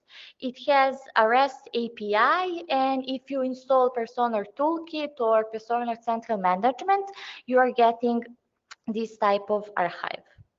So we needed to replace this database because it is getting very difficult to our developers to maintain it. Also, the stability of Cassandra database is what is not good, and moving to a next version is a bit challenging because of the way that database was integrated within PSNC code. So our developers wanted to move to a tool that didn't need to be, they didn't have to maintain, and because a lot of energy is going on maintaining archive. So and now we have so many tools that can do that by themselves. So so the obvious choice was the Elasticsearch and also different tools in ElasticStack. The Elasticsearch is now widely used in research and education community, and also is well maintained. So we are using the Elasticsearch in the backend. Then we are using Logstash for taking data, processing it, and then forward them to the Elasticsearch, and then we are using a different visualization platforms for querying the data and then display it into various ways. So Kibana comes with the Elasticsearch, but you can use Grafana as well. So I said Elasticsearch, but last year the company behind Elasticsearch decided to change licensing model. So in that case, it was very difficult for the open source projects to use their products. So instead of that, it was decided to move on to the OpenSearch, which is like the open source for the Elasticsearch. So in the 5.0 release of the PSNC, we are using this database. And here, this is like the maybe piece of the new software. And we have first, the tools are making some tests and measurements. Then p-scheduler with HTTP archiver is sending this data to the Logstash processing it and sending it to the Elasticsearch where archiving is happening.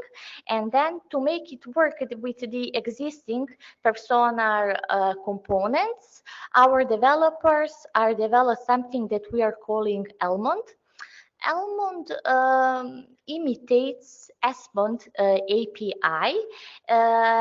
So what exactly he's doing? He's like translating queries into queries that can be understandable by the Elasticsearch. So I was talking about the major changes in the backend, but we also have some changes in the front end as well. So we have various p-scheduler improvements and some new plugins. Also, toolkit user interface is improved. PS-config web admin was also changed and improved, and we have some optional packages if you want still to use Asymmetry or maybe to start using Ivana. Here I wanted to show you that we also moved lookup service API to the Elasticsearch API, and now it's very easy to integrate Elasticsearch API with Elasticsearch data source plugin in Grafana. And here I wanted to show you the hierarchy of the information that are stored in the lookup service. So each node is stored in the lookup as the record, and each record has various types of the information. For us, the most important information is from type of hosts, and maybe our visualization tools are using this type to visualize statistic informations of usage of perfSONAR. And here I wanted to show you the part of the new public perfSONAR dashboard. So as you can see, it is consisting of lots of panels, and we have information about hosts, services, also some general information. Also, we have implemented some filters, so it's very easy to search the information that you need. And also, this is like public dashboard, so here below you can find a link to it and maybe check it later if you want. So here is the worldwide map of all the countries where a registered node resides, and also you can see here the number of nodes per country. And I think that this is our last slide. Here I wanted to show you the way that you can use the perfSONAR public dashboard. And here I wanted to show you the nodes that Andrijana mentioned in one of the use cases. So this is the location of SloutGISC node, and there are some information about it. So thank you very much for your attention. If you have any questions or comments, be free to ask.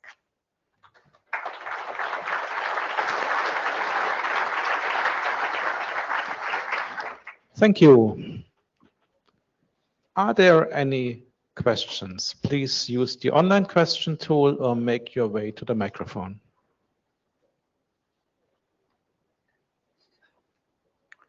I see someone. Yes, please state your name and affiliation. Christian Petras, DE-CIX. I have one question. For which reason do you have chosen the ELK stack and not a column-based database? You can tell us a little bit about that? I think maybe Ivana can jump in to give an answer to that. Okay. So most of such choices are based on the request from the community. Get a little bit closer to the microphone, please. Sorry. So most of such choices are based on the request from community. The map I shown that I think that they had similar map shows how perfSONAR is implemented worldwide, and it is also it depends on our partners because having their cases and how it is based. So what we have realized is that ELK is very much used within our community, any of the components. So the idea was to enable integration with that tool stack. But this should not be limited just to that, as perfSONAR itself is a relatively open architecture and also pschedule that actually welcomes any APIs, etc. So it can be easily expanded. And similar communities like LHC1, WLCG, they might as well have their own implementations, which can then be linked to something else like Grafana, not necessarily Kibana, etc. Okay. Yeah, thank you. Okay, thank you. Any more questions? Okay, thank you very much.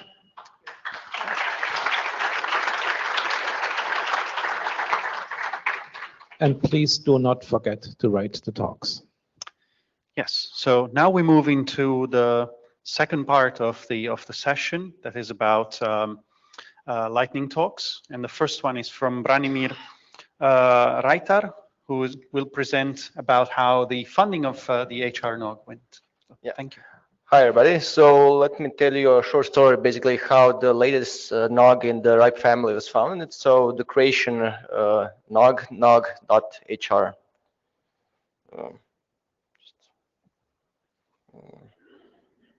Yeah. Okay, so first a little bit of self-promotion from my side. So I worked for Croatian Telecom actually after the university for 7 years. Mostly on the jobs of development of database services, so both fixed and mobile. After that, I co-founded 5x Design Networks, a small company in Croatia, and currently I'm the president of NOG.HR. A little bit background of the company, so this will become relevant a little bit later on. So the core team actually in the company has over 100 years of telco experience. So this is mostly working for telco companies, and currently we are developing software-based telco products, so NFV and similar stuff. Something like Wichtlhuber, BNG, CGNet, and active performance monitoring tools. So how the NOG.HR came to be? So one of my colleagues actually was scrolling and actually talking to a lot of people on IRC, when a colleague, he was contacted by a friend of Jelena Ćosić, asking if there's any interest from our side, actually from the community in Croatia, to start a Croatian NOG. We had an internal discussion, we had a call with Jelena and Vesna Manojlović, and we decided basically to contact colleagues from other companies to see if there's something we could do in Croatia. And there's actually, here's the part when the 100+ years of telco experience kick in, since the community in Croatia is relatively small and more or less people know each other, and people fluctuate between the more or less same companies in Croatia. The first meeting was on the 14th of April. I actually had to look it up in my calendar. There were around 15 people from various companies in the meeting. Jelena and Vesna also came to present to RIPE, and they did a pretty good job actually. So at the end, we decided that there is a community of people who want a NOG, who want a place where we can discuss issues, where we can see new stuff, and we can do presentations of best practices and basically exchange experiences.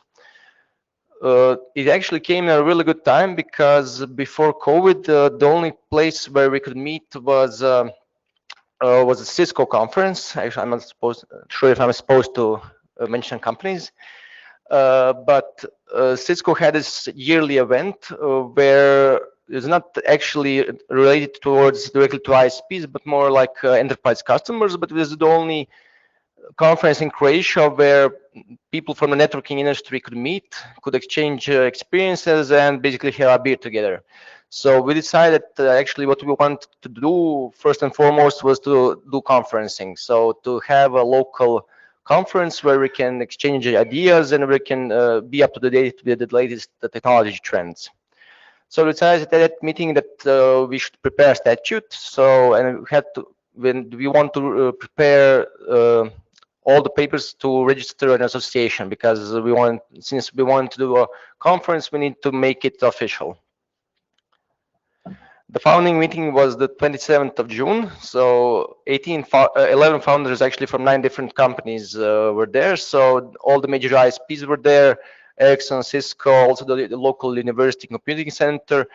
And we decided on a name. Basically, it's a NOG.HR, statute, leadership, and the next steps, which is actually to host a conference. Not all of us are in the picture because we thought of having a picture right after like half of the people left, you know. So they didn't even stay for beer, which was a tragedy actually. Yeah.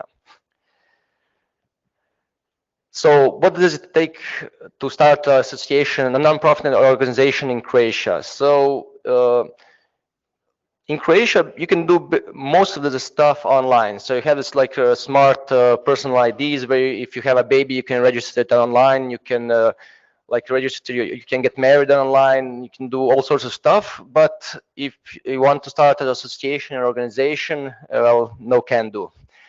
There's a lot of stuff that needs to be done. So a lot of registries where you need to apply your organization to. So first of all, you head into the register, but you have a registry of associations where they look over your statute, where you have other founding documents, and they review it, they tell you it's okay, it's not okay. You need to get a stamp. That's really, really important in this time of day. You need to get the VAT ID identification number, which is absurdly different to the VAT ID because it's a unique number nonetheless. You have a registry of real owners, you have a registry of non-profit organizations, you need to open a bank account, you need to hire an accountant. And after all that, you also need to set up a mailing list and web, and which I really want to thank Senator Steffann. I don't know if he's here. I saw him on the IPv6 panel, but yeah, thanks, Senator, wherever you are. Yeah. So the first conference is scheduled for the 10th of November. It'll be a half-day conference from 1 p.m. to 4 p.m. at the University Computing Center. It will be half in English, half in Croatian. So those of you who understand Croatian are welcome for the whole day. Otherwise, you can stay only maybe half a day after the conference. We decided to go with a format of 6 presentations. So it'll be like 15 minutes each with 5 minutes Q&A. Where we want to have a broad spectrum of teams, since not only ISPs will be there, but also enterprise customers. So we want to give a really good overview what is being done in the community, in the worldwide community, and that we want to get a feeling after the conference what are people interested in, so we can plan for further conferences. None of this actually could be possible without RIPE, so thanks also to Alistair Steffann for this. I'm not sure if he's here as well. No. You can see the agenda on the right-hand side. This is, I think, you know, some of the people on the agenda who I also really want to thank for their help. But we wanted to cover like really broad themes, and this is a starting point actually for our next conferences.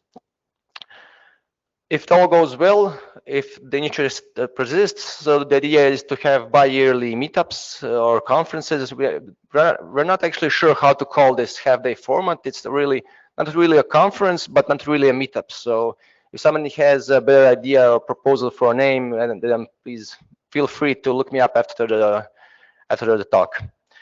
The idea is to get as much people involved as possible. So currently there's only a handful of us enthusiasts doing this, pushing the registration, organizing the web, organizing the bureaucracy. And the idea is to get people interested in the mailing list, get people working on a program committee for future conferences, and to see basically if we can keep this going.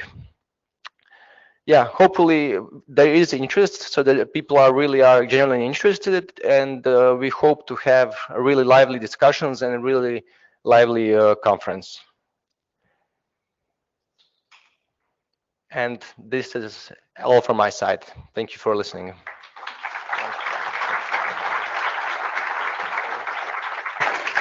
Thank you. Are there any questions? Please walk to the microphone or use the online question tool. Leonard Wagner, Individual Network Berlin. Why do you call this NOG.HR? I first thought Hungary or something.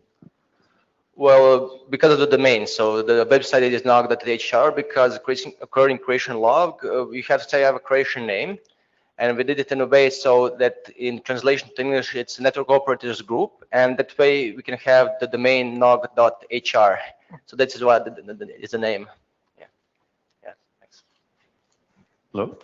I think I have an additional question. Yeah, have you thought, besides of a mailing list, to use some other means of communicating, some more direct? I mean, there are network operator groups who use Telegram or Mattermost, or so the NOG.FI uses Mattermost. Have you thought about that? We had a discussion, but in the end, people were fed up with the different means of communication. So we couldn't agree what was the common denominator. So we said, okay, let's do a mailing list. That's what everybody uses, and let's see from there. If the discussion goes lively, I would actually really like if we could transfer to some other platform, which is more real time. But yeah, let's see how it goes. Okay.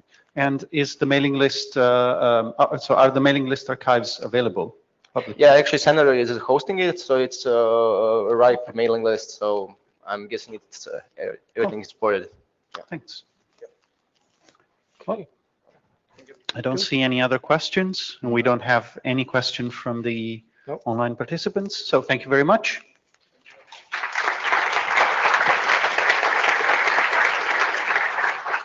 So the next speaker is Lefteris Monasakis from Code BGP, and he talks about Artemis. That's an open source tool for detecting BGP prefix hijacking. You have the stage. Thank you.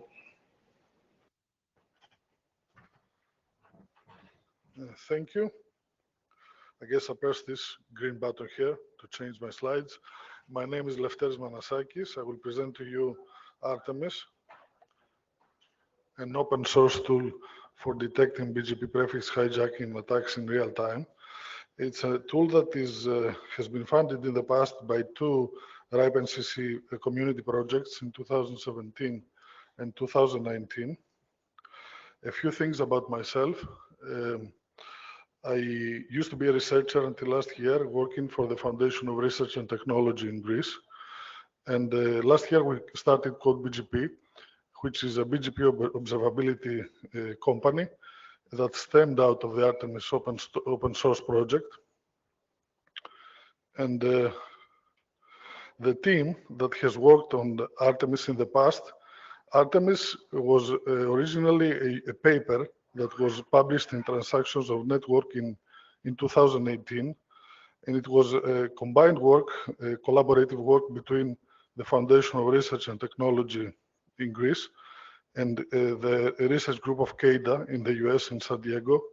And here you see the team members that consist of researchers, developers, designers that have worked in the past or still maintain Artemis currently. Currently, the organization who is maintaining Artemis is Code BGP, and we do it as a contribution to the community. To give you a high-level overview of what Artemis tries to achieve, we provide real-time BGP observability, advanced BGP hijacking detection, and I will explain what I mean by advanced in a bit. It's an open on-premise tool, meaning the operators need to download and install the software on their own servers. It provides a custom UI so that you can use it via web interface.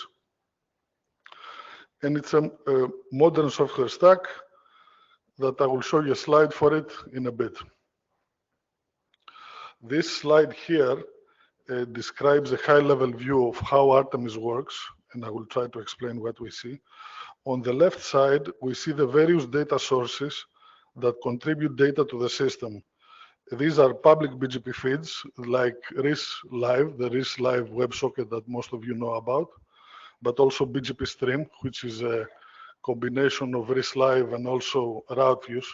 It's a project that is maintained by CADA.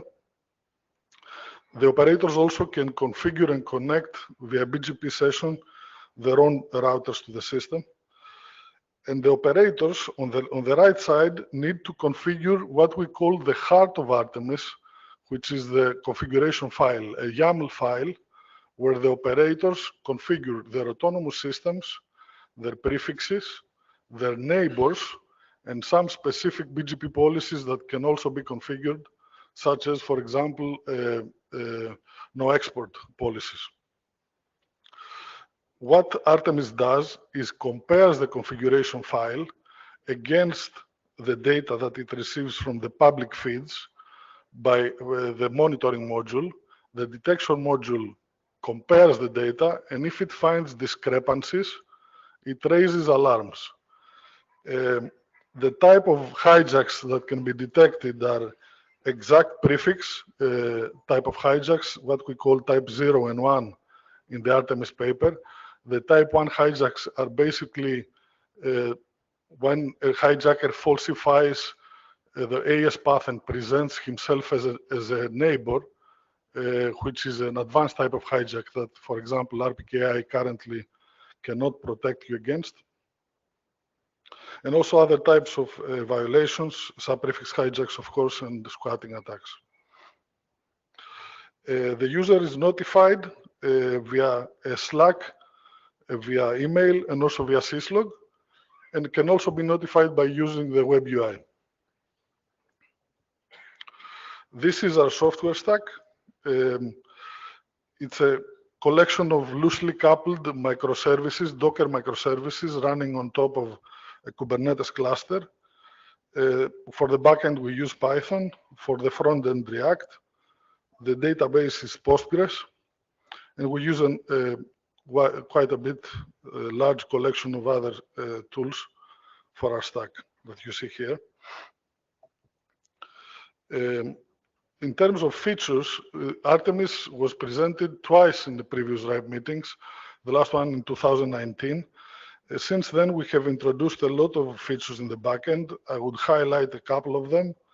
One of them is the RPKI validation of hijacked prefixes, and also the ability for the users to extract the data using GraphQL and REST APIs and consume them in their own custom pipelines by using Grafana, for example.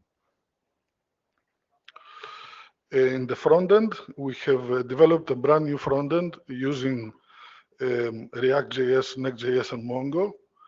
And also, we are currently developing a mobile application for the users to be able to see some basic functionality using their own mobile phones and also get alerts on their mobile phones. For the roadmap, we have quite a few things in place, like future plans. One thing that I would highlight is we will create a script that will provide the users the ability to install Artemis with one command so that we make it more easy for people to install it. But we have a lot like as plans, and we would like the feedback from the network operator community of what they would like to see Artemis do in the future. We know, we are aware of 25 organizations that are currently using Artemis, but we do know that we don't know all of them. Some of them are Tier 1 ISPs in the US, large corporations, but we keep learning about new companies that currently are using Artemis. And if one of you is using Artemis and we don't know about them, please reach out to my colleague Corina Kaleri and myself while we are in this RIPE meeting, because we want your feedback. What would you like Artemis to do? What do you like about Artemis? What you don't like about Artemis? What is the use case that you use Artemis for? And for the ones that are not using Artemis, give it a try. Go to the URL and download Artemis and take it for a spin. We provide also a demo in this URL. In the demo, you can use it with guest accounts to see how it looks like. And also tomorrow in the open source working group, I plan to do a hijack of one of the code BGP prefixes live on stage to show you how Artemis works in practice. So if any one of you is interested, you can join me in the open source working group tomorrow to see how it works. Hopefully it will work. We'll see. Thank you very much for your attention, and I'm happy to take any questions.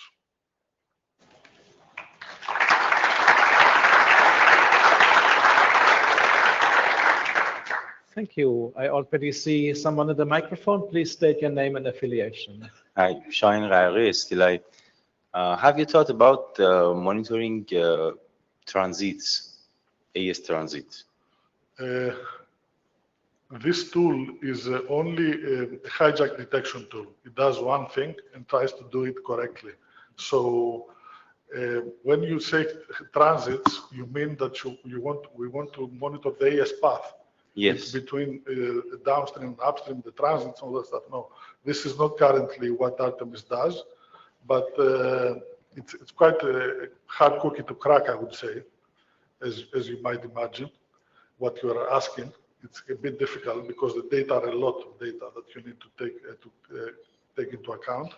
But we can discuss about it, how it could be done. Sure, but the data is the same because the routing data is the same, and just to searching it is additional work. Yeah, the volume of data is big. That's what I mean. Yes, it's about 80,000 routes every 5 minutes, as if I think. Yeah. Okay, thank you. Thank you. Okay. I don't see anyone else in the queue, and we don't have anyone online. So, any other questions? So, thank you very much, Eleftheris. Thank you. So while Wolfgang changes in style now, he will have the presenter style rather than chair style. He's going to talk to us about RFC 9234 and how roles in BGP can be leveraged. Yeah. Hello, everyone. I'm Wolfgang, and I love BGP. And I'm going to talk about a new RFC today. And the nice thing is one of the RFC authors is also here, Alexander Asimov. And this lightning talk should just give a short overview what this is about. There will be a much better and in-depth presentation in the routing working group. So I'm getting a bit of feedback here, but never mind. Okay, you all know that you're a customer, you're connected to a transit provider, and you receive kind of everything, the whole BGP table. And then you set up peering or set up a second transit provider, you set up BGP, and oops, you forgot filtering. You do not want this to happen, but to be honest, it happened to all of us. So let's talk about BGP neighbors. Let's talk about types of BGP neighbors. Well, we have transit providers and they have customers. They announce everything and the customers just announce their own and their customer prefixes. We have peers, peering with each other, and both announce to each other their own and their own customers' prefixes. And of course, we have at internet exchanges, we have route servers and route server clients. And again, the route servers announce what they know, and the route server clients announce their own and their customer prefixes. So we have kind of defined roles in BGP peering, and we have pairings which basically are fixed. So only some combination of pairings are actually allowed. This is customer to transit provider to customer, peer-to-peer, and so on. I think you get the picture. So if these peering exist, why not tell BGP what you actually are? So configure in your BGP session, my role in this BGP session is a customer. And the other side configures my role in this BGP session is I'm a transit provider. And then you can let BGP do some magic and actually check if these roles in a BGP session match. So your role and your neighbor's role in BGPs are checked. If the pairing is not valid, well, there are two options. Either you put up a warning in your log file, or you simply do not establish the BGP session, and that's called strict mode. And this RFC allows both of them. You can say, okay, well, I have no idea if the other side really configures that, put in my role, but give me a warning if it doesn't match. Or you know the other side configures it properly, strict mode, I only peer with a peer, and I only get transit from a transit provider. Both is possible. So is that all which is defined in RFC 9234? No, it's not. There is more. Remember what we want to prevent. We want to prevent flooding. We want to prevent that stuff we receive from a transit provider goes to another transit provider. So what do? If we receive a prefix from a transit provider, we marked it with only to customer. That means prefixes received from transit, we are announcing only to our BGP customer. How does BGP know who is the customer? Well, we've configured it. So on the session to another transit provider or a peer, we simply block everything which this OTC flag said. You might say, okay, I'm doing this for ages using BGP communities, correct? But who has misconfigured communities not before? Well, it happens. So this basically takes care of an automatic flagging from prefixes we receive from transit providers to not announce them to other transit providers or peers. The only two customers attribute, well, it's a little bit more complex. It also carries an AS number. And so with that, it can be checked in ingress and in egress when receiving or announcing prefixes. In ingress, if OTC is present and the AS number in it is not equal to the sender's AS, so simply disregard it. Also, if the sender is not a customer or route server client, throw it away. And if OTC is not present and the sender is a transit provider or a peer or a route server, set OTC with the sender's AS number. It's not very complicated, especially it's very easy to configure. And if you see new players entering the market, configuring BGP for the first time, and I think that takes a lot of stress off operators suddenly configuring a new BGP player. On egress, similar. If OTC is not present and the receiver of the prefix is a customer, peer, or route server client, set the OTC with your own AS number as value. And if OTC is present, well, do not announce the prefix. Want to know more? Come to the routing working group. And that's it. Thank you.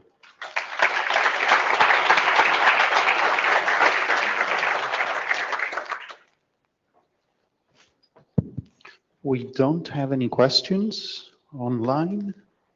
Ask your questions in the routing working group. Yeah, but we also have some time.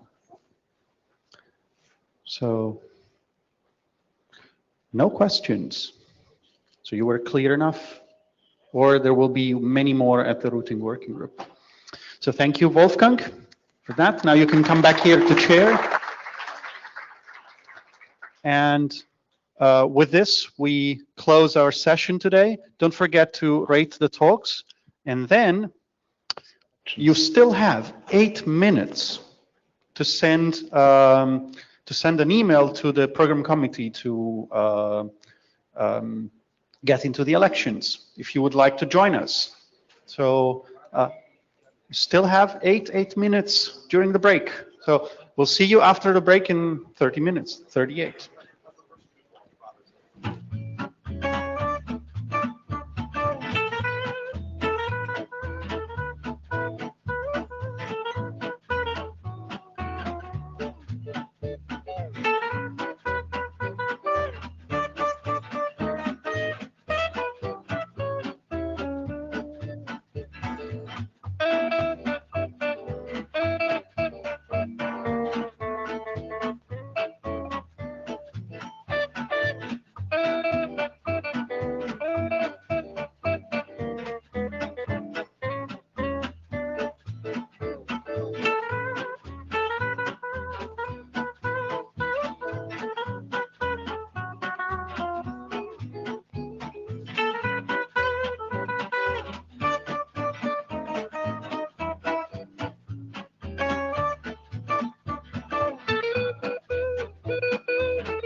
1, 2, 3.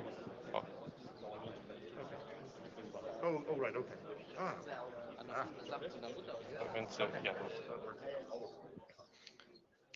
Hello, everyone. Take your seats. In a minute, we will start next plenary section.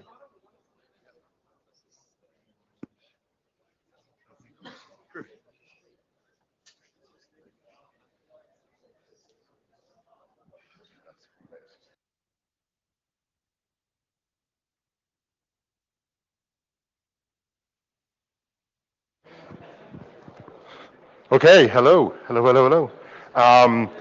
Welcome to the afternoon session of the plenary at RIPE 85. I'm Brian, this is Alexander. We'll be chairing this session. Before we begin, just exciting, and I know this is your high point of your week, is the PC elections that we keep on going on about.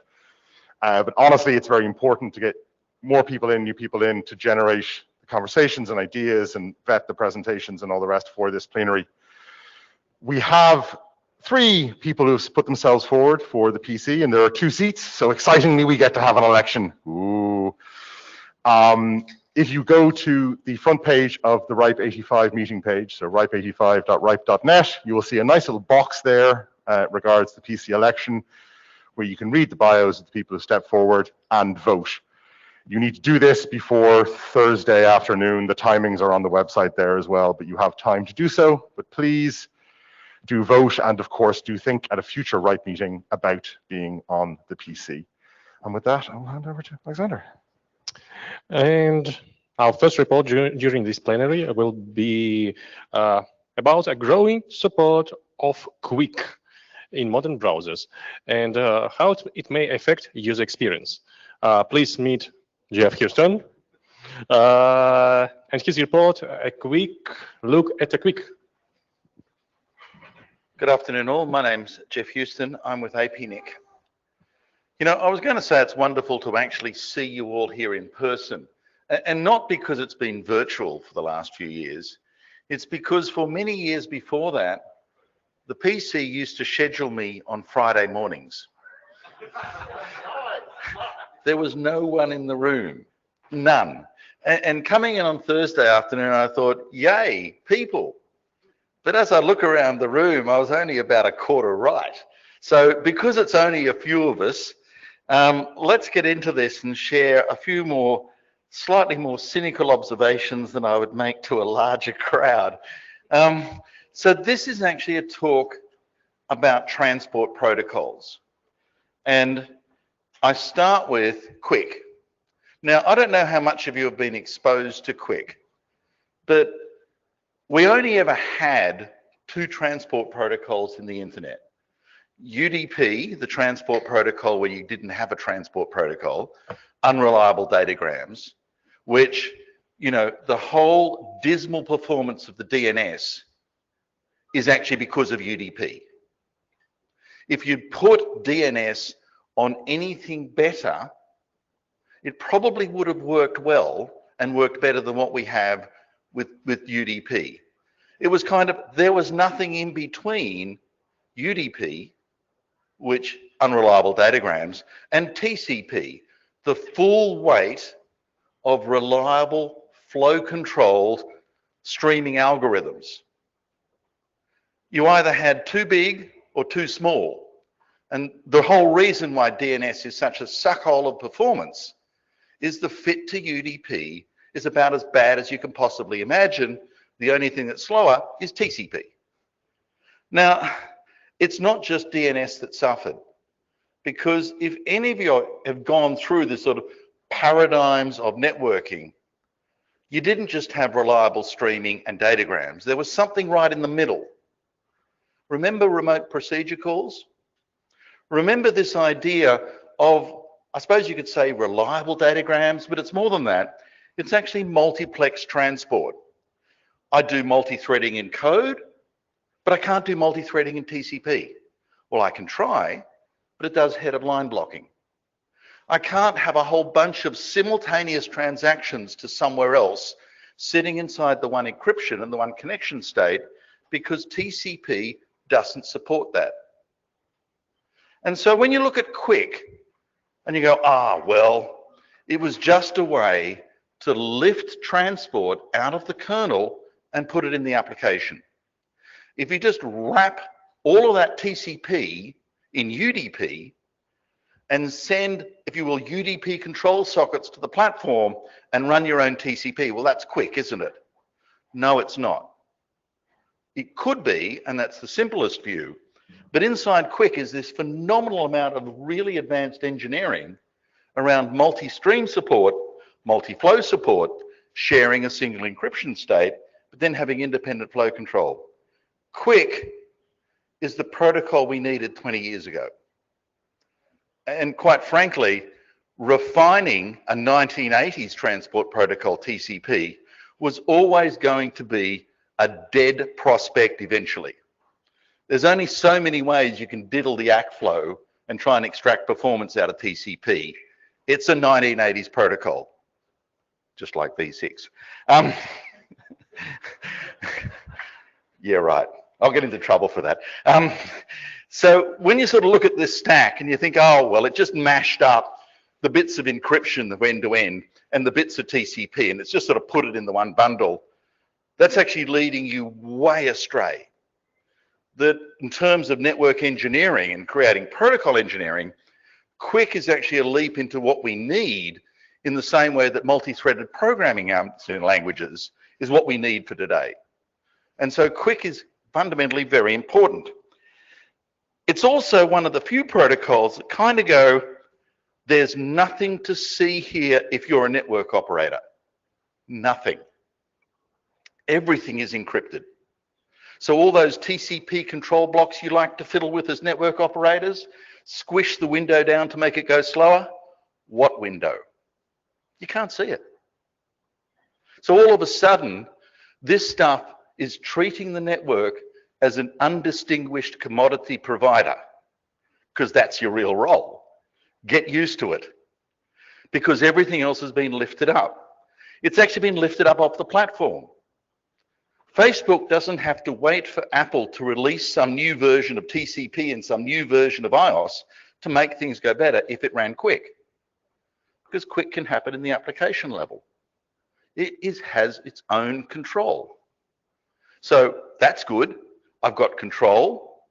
I'm not waiting for the network. I'm not exposing anything to the network. I'm running in user space. This is brilliant. This is what we've always wanted. So if that's the case, and Google have been working on this for about 10 years, the real question is, how well are we going? So this is the text around, that last rant. The Quick is actually multi-stream TCP in a shared congestion state. It uses standard TLS and is heading towards TLS 1.3 with encrypted SNI, server name indication. The bit of encrypted server name indication is yet to come, but everything else in Quick is TLS 1.3. It's only 3 packets to start sending data, but you can send data in the first 3 packets anyway. And you can leave a session state sort of static and resume again at the first packet. So all of a sudden you've got what we call 0 RTT. This stuff is modern. This stuff is what we've been waiting for forever. So all the rest of this stuff, session integrity, sure, you can do streams that are reliable. A stream can be 1 packet. A stream can be tens of millions of packets. Each stream inside Quick has its own flow control, its own, it reacts to the network on a shared state of encryption, but other than that can be treated independently. No header blind blocking. You can do a whole bunch of things in parallel, which is what the web world really, really, really wanted. And everything is invisible to the network. Oh, one other thing too, you V6 people, this stuff works like a phantom over NATs. It really, really works. Why? Because a connection is not the IP addresses. When a server and a client in Quick start talking, each of them give the other a 64-bit connection ID. It doesn't matter what the source address is If I present the same connection ID to the other end, it's me. So I can run a NAT that changes my address every round trip time, and it doesn't matter. It's still me because it's the same connection ID. So this stuff, well, actually that was important anyway, because NATs were built for TCP. The SYN packet created the NAT state. It held it open until it saw a fin or until it got bored. When it saw the fin, it tore it down. But if I'm running UDP, what do you do as a NAT?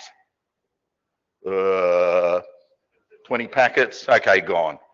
And of course they do that. And because the IETF refused to standardize NATs because they thought NATs were too smelly, every NAT behaves differently with UDP. Every last one. Even different models from the same vendor, even the same model from the same vendor bought at different times will behave differently on its binding behavior. Quick decided that's okay, I'll make that irrelevant.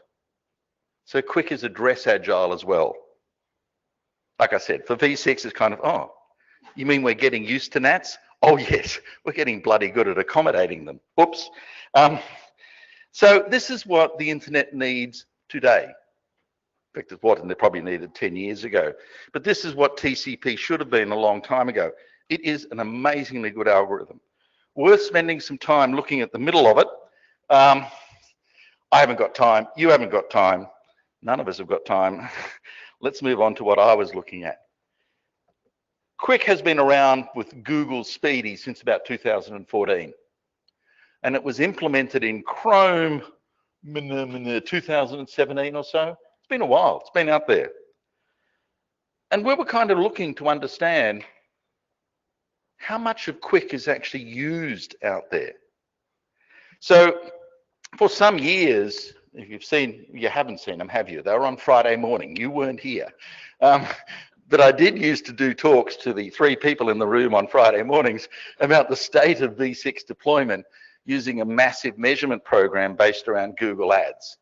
So, you know, you send the world ads, and we do a lot of ads, millions a day, and we give the end user, because it's all just HTML, JavaScript, we ask them to solve this, get this URL, but the only way you can do it is over V6. Now, if you send enough ads to everyone, everywhere, even the Faroe Islands, you get a really good view, day by day, network by network, where V6 is. Cool. Let's do this for DNSSEC. Sure. Let's do this for IPv6 fragmentation handling. Sure. Let's do this for RPKI. Sure. Let's do this for Quick. So this is what this talk is actually about, because it should have been easy. It should have been so easy. Now, there are versions of servers out there. There is a certain amount of history here about the tyranny of open source and the opinionated fights just below the surface that make some open source projects stall like crazy. There is a piece of work to try and put support for Quick in OpenSSL. And it's a damn fine idea, because guess what? Everybody uses OpenSSL. Yes? Yeah. But they said, oh, hang on, we're about to do OpenSSL 3.0 or some major version number. We're going to wait until we release that to get around to doing Quick. Fine. We all hold our breath and wait. Out comes version 3 or whatever. You're going to do Quick right now. All you need to do is add the crypto libraries. Quick implementation's already out there. No, no, no, says OpenSSL. We're going to do our own top to bottom implementation of Quick. How long is that going to take? Oh, about 3 years. What? So if you're waiting for OpenSSL to do this kind of work, there's about another 3 years coming down the pipeline. So when we put up this server with Nginx, 1.21.7 or something, we had to use Google's boring SSL in order to get the right support for Quick, because OpenSSL isn't going to do it until 2025 or whatever. Yay. There was a number of ways to actually make a dialogue in the web say, let's do this Quick thing. Because what you'd like to do is avoid this whole negotiation framework because you don't live long enough and neither do I. So you'd like it to be a quick handshake, literally. Can we do quick?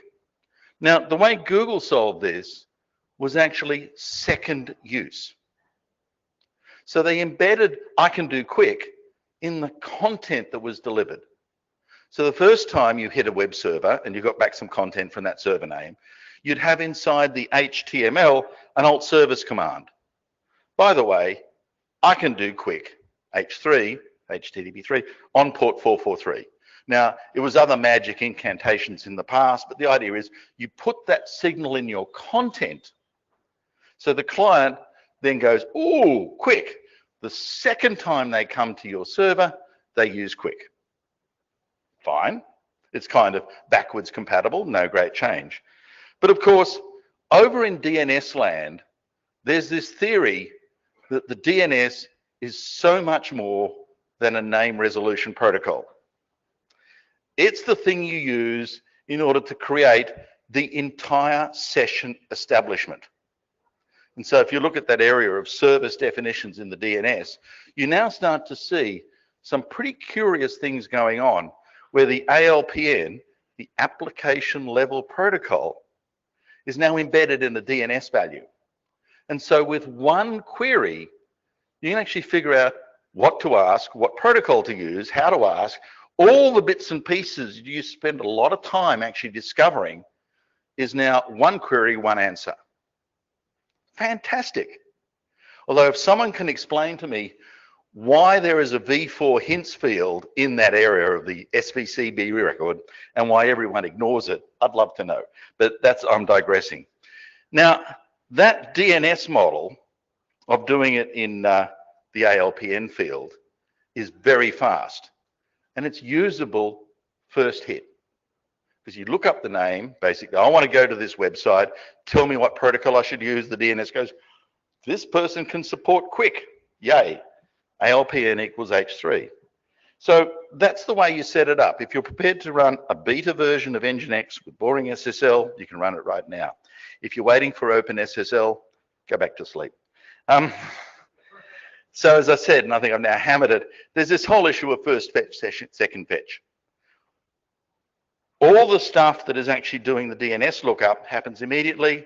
Otherwise, you've actually got to do a second fetch in order to flip over. So we started up the experiment using precisely this. Found, as you can see there, about 1% of users use HTTP3, which is quick on the first fetch, and around 3.5% of users were using HTTP on the second fetch.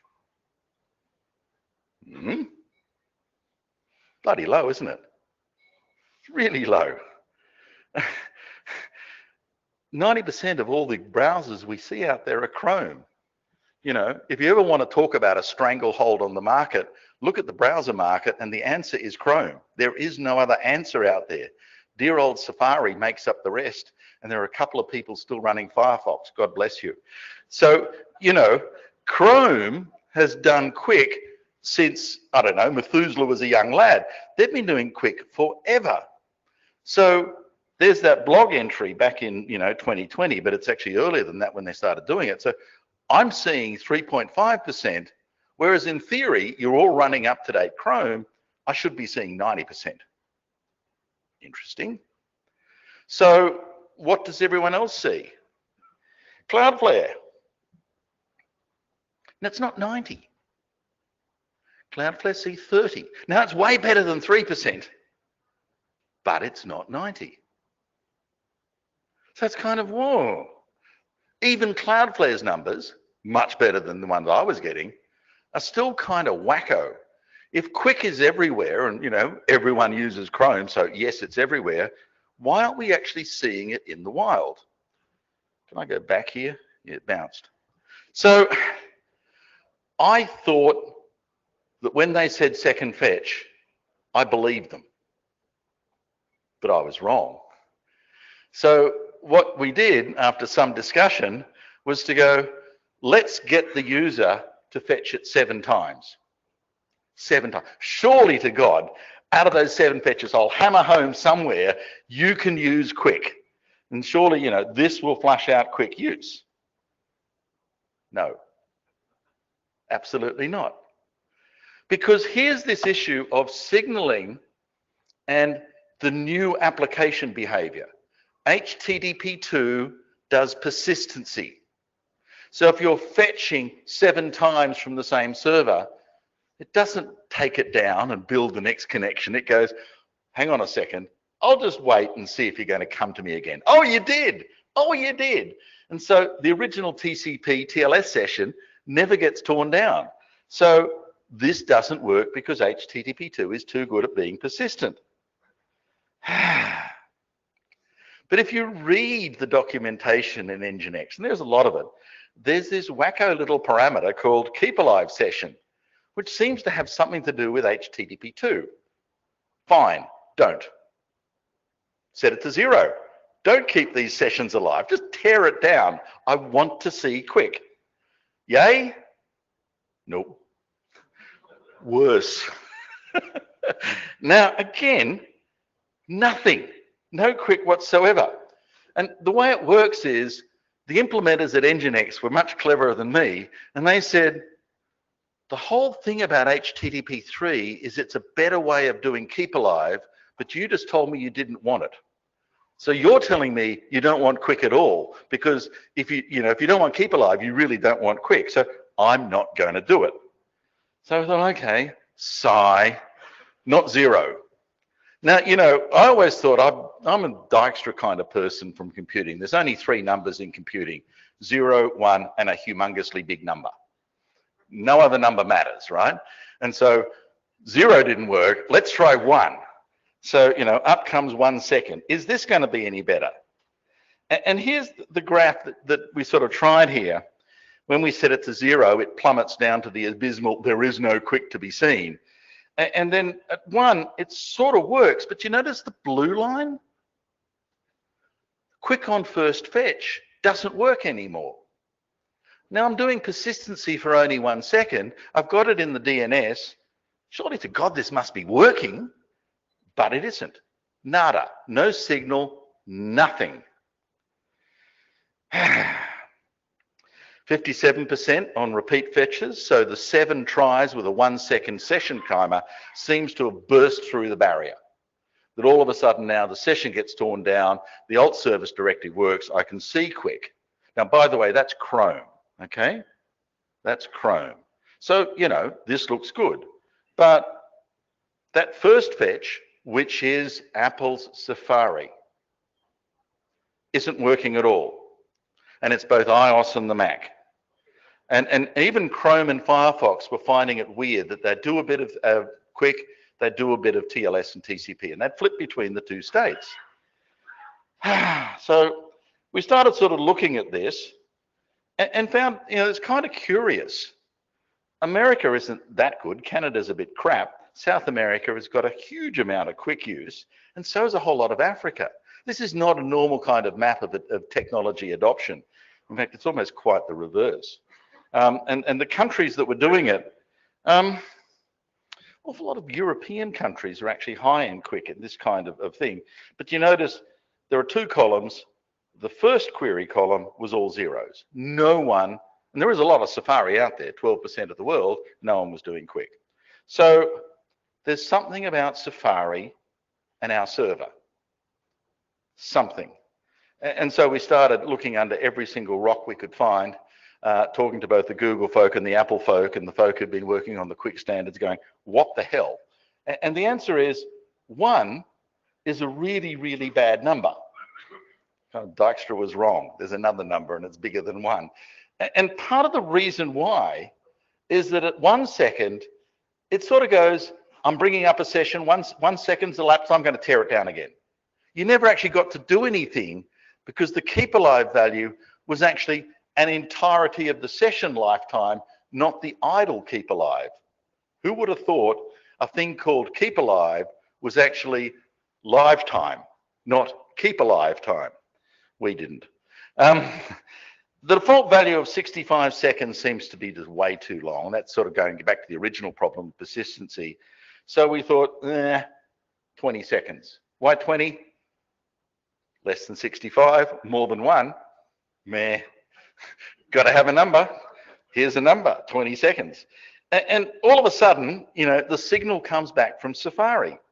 And again, it kind of looks like Apple has got a big market around areas inside Europe, which is, you know, not surprising, they're an expensive device, and less so elsewhere. So that quick on first use is now up to a phenomenal 16% on the Isle of Man.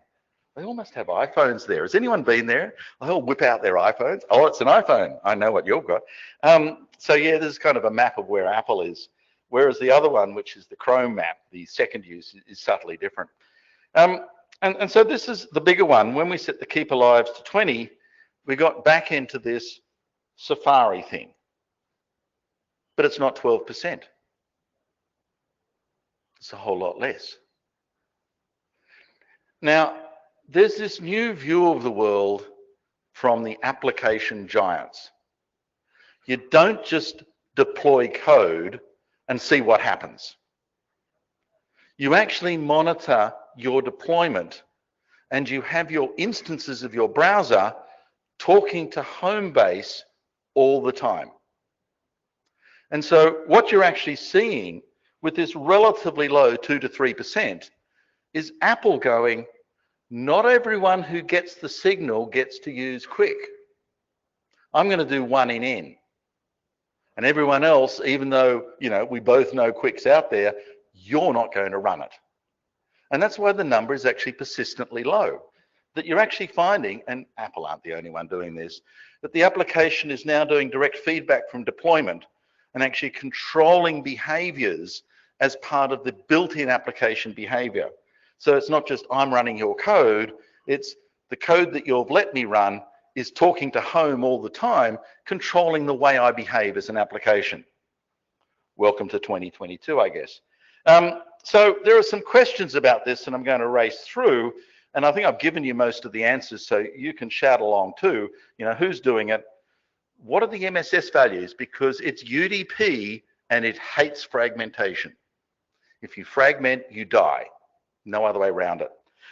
What's the failure rate? Does everyone like UDP over 443? And is Quick faster than what it replaces? So who's doing Quick? On first fetch, it's all Apples, it's all Safari. Yes, we knew that. On the second fetch, it's all Chrome. Yes, we knew that. And whatever Firefox is left on the planet. And yes, there are some people still running boxes that report they're running Windows. Love to see who they are. God knows, I thought they're all dead. So anyway, that was what we see on that Quick, the client profile. And of course, in the browser world, obviously, Chrome, Safari, and Firefox takes a bet each way, but Firefox is meant to be triggering on the DNS records. Yes, there is somebody running Edge, well done, and someone still runs Opera, well done. So what we see is who's doing it? Safari does it on terms of the DNS. Chrome is still running the stuff from 4 years ago. It's second fetch. And if you look at the Cloudflare numbers, from a standard web server perspective, and what the web content looks like today, second fetch only happens in these parameters less than half the time. So this whole thing about saying, when you come back to the second time, we're going to use Quick, a minority of folk ever come back the second time. So content switching, if you think that's a foolproof method, you're kidding yourself. It's not a foolproof method for switching it on, because folk don't bang away at the same server with the degree of I suppose, regularity that someone might have assumed. That's why the Chrome numbers were so low in Cloudflare. The packet size distribution. Yes, Quick is conservative. 46.6% of what we observed keep their packets at 1200 and lower, which is even more conservative than V6. It allows a header plus a bit more. So Quick packets are small, quite deliberately. A bit more at 1250, a bit more at 1252, and a few diehards out there up over 1350. Well done them. But on the whole, Quick packets are relatively short because they don't fragment. Connection loss. What have you done with your firewalls? I would have thought UDP port 443 would have been, nah, not now, not ever. And the answer is no, it's fine. Absolutely fine. 0.24% drop rate on quick connections. So I see an incoming packet, you sent me a packet, I send you back a quick packet going, hi, let's do this dance. And 99.8% of the time, or a little under, it bloody worked. Had me jaw dropping as well. As I said, I thought you security guys were better than that. Evidently you're not. Just let it through. Is it faster? Well, your machine has a clock, I have a clock, we all have clocks. Let's just do a really, really crude measurement and ask the client's browser to measure how long it took. Now you kind of go, well, that's crap, isn't it? Yes, but if you do it 20 million times, it actually becomes a decent number because, noise just gets absorbed in the just sheer number of measurements. So here's the distribution we're seeing, the elapsed time to do quick versus the elapsed time to do TLS and TCP. Quick is faster most of the time, up to 250 to 300 milliseconds at times. Now, this industry has been spending millions, tens of millions of dollars to shave 1 millisecond off a connection time. 1 millisecond. And this thing's kind of going, yeah, 50 milliseconds, yeah, 100 milliseconds faster. It is just blindingly faster. It's good. Cumulative distribution, 2/3 of the time, it's just quicker no matter what. It's just fast. So those are the answers. If you weren't paying attention, you can look at the slides. And that's the end of it. If you want to see the ongoing stats, there's a URL there. I should have done a little QR code, but I'm lazy. So if you can't read and type, go and look at the slides later. And it's time for questions. Thank you very much.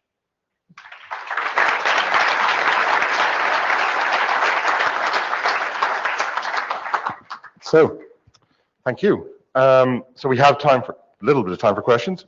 We do have one from chat, which is from Kurt Kaiser, who is apparently a spy or private or something.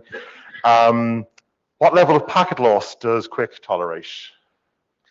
It's all encrypted.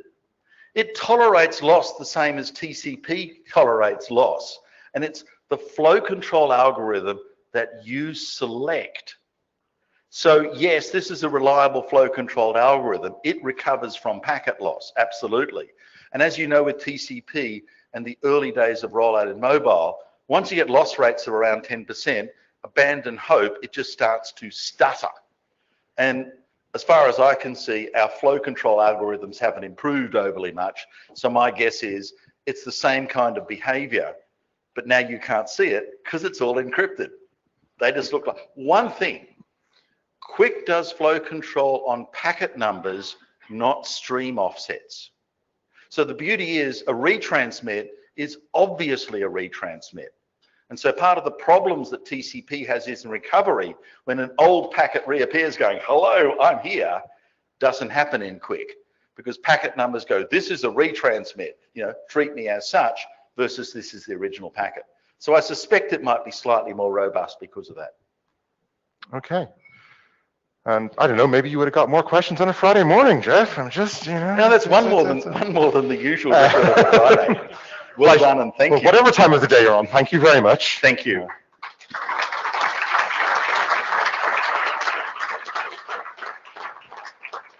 Right, so our second presentation this afternoon is from Rinsa Kluk, and it's all about fiber to a random part of the European countryside. Thank you. 4 years ago, I did a presentation during an NL-NOG meeting. It was called Fiber to the Farm. You see a picture here. This is the farm where I was born 42 years ago. It's still in the family, and my brother took it over. But I'm a bit jealous at my brother. Not about the fact he has to milk the cows every day at 6 o'clock, but about the fact that 4 years ago, when I did the presentation, he got his fiber to the home connection. So while I still had a 20 megabit DSL connection, he had a 1 gigabit fiber connection. He was living on a farm, I was living in an urban area, and he had a faster connection. But luckily, the things are changing in the Netherlands, and that is what my presentation is about. Fiber to the country. The topics today. First topic about the current status of the fiber rollout in the Netherlands. Second topic is about the techniques that are used, the PON technique and the point-to-point technique. Third topic is a more technical deep dive about PON, especially about XGS PON. Second of the fourth topic is about the activation of PON devices and the automation of the installation of the PON switches. And maybe we have time for some questions. My name is Renze Kloek. I'm a freelance network engineer working for 20 years in the ISP business. This is my fourth RIPE meeting. I guess the first one was in Amsterdam. So Sander Steffann, thanks, he introduced me while I was working together with him during at a service provider to the RIPE meetings. My current project is at Delta Fiber. Delta Fiber is a Dutch company, a merger of Skyway and ZealandNet to ISPs. And Delta Fiber has a big ambition. The ambition is to build 2 million fiber to home connections in the Netherlands. They have also two big investors that are investing more than 2 billion euros coming year. So yeah, you can do something with that.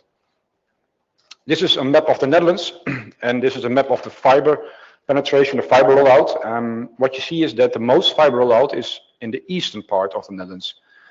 And that's the more rural parts where you have a lot of small villages, farms, not the big cities that are in the west.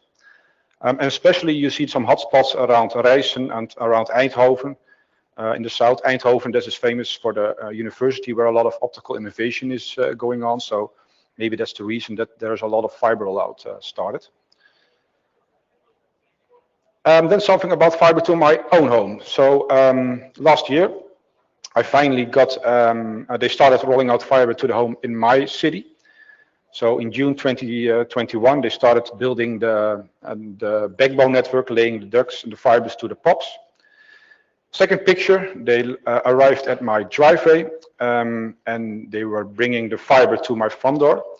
They're using some special drilling machine, especially torpedo, so they don't need to open the driveway, but they just put the torpedo and it drills under my driveway and comes up before my doorstep. The third picture is my doorstep. And the day before Christmas, they arrived and they planned to bring the fiber inside of my house. But there was a small issue that I have 1 meter doorstep with a lot of concrete underneath, so they can't easily drill under my doorstep. So I asked them, can you use the existing power pipe, the duct where the power pipe is laying in, and bring the fiber inside with the pipe and don't bring it in my living room. That's something my wife doesn't like. So yeah, they say that's possible, but you need to drill a hole in the power pipe. That's something we won't do it. So I drilled a hole in it. They tried to bring in the fiber. Didn't succeed the first time, but after a senior engineer came with some more experience, they managed it. And 1 month later, in the last picture, you see my my fiber unit. And finally, starting off 30th January, I had my fiber to the home connection. So I had also a 1 gigabit Ethernet fiber connection. Yeah, there's something out of network technologies that are used. The start of fiber rollout in the Netherlands, they use the point-to-point technique. That's a very common technique. You have a CPE, an NT, a network terminator in the customer side in your home, and there's a switch in the central area POP, and every customer has his own port on that switch. So it's a very easy technique. You can just provision the configuration on the port, and you know what customer is on one port, and that switch is connected to an aggregation switch or router. The PON technique that is used more and more in the Netherlands. You see on the downside of the image, you still have the NT, the ONT on the customer side, but instead of a switch, you have splitters in the POP, in the area POP. Those splitters are lighted up by the OLT. The OLT is the optical line terminal. That's also kind of central switch, but that switch is not located in the area POP, but more in a central POP. And those splitters get fed from the OLT and they split the signal, in this case, first 1 to 2, and after that 1 to 32. So we have a total split ratio of 1 to 64. So with one active port on an OLT, you can connect up to, in this case, 64 different ONTs, and the ONTs are on the customer location. Yeah, why should you choose the PON technique instead of point-to-point? I have four topics. First one is the flexibility in layer 1 network.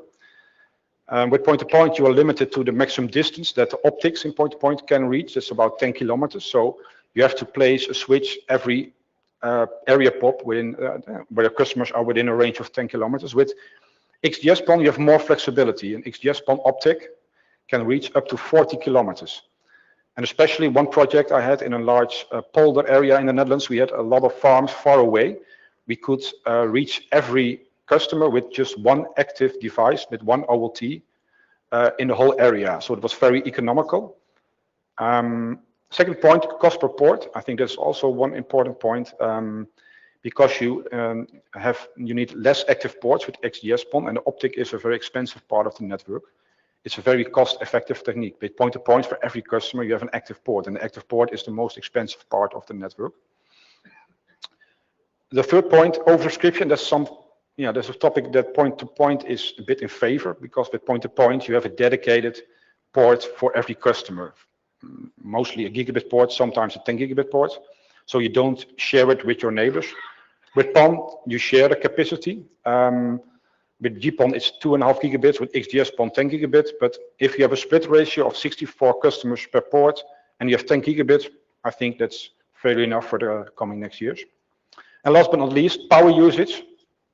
With the current rising power prices, I think that's also in favor of PON. With PON, you have less active ports. You know, an optic is about 1 watts that you use. And if you have 2 million connections, you have 2 million watts of power you currently continuous using. With PON, you have 60 times less power needed. So with the current rising price of power, it's very in favor of PON technique. So you could say PON is a very green technology. That's something about the optical part. The rollout of fiber to the home is the user get a simplex fiber, so it's not duplex, it's just a single fiber. So you need a special technique to do upstream and downstream over a single fiber strain. Common way is to use different wavelengths. So for point-to-point and GPON, they use 3010 for upstream and 1419 for the downstream. So you have different wavelengths, so you don't get interference. But there's a drawback. Delta Fiber has currently point-to-point network, and they could deploy GPON, but you will get some issues. For example, if you roll out GPON, and you have currently also point-to-point in the same region. For example, if a customer connects a point-to-point device to a GPON network, they use the same wavelength, and you will get interference. Like point-to-point will send continuous light on the fiber, and PON doesn't like that. So I've seen that happen, and all customers on that splitter, if you put a point-to-point ONT, a point device on a GPON network, you will get impact on your neighbors. So that's not something you like. XGS-PON uses different wavelengths. So with XGS-PON, they use 1270 and 5070. There are different wavelengths. So you can safely deploy XGS-PON. You could connect a point-to-point device on that network, and you won't get interference because it are different wavelengths, and they don't generate impact. The newest technique, NG-PON, uses also different wavelengths as XGS-PON and the other techniques. So you could, in the future, you could deploy NG-PON. NG-PON can reach higher speeds. You can deploy it next to the current technique, and you could even do it on the same fiber. So you could do XGS-PON, NG-PON on the same fiber, and depending on what equipment the customer has, it will get NG-PON or XGS-PON.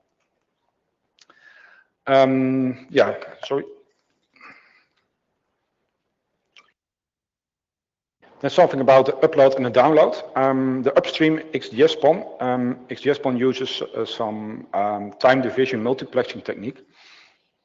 The reason for that is you have a shared medium. If every device would send at the same time frame, you will get you get problems. So during the startup phase of a new ONT device, there's some arranging mechanism. The OLT does some measurement. What is the latency between the ONT and the OLT? And it tells the ONT what are his time frames. So every ONT has its own time frames that it's allowed to send traffic. So in the picture, you see that ONT 1, 2, 3 sent in different time frames, and because they are doing that, the traffic will arrive sequentially at the OLT. The downstream side is a whole different story. The downstream is just broadcasting. So if ONT1 wants to have a packet, OLT will put it on the line in the send, and it will arrive on every ONT on the same splitter. So ONT 1, 2, 3 will see that traffic. But the traffic has some header, and in that header is the destination of the ONT. The traffic is need to send to. And the ONT knows, hey, this is my traffic, I'll grab it on the line, and the traffic that's not for me, I will drop it, I will not grab it off the line. And the ONT will send it back to his CPE, the device that is connected. But that's not the only thing, because you could sniff before the ONT, and you could see the packets of your neighbor. That's not something you would like. So next to that, we have also implemented an encryption technique. So an ONT, when it comes online, it sends a key to the OLT. OLT uses a key to encrypt the traffic. So only encrypted traffic is sent downstream to the ONT. And the ONT has the key to decrypt it. So only the traffic that is designated for you you see it because you can encrypt it, and the traffic from your neighbors, you can't decrypt it. Yeah, last but not least, XGS-PON, it's the name says it, it's 10 gigabit upstream and downstream. So you have a symmetrical 10 gigabit traffic. Yeah, something about the activation process. With point-to-point is very easy. Customer connects a device at home, you see the switch port coming up, and you know, this is this customer. I put a profile on the switch, and the servers are ready for the customer. With PON, that's not possible. With PON, you have a shared medium. So if a customer connects a new device, there is sent a so-called ONT new alarm to the OLT. So in that alarm, there's the serial number of the device that the user connected. You see it in the picture. So we as a provider, we manage the OLT, and we see that alarm coming in. And before we see that, we have sent the ONT to the customer with the serial number, and we register the serial number in our database with the profile the user needs. So we see that ONT new alarm coming in. We recognize the serial number. We know, this is this customer. We send that device to the customer, and we can provision all the services to the customer. So, and PON is essential to have a good logistic process. Otherwise, you can't, if you send the wrong device to the wrong person, it will get not his service, but the service of his neighbor, for example. Last but not least, we have a law in the Netherlands, the free modem choice, we call that. So every user is allowed to buy his own device, his own ONT. So if you don't like the device Delta Fiber is sending you, you can buy your own ONT. But the thing you need to do is you need to hand over the serial number of the device to us so we can register that device and we can link it to your subscription. And hopefully if the device honors the standards, it will get online and will get the services. Yeah, that's something about the automation process. Delta Fiber has a big ambition to install a lot of customers, to get a lot of customers. And for this, they need to install hundreds of OLTs. The OLTs are the central device that are installed in the POP. And those are not installed by ourselves, but that are contractors that do that. So we need to create an idiot-proof process of automation. First, we have chosen Nautobot as our CMDB system, our CMDB IPAM system. And the nice thing about Nautobot, it's a fork of Netbox, that you have the option to create so-called job modules. And those job modules are easy wizards for the contractors to create a new OLT device in the CMDB system. So the contractor only needs to say, I want to install a new OLT in this location with this host name, and that's it.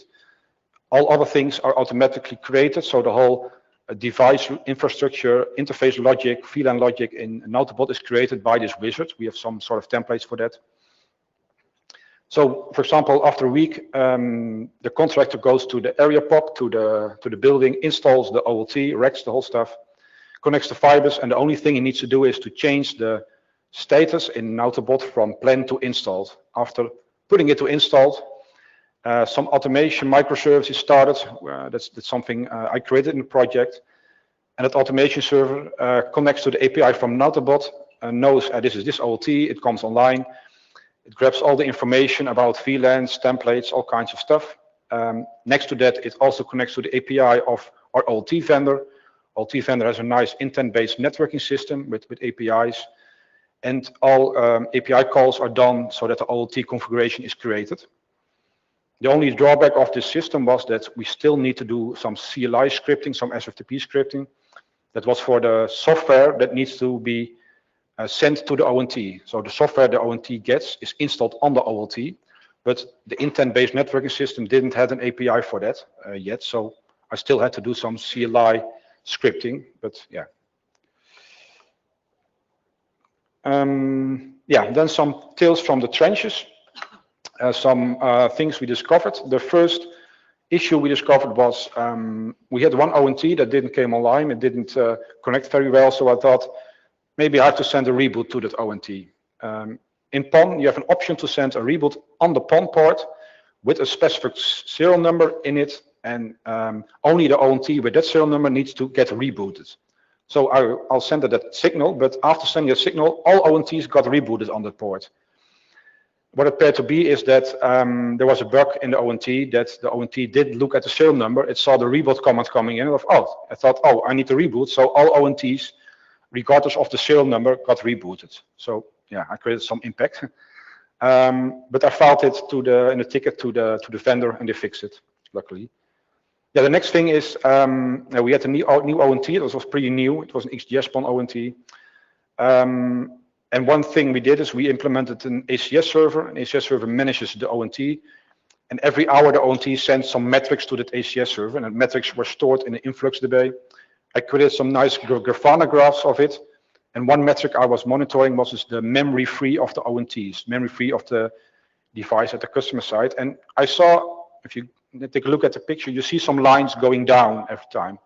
So I had some lines going down and going up, going down, going up, going down, and it appeared to be that the memory free still gets lesser, and eventually the ONT got rebooted. So there was some sort of memory leak in the software on the ONT. I also filed this in a ticket to the vendor, and they fixed it in the next release, and now every ONT is stable regarding to the memory usage. Last but not least, I had a colleague that ordered an XGS-PON optic from some China website. He installed it in the lab, and after he installed it and connected it to a splitter, all ONTs on that splitter went down. So it appeared to be that the XGS-PON optics didn't fully implement the standard, or it was a faulty optic, but it created impact. So we learned from that, always check before you connect a strange XGS-PON device on a network, because you can create impact on your neighbors. Yeah, conclusions about the project. XGS-PON technique is a very mature technique. The OLT, so the central part of the network, the OLT that we install in the POPs, it's very stable. I did a POC testing with all kinds of features like V6, source guards, VLANs, you name it. Everything worked out of the box, so hardly any bugs. Most issues were on the ONT RG side, the box that is installed at the customer side. We had a lot of issues. We have filed a lot of tickets, especially on the RG side, so that the more the side that is doing the Wi-Fi NAT and all kinds of stuff. So yeah, we saw a lot of issues, and currently it's pretty stable, but still with every firmware update, we need to do thorough testing to be sure that there are not issues. Next to that, you can test everything in the lab, but always if you go in production with a new version, you will have some issues you didn't see in the lab. So monitoring every ONT device we do currently, it will help you detecting strange issues. So we monitor every ONT, even we do some syslogging to do some investigation if we have issues. Automation is key. We created an automation system, so the whole installation of the OLTs, the network, is almost fully automated. You want to be sure that every device, because we're planning to install hundreds of devices, you will be sure that every device has the same config. So making workbooks for engineers is not the best thing. You have to make it as idiot-proof as possible, that the engineer only needs to do the things he needs to do and no extra configuration. And last but not least, I have a screenshot of some testing I did in the lab 2 months ago. It was with a new device from another vendor. And the vendor promised to us this device can do 10 gigabits symmetrical. I was a bit not sure if he was lying, but I did a testing, and this testing is done on a device with some net address translation. I did testing with some professional equipment, and I could get to 8.5 gigabits. It's not fully 10 gigabit because you have some error correction in place in the PON network, but I think 8.5 gigabit for a consumer grade device, I think is pretty nice. Yeah. Okay, this was my presentation. If you have any questions, feel free to ask. Please speak a bit loud because... Any questions? Okay. Yeah. Hi, Brian at 5x Networks. So I was actually wondering, did you consider WDM PON, and if yes, so how come it's not in the slides there? You mean the TWM PON? WDM PON. So if every customer has a different wavelength. Yeah, it's not really considered. It's mainly about, it's not very common yet in Europe, the WDM PON. yeah, XGS-PON is the most deployed, and it's also about cost effective. You can do, for example, NG-PON. I think it's done in 1 or 2 countries yet, but it's very expensive per port. So currently the sweet spot is in the XGS-PON. But NG-PON, I think the next technology will use some WDM options, so you could do more wavelengths over one fiber. So I think maybe the next phase after XGS-PON, but it could take some years, will be some WDM-PON variant. But there are different variants, and it's not clear what's going to be the best or the most cost-effective. Okay, thank you. Okay. Next question. Nenad Krajinovic from SOX. I have 2 questions. First, attenuation at 1270 nanometers on standard G652 single mode fiber is pretty high comparing to other wavelengths. True. So what's the reach of your system regarding that? And the second question is that manufacturing of lasers on 1270 nanometers is problematic, and from our experience, lifetime of that kind of lasers are not very long. Okay. So what are your experience for that? Yeah, about the first question, and in XGS-PON, the optic sense with a 6 dB strength, so that's very high, and it is sensitive to, I think, minus 29 dB. So you have attenuation span of 34 dB. So it also depends on the split ratio. So how if the split ratio is higher, you have a higher attenuation. But the current design is, yeah, we can go up to 20 kilometers easily. And we have a lot of room for extra attenuation. So it's not a big deal right now. It's not a big issue for us because we don't have that. You can go up to 40 kilometers, but we don't have customers that far away. So we choose to do not that far away connections. So that's not an issue right now. And we're also a small country, the Netherlands, so that's not a deal. Second question. Yeah, second question. Yeah, it's just rolled out for 1 year. I don't see a lot of optic issues right now. I think 1 or 2 optics failed, so they were replaced. Yeah, so we have to see if it's true what you're saying. So currently, it doesn't seem that a lot of optics are failing, but I think that is more something about 4 or 5 years. So we can't say that right now. Thank you. So question from the chat from Antoine Verschuren, who's no affiliation but himself. So question on the power usage comparison between point-to-point and PON. Since the ONT is on the customer premises and gets power from the customer's power socket, isn't it just a shift in where the power is taken from? Lower power cost for the network operator, but more power cost for the customer. Sorry, can you repeat it? Power? So the ONT is in the customer premises. So it shifts where the power cost is the question. So is it cheaper for the network operator, but more cost for the consumer?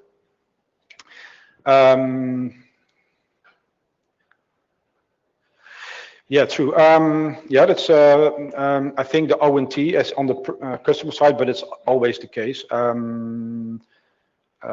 Yeah, if you have XGS-PON, if you have 10 gigabits and not 1 gigabit, 10 gigabit will use more power. That's true, but you will get more bandwidth. Yeah, you'll need something at the customer premises. So. It's not with point-to-point. You also need a device, and if you want to do point-to-point with 10 gigabit, you will have the same power usage as if you do PON with 10 gigabit. So it's not about point-to-point or PON that is using more power, but it's more if you go from 1 gigabit to 10 gigabits, that will use a bit more power. So XGS-PON optic or a 10G point-to-point PON optic just uses more power, but it's not that much. I think it's between 1 or 2 watts. So I think that's not the power increase for the customer. I think more the increase is if the customer installs more Wi-Fi extenders, for example. I think that will cost more power for the customer. Okay, and there's one other question from Maximilian Imig, which is, do you still use PPPoE? We as a provider itself don't use PPPoE, but we also do wholesale. So we have some wholesale customers, and they have made an announcement last month, and they are going to use PPPoE. So we have built a network that can support both DHCP or PPPoE. That are the 2 main techniques. We as a provider itself use DHCP, but if a wholesale party wants to deliver services using PPPoE, it's fully supported in our network. Okay, and that seems to be it for the questions. So thank you very much. Now we have a coffee break. After that, we will have 2 BOFs. And please do not forget to rate the talks. It helps PC to form the program. And of course, do not forget to vote in the elections as well, please, which helps the PC to produce the program. Thank you all very much.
Good afternoon, everyone.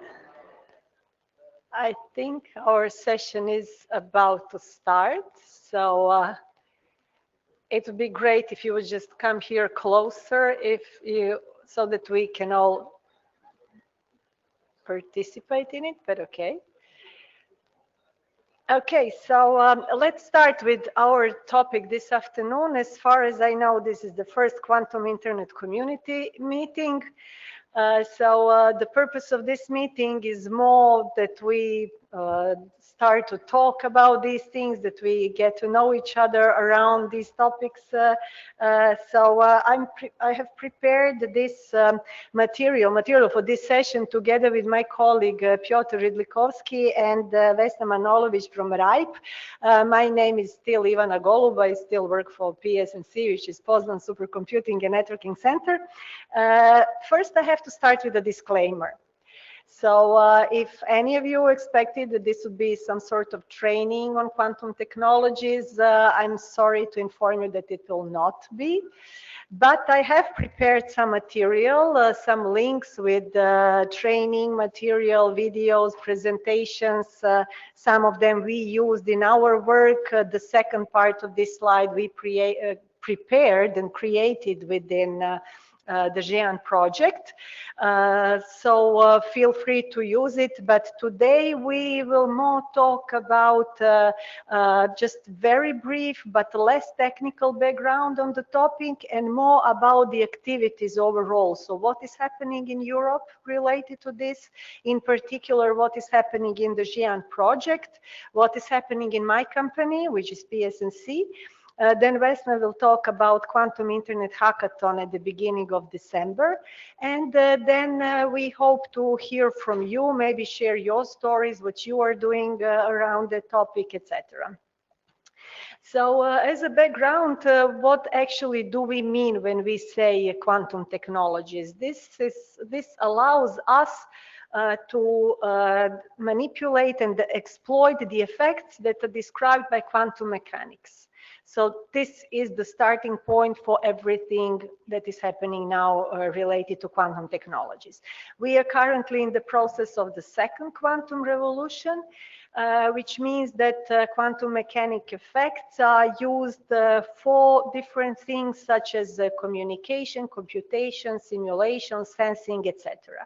The importance of this today can be seen in the fact that this year's Nobel Prize winners are actually coming from quantum information science, and their contribution is recognized as of importance for this Nobel Prize. Similarly, as for the 2023 Breakthrough Prize in Fundamental Physics, which is in the field of quantum information.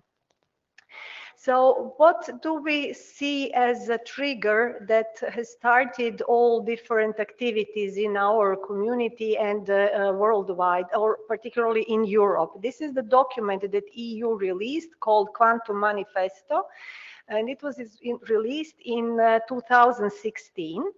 And that actually triggered a start for several future programs and individual projects. Here is a list of just some projects that are under EU Digital Europe program. And I have prepared a few information about each of them, but I believe that links are those that could be more useful for you because they will really provide more information. So Quantum Manifesto document as one of the things also provides quantum technologies timeline, and here you can also see different areas that are in scope, like quantum communication, simulators, sensors, and computers, and what is the expectation when some things might start happening in any of these areas. Quantum Flagship is also EC funded, and the purpose of this is to consolidate and expand European scientific leadership and excellence in this area, and to help and support different organizations towards their quantum internet path. There are still some funding opportunities that could be used from this quantum flagship program, and I have provided one link here at the slide where you can find more information if that could be of interest. Quantum Internet Alliance, I'm not sure if we have somebody here from Quantum Internet Alliance, looks like no, but this started as a 7-year program with the aim to build innovative quantum internet ecosystems in Europe, and it is established as a 3.5 years program. EuroQCI initiative is something that we in National Research and Education Networks were looking much more intensively lately. There were 2 separate initiatives as part of EuroQCI. One was on building quantum internet within organizations, and that call is completed this year. All the countries that applied actually received funding for their projects, and in these projects most of European AMRES participated in many of them. The call that is currently open is actually to interconnect these individual networks. So this call is ongoing. It was actually recently opened, and you can see the link here. So these were the things that are in EU, mostly funded by European Commission. With following few slides, I would like to dig a little bit more deeper in what is happening in GÉANT. So in my presentation recently, I mentioned that GÉANT is Association of National and Research Networks in Europe. And within our project, we have what we call subtask, which is actually a small project that is related to quantum key distribution. Why quantum key distribution? Because at the time we concluded that this is most mature. So those were some things that you can actually deploy in your network. So some equipment exists, even though there is a lot of development still in that area. So vendors are still developing different solutions, improving existing solutions, etc. So when we started our work, we recognized that there are several AMRES that already have some significant work in the area, and that they will progress. So we cannot influence or impact their work, but we wanted to see what is happening with the rest. And if there is some work that we might be able to do that would be beneficial for more than one organization, or learning together, working together, etc.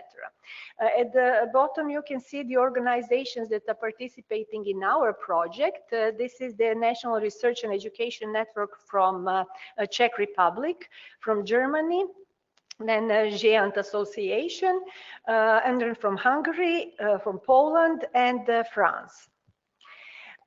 First, what we wanted to, the first thing that we did is that we ran a survey within our community to see what is the current status related to the involvement in quantum projects. And it was filled by 70%, which is basically 28 AMRES. We have altogether 40 AMRES that we are looking at. And 68% were aware of QKD in general. So when you see how small that final number actually is, that means that we were just at the beginning of that work. And also out of those AMRES that responded to the survey, only 21% participated in some quantum related project. So what we set up as our goal is to first do an overview study of the current status in this area, then to do a lot of knowledge sharing, just to boost up a little bit, to take the advantage, let's say, of those that are more advanced, and to help the others. Then we looked at existing quantum simulators. We started some community meetings, and some proof of concept. So here is the table of contents of that document. So just for you to see if that could be of interest. What we did is actually we did an overview of quantum technologies and solutions and looked at individual countries to see what is the current status, what is happening in which of these countries. And at the end, you can also see the list of projects and more information about the existing projects. Here is the list of info shares that we organized with the presentations. So you can also look at that as some sort of training material covering background of quantum technologies, quantum key distribution, etc. And we also have another one coming relatively soon. The next step was to look at existing quantum simulators. So we understood that first the equipment is currently being developed, so there are not too many solutions. But on the other hand, they are very costly, and they might require also separate dark fiber infrastructure, so you cannot easily just plug it in the production network and that's it. So we looked at how we might be able to play with these things even without taking the advantage of the existing network. So we looked at two simulators. One is Quantum Internet Simulator package, another one is QKD Network Simulation Module, and results are presented at the info share. You can see different things from experience, how to set it up, etc. One project that is still ongoing is a proof of concept that is done in a collaboration with the OpenQKD project and Toshiba. Toshiba is developing their twin field solution that we plan to use for this project. The idea is to do some tests at the 255 kilometers long link between Frankfurt and Strasbourg, and it is being delayed a little bit due to different reasons, but we expect the actual practical work to start next year. One initiative that we started is also to get together people that are working something, whatever, or interested in quantum technologies, and we are doing that through monthly meetings. Every first Friday of a month at 2 o'clock, we have 1 hour meeting, which is more or less a round table. All the participants have their opportunity to share their views or what they're working on, information, etc. So please feel free to join if you're interested. I would like to not yet. So one of the things that we are doing with RIPE is Quantum Internet Hackathon, but Vesna will talk more about it later, so I'll skip it. We are maintaining this wiki page where we are actually trying to gather as much information as possible and share, so please free to check this.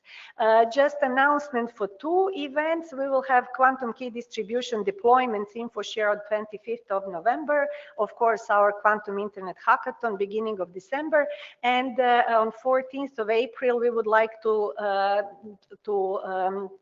have a World Quantum Day where we would actually talk about different things related to quantum internet.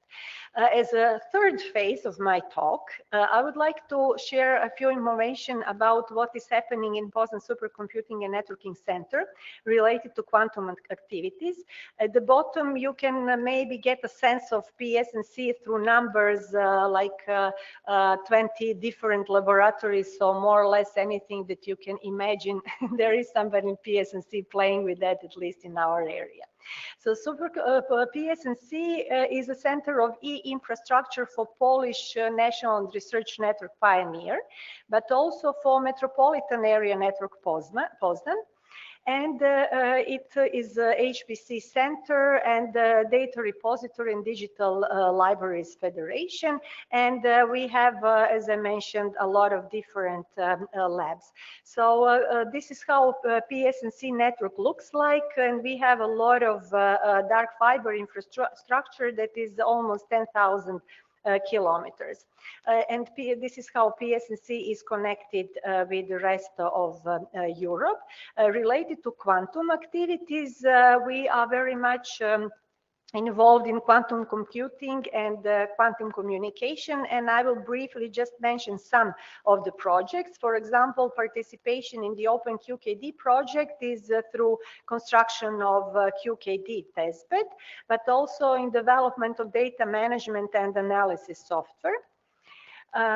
So as a part of Open QKD, PSNC has established a QKD link with the CESNET. It is Ostrava-Szczecin link, and it has been an operational link for over a year. So there is some practical experience related to managing an operational QKD link.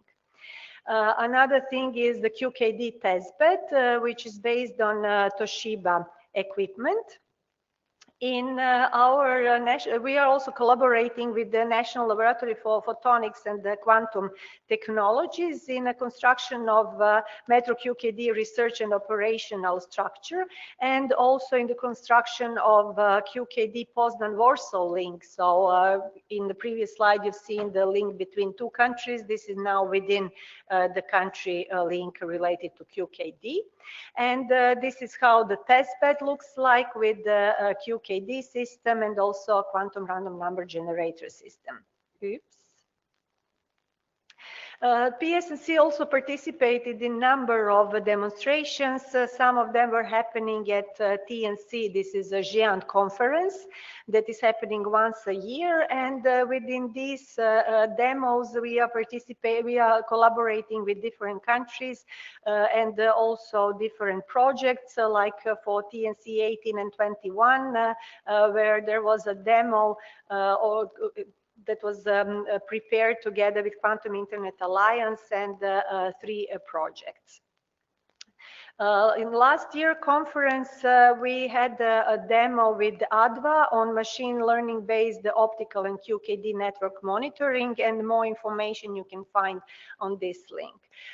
Similarly, Capital is another project with the aim to build the first reliable quantum internet on top of Europe's glass fiber network. So basically, dark fiber network is being used to establish a first quantum internet link, and here you can see different organizations that are participating in it.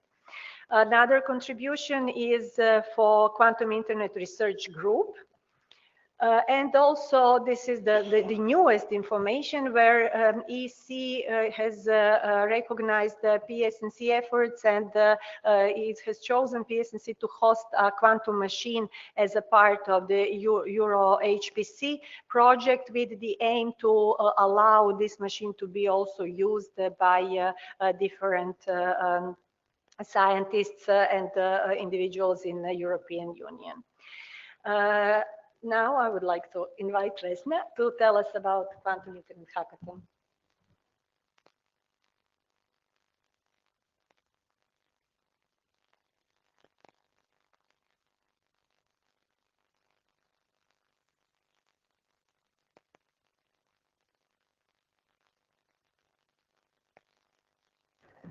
Hello, I'm Vesna Manojlovic, a community builder for RIPE NCC. And the Quantum Internet Hackathon is an event that we are co-organizing with many other organizations, including organizations that Ivana is working with for. So I would like to invite you to take part in this. It's happening on, let me see. This is all the relevant information. So it's on a Thursday and Friday, beginning of December, and there is an online possibility of taking part, or physically you can be in one of these locations that are listed. So in Amsterdam, it's in a hotel. In Dublin, Padua, Poznan, Tashkent, and Sarajevo, it's at a university. So all these universities are listed here, and with 3 of these organizations, we already had a pan-European Quantum Internet Hackathon in 2019, and 2 new ones are Poznan and Tashkent. So I'm really excited to see like how is this going to work. So main goal for us, for the RIPE NCC, is to connect the RIPE community with these new technologies that are being developed for the future of the internet. And then quantum networking is really one of the most science fiction ones. And so we are really curious, how can we combine like the traditional old-fashioned internet and these new internets of the future? And so there is a lot of software being developed by the community for like kind of simulating the use cases for the future of the quantum internet, because we won't have the actual quantum computers available at any of these locations. And so testing this with diverse groups of people is one of the goals of the hackathon. All the tools and software produced will be open source and free software, so they can be reused again in the future. And the software is not the only possible product of this hackathon. So documenting existing tools or creating like new standards could be another one. So on the previous hackathon, we kind of started working on an RFC that was then taken over by IRTF and worked on further by them. So you don't have to be either software developer or network engineer, but it is helpful. We will have a lot of students, I expect, in these universities. And so also if you're just curious about quantum technologies, you can visit. And so, as I said, all the software will be released back to the community, and also we will only have symbolic prizes. So nobody will be winning like a lot of money on this, because we are not for profit or educational institutions. Traditionally, you could win stroopwafels, and I'm sure you will be able to win stroopwafels again for the best teamwork or the craziest idea or the best presentation, or indeed for the most useful software. And the challenge is to kind of find the ways to interact between the traditional network and the quantum applications, or to develop new protocols and standards for the quantum networking of the future. So there are some existing protocols like QKD, quantum key distribution. Now I have to read from this because I'm not expert. And then there is quantum protocol ZOO. And then there is application development kit for Quantum Network Explorer. So those are already existing tools that you can build upon, or you can come up with your idea. So this is all. There is one more. Yeah, there's a lot of practical information which you can't read here, but we have article on RIPE Labs, and a lot of these other organizations have published this similar information on their blogs. So this is for your future reference. And of course, you can talk with Ivana and me throughout this conference if you're interested how you can participate. So there is an application process. You can just fill it in, tell us in which location you would like to be. And around the 1st of November, we are going to kind of look at the applications, get back to you, but they will be open until the 1st of December. And then you can join also either online or in one of these places.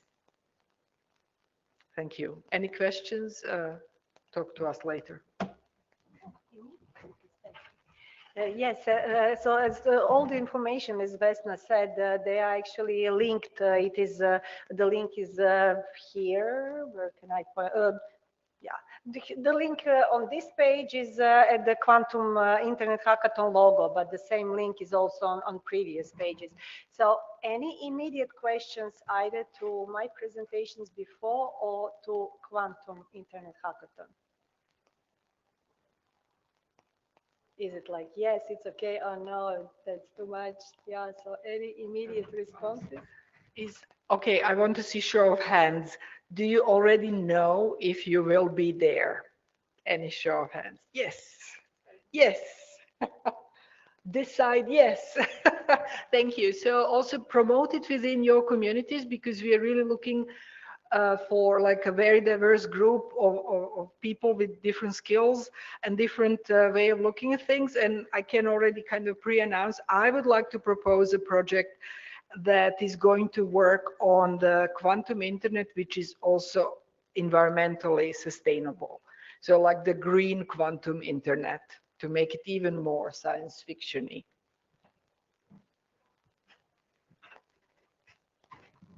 Excellent. So as our next part, where we would like to hear from you and what is happening in your organizations, I would like to invite Nick O'Donovan from GÉANT to tell us what is happening in Ireland. Good evening, everybody. So my name is Mick O'Donovan. I'm from GÉANT, which is the Irish NRAN, and I'm just the network engineer. I don't really deal with quantum internet or quantum computing per se. That's for my colleague in the research and innovation team, Kenny. So this slide is pretty much courtesy of him. But as I'm here, I may as well present the information. So how's GÉANT involved? Well, GÉANT is part of the Ireland QCI consortium. They would have answered the call from the Euro QCI calls to build both a national and an international quantum computing network or communications network.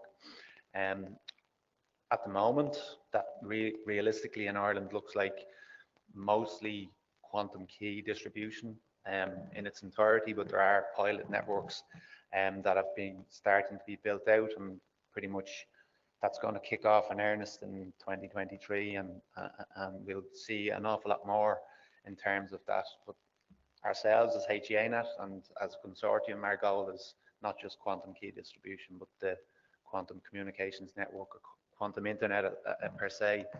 That the national piece was built together. I suppose the subsection of the consortium is called Equity, which stands for ERA, Strategy for Quantum Information Technology, ERA being the Irish word for Ireland. It's mostly the universities that are involved. Some of the universities were listed on the previous slide: Trinity College Dublin, University College Dublin, Southeastern Technological University, and then there's some industry partners as well, but obviously ourselves are heavily involved too. So, I mean, what are we doing, or what's happened at the moment? Well, in the immediate or short term, or most recently, we've been pushing info sharing, information, organizing community events within the universities, pushing anything quantum internet or quantum computing related, and facilitating info sharing within the groups and the interested parties. In terms of the service provider community, or us as a service provider, what do we want to see, or what questions do we potentially have? Some of them have already been asked, and this is probably a question to everybody. Like, we are well versed in the design rules, the building blocks, the building traditional networking, and we would like, as an organization, to understand, I suppose, the design rules and the potential